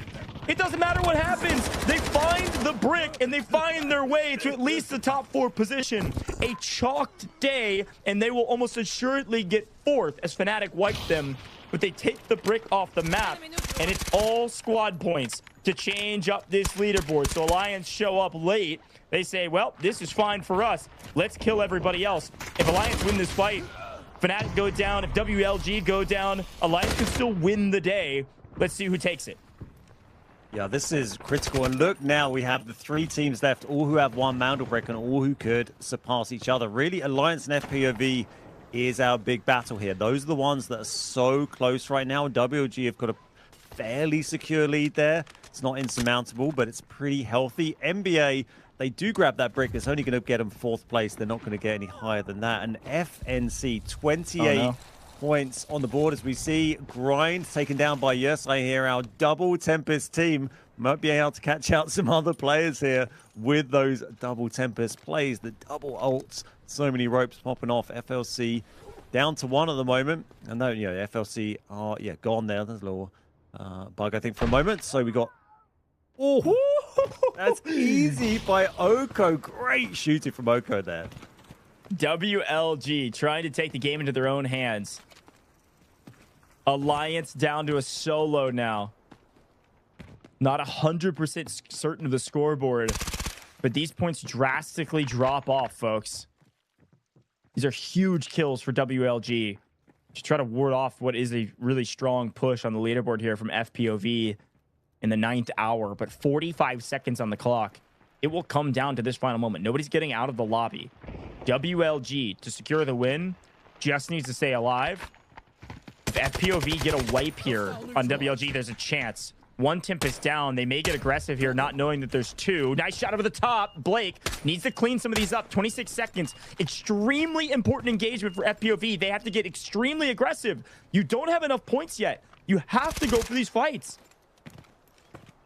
Yeah, oh, no. Oko taken down there from Alliance. Scooby pushing on Alliance here as well. Just 1 point in it between FPOV and Alliance at the moment. Is going to drop and gets the wipe. WLG more points on the board.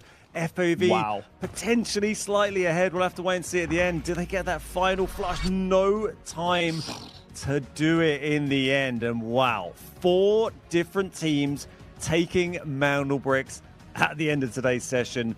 Crazy game there. What a wild day. As much as I thought things would go to a certain type of script, everything was thrown out the window with the kitchen sink, man. This was utter chaos, top to bottom today. And WLG, somehow, some way, you can see the excitement on Oko's face. He knows it. They just pulled out a win by playing from Tower of Babel, looting up, let everybody else chalk each other, let NBA get the brick, goes to tiebreaker. They got a lead, and they get a couple kills at the end to make sure FPOV can't catch them on the leaderboard. And then Alliance come in and kill 1 member of WLG, but then get punished, and they get cut down, and Alliance getting full wipe there may mean FPOV gets second, but I don't know. The only thing I'm certain of is exactly what Oko's doing right now is celebrating. I am certain that WLG have done it again. They've gone back-to-back in completely, totally different win conditions. Last time they double bricked. This time they just prioritized the squad points. What a wild day. 2 days in a row looking like for WLG. We may well be talking to Oko once again. That's just a great result for those guys. And if FPOV did manage to secure that 2nd place, that is going to be a huge result for them. It's going to be very close between them and 3rd. But if they can get that 2nd place, plus they get a bonus point for the Mandelbrick, that's going to do them so many favors getting away from those bottom 2 positions on the leaderboard. That's where you don't want to be. That's where you get eliminated before the finals weekend if you're sitting in the bottom two. So, yeah, that'll be huge for FPOV if they can manage that. NBA grabbing a Mandelbrick there. They're sitting in first position on the overall leaderboard, but they're not going to get many points from today. They do get a bonus point, of course, for the Mandelbrick, but they are only going to be fourth because of all the different Mandelbricks that came out. And Fnatic, a team that we've seen fragging so much in this tournament, not getting a brick, so many squad points, and finishing fifth. And his NBA, look at this, top Crazy. dogs because they got the brick, 0 kills. If they got a few kills, they could have crept up and got some more points, but they do at least get something. Yeah, it was a weird one from NBA today because, yeah, they snuck away with that brick, but that was kind of best case scenario for the rest of the teams. They secure fourth place with that, get wiped right after by Fnatic, and then the two teams that, you know, caused all that chaos end up near bottom of the leaderboard. I mean, there's so many what ifs and question marks today that I actually really curious to see where this leaderboard lands, because you brought it up. Big winners for sure are WLG. They have done a great job to maintain a top position on the leaderboard. I talked about it before. They still pick up 3 kills here, secure a bit of loot to make sure they get there. FLOORPOV, if they're just a hair more aggressive, take a hair more risk, there's a chance they 100% get second. So maybe that's the big question mark going back to the VOD review. If they don't pick up second here, could we have just played a little bit more aggressive and picked up some more points for our group stage? But quick look through all of these leaderboards. Lynx finds his way to 800 damage for Alliance, which is pretty wild to say. I still have no idea where this leaderboard will land, but Fnatic's Jame, a great day in terms of slaying power, nice assists, really a big team player, a hero for this roster, but unfortunately for Fnatic, they couldn't get a brick today, and therefore walking away with only a point, I believe. FLC Kobe does pick up 700k at least in the safe box, but FLC unfortunately will end up at the bottom. Urside finding his way to match MVP, a couple points here from kills and assists, damage, everything above the board for Mr. Urside. But Ben, the only question I've got in my mind is, what the heck does this leaderboard look like? I can't wait to see it. I mean, WLG especially, I'd be really interested to look back at where they were on the leaderboard before yesterday, because they won yesterday with a double Mandelbrick 10-point win. They've managed to presumably probably done that again today with 1 Mandelbrick, so potentially another 9 points. So that's going to send them way up the leaderboard into top position right now.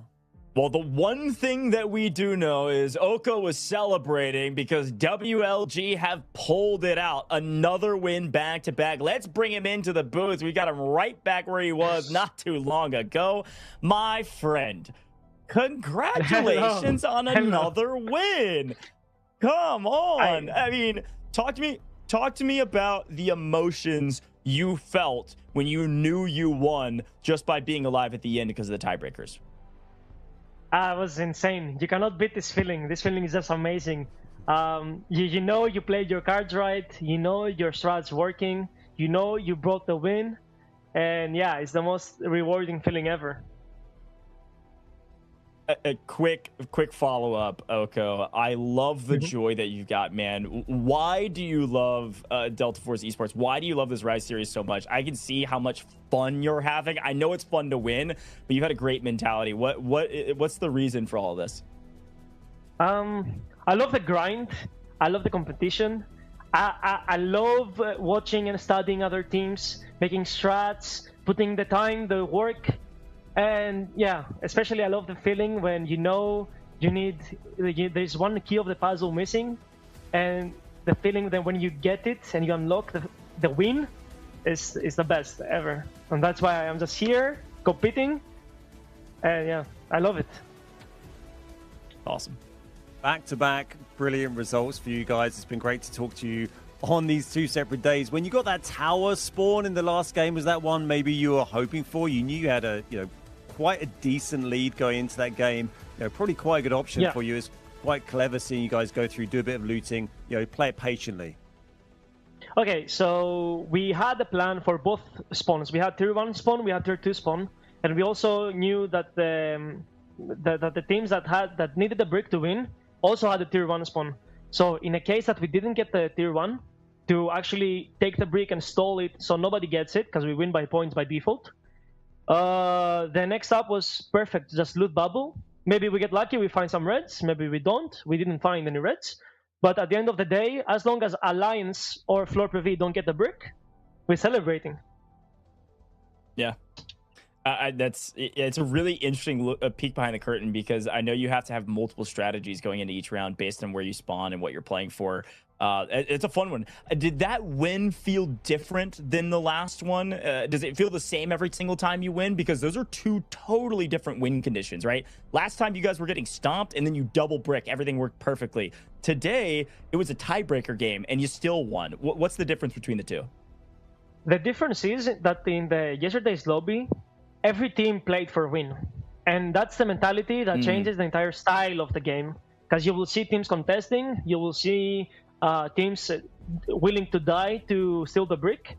And that's something you cannot rely on. But thinking that, for example, LFS at the bottom of the leaderboard, you can see the pressure that team has to actually go for the steal. So some teams would say the first win was a gamble, say it's tactics. And this game was definitely based because the teams were passive. We got the brick, and then we secured the points. That was all that matters. Yeah, really interesting hearing how you have to, keep that in mind, how the other teams are performing and their places on the leaderboard. I think you guys are going to be in a pretty good place on the leaderboard after today and yesterday's results, but you just have one more day of playing, right? Yeah, 100%. Yes. Just one more day next weekend, and then obviously on to the finals. You've got to be hoping for one of those top 2 spots, right? You're going to be very close to holding that.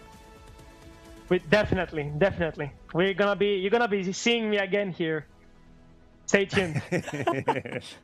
I love it, man. Hey, Oko, congratulations. I know you're excited. I want you to go celebrate. However, I'm going to give you the floor one more time. Anything you want to say to the people out there, fans, haters, or anybody in between? Any words for the audience? Definitely playing for the win rewards more than playing for positions. That's what I want to say. I love it. Wise words of wisdom from the team at the top. WLG, watch out for him, man. Oko, I hope we get to interview you again. Thank you for the interview. Thank you very much. Cheers. Great insight, honestly, from Oko, giving us a peek behind the curtain of how his team strategizes based on spawns. I know that's a big piece of the game because it's the only delineated rule that we have on spawns is that you can't get T1 back-to-back. So these teams are definitely paying attention, Ben.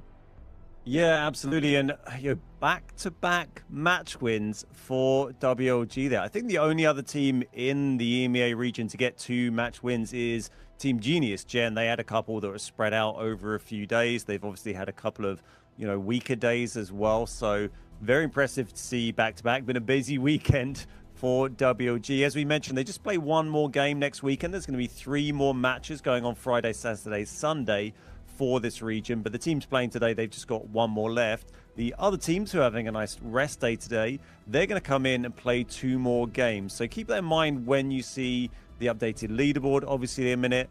And then after next weekend, that's when those places are decided going into the finals, the Survivor weekend and the grand final week on Sunday.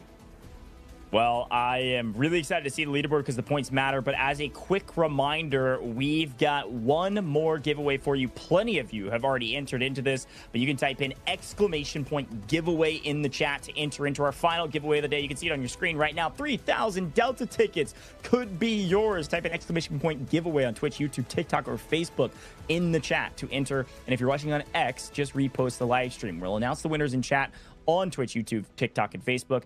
And on X, it'll be in the comments under the live stream. Good luck out there. Hopefully, you're one of our winners of the 3,000 Delta tickets. And, of course, hoping we have more giveaways for you in the future. This is our last one today, so enter while you can. In the meantime, Ben, it's time. We got to see what this leaderboard looks like. Let's get after it. Group stage points on the line in Alliance.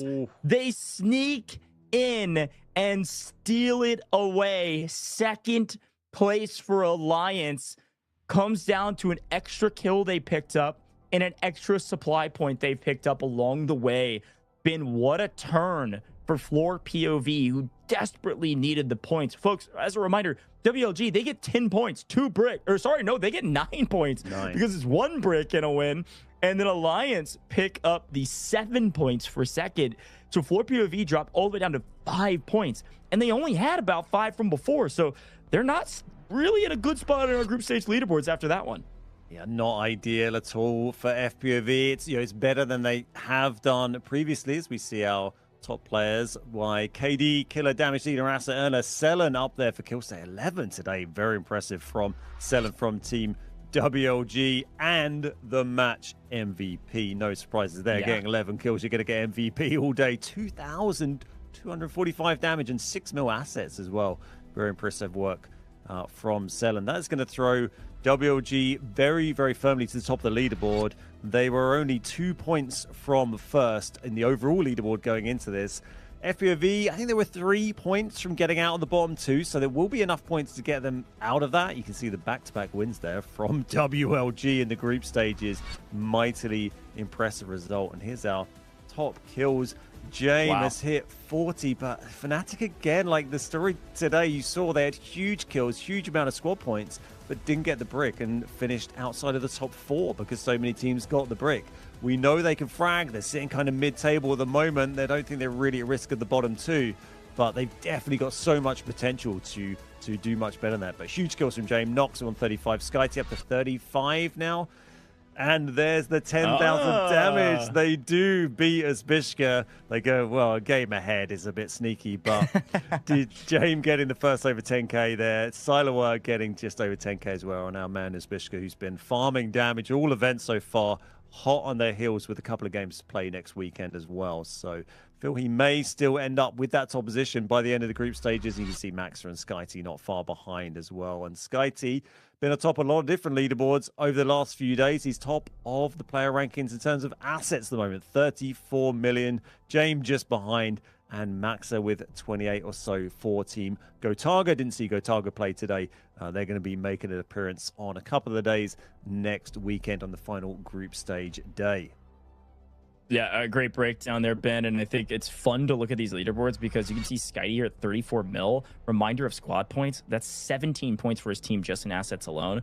It's kind of wild to think about. But in general, let's take a look at our overall leaderboard because this is the most important piece. WLG have gone back-to-back, which takes them from about mid-pack. They were at like 6th or 7th place going into previous round before they won for the first time, and then they go back to back and jump all the way up to first place by a nice little margin here over NBA, who just played as well. So NBA still in second and WLG in first, but a lot of these other teams haven't played the same amount of matches. So you're going to see DE likely jump up, Genius jump up, Gotaga jump up, but NBA, WLG, and Alliance picking up that second place with that Mandelbrick, with 1 extra point, does make a difference, puts them over DE and forces DE to make a big play on the leaderboard going into their next match. But fun to look at. WLG almost assuredly will be in the top 2 once all things are even moving into the last round for a lot of these teams. So it's going to be a tight race at the top, but the top 2 teams will make it straight to finals Sunday on week 5. They will skip Friday, Saturday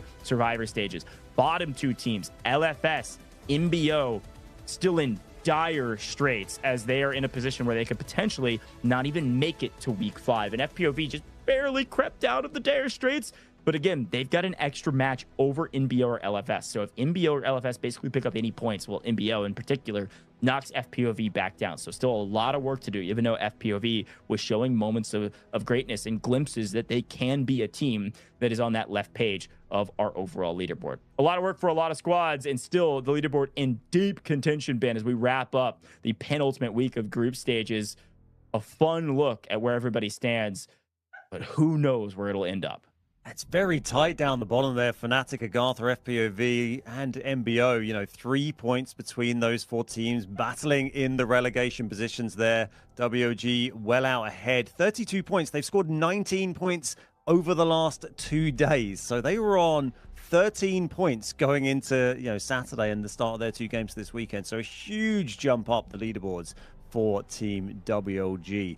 As you just mentioned, DE not too far away. Good to have an opportunity to catch up when they come and play next weekend. And you can see next weekend's events coming up. We've got July 31st on Friday, groups A and C. Then on the Saturday, groups A and D. And then on the Sunday, groups B and C are going to be making their final appearances to decide those places and see who's going to go into those survivor matches. And then the grand finals. That's going to be on August the 9th to finish off Rise Season 1. But we've got a few more days of events before we get to that stage. So excited for weeks 4 and 5. This is where the rubber meets the road. This is where you have zero room for error. You gotta make your move in the final week of group stages. Same time, same place for all Americas and EMEA every Friday, Saturday, Sunday. And as you see down below, folks, drop a follow on all major socials here with Delta Force. Official channels for all news. Season Meltdown has been a blast thus far. Mid-season update going on. We got a lot of stuff coming up down the line as well, coming in very soon. And also make sure you follow those esports socials. And of course, check out the Delta Force Rise Series official website. You can go to playdeltaforce.com, go to the esports tab to check everything out you need to know about the Rise Series tournament schedule, etc. Or head down to those panels down below at our official Twitch channel. Ben, final thoughts. It was a blast, my friend. A lot of fun to cast together. Enjoyed the whole weekend.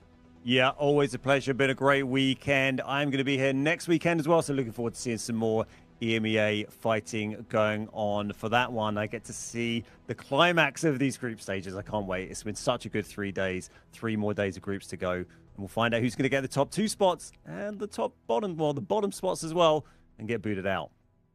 I love it, man. Enjoy EMEA. Folks at home, America's in a couple hours. You're going to tune back in and see what's going on the America side of things. And I will be casting the Americas next week, okay? So Bid's going to be holding it down here in EMEA. I'll see the folks over at Americas. And as a quick reminder, we couldn't do it without you, the viewer. Thanks for tuning in. Same time, same place for Americas in a couple hours. And same time, same place next week. We'll see you then.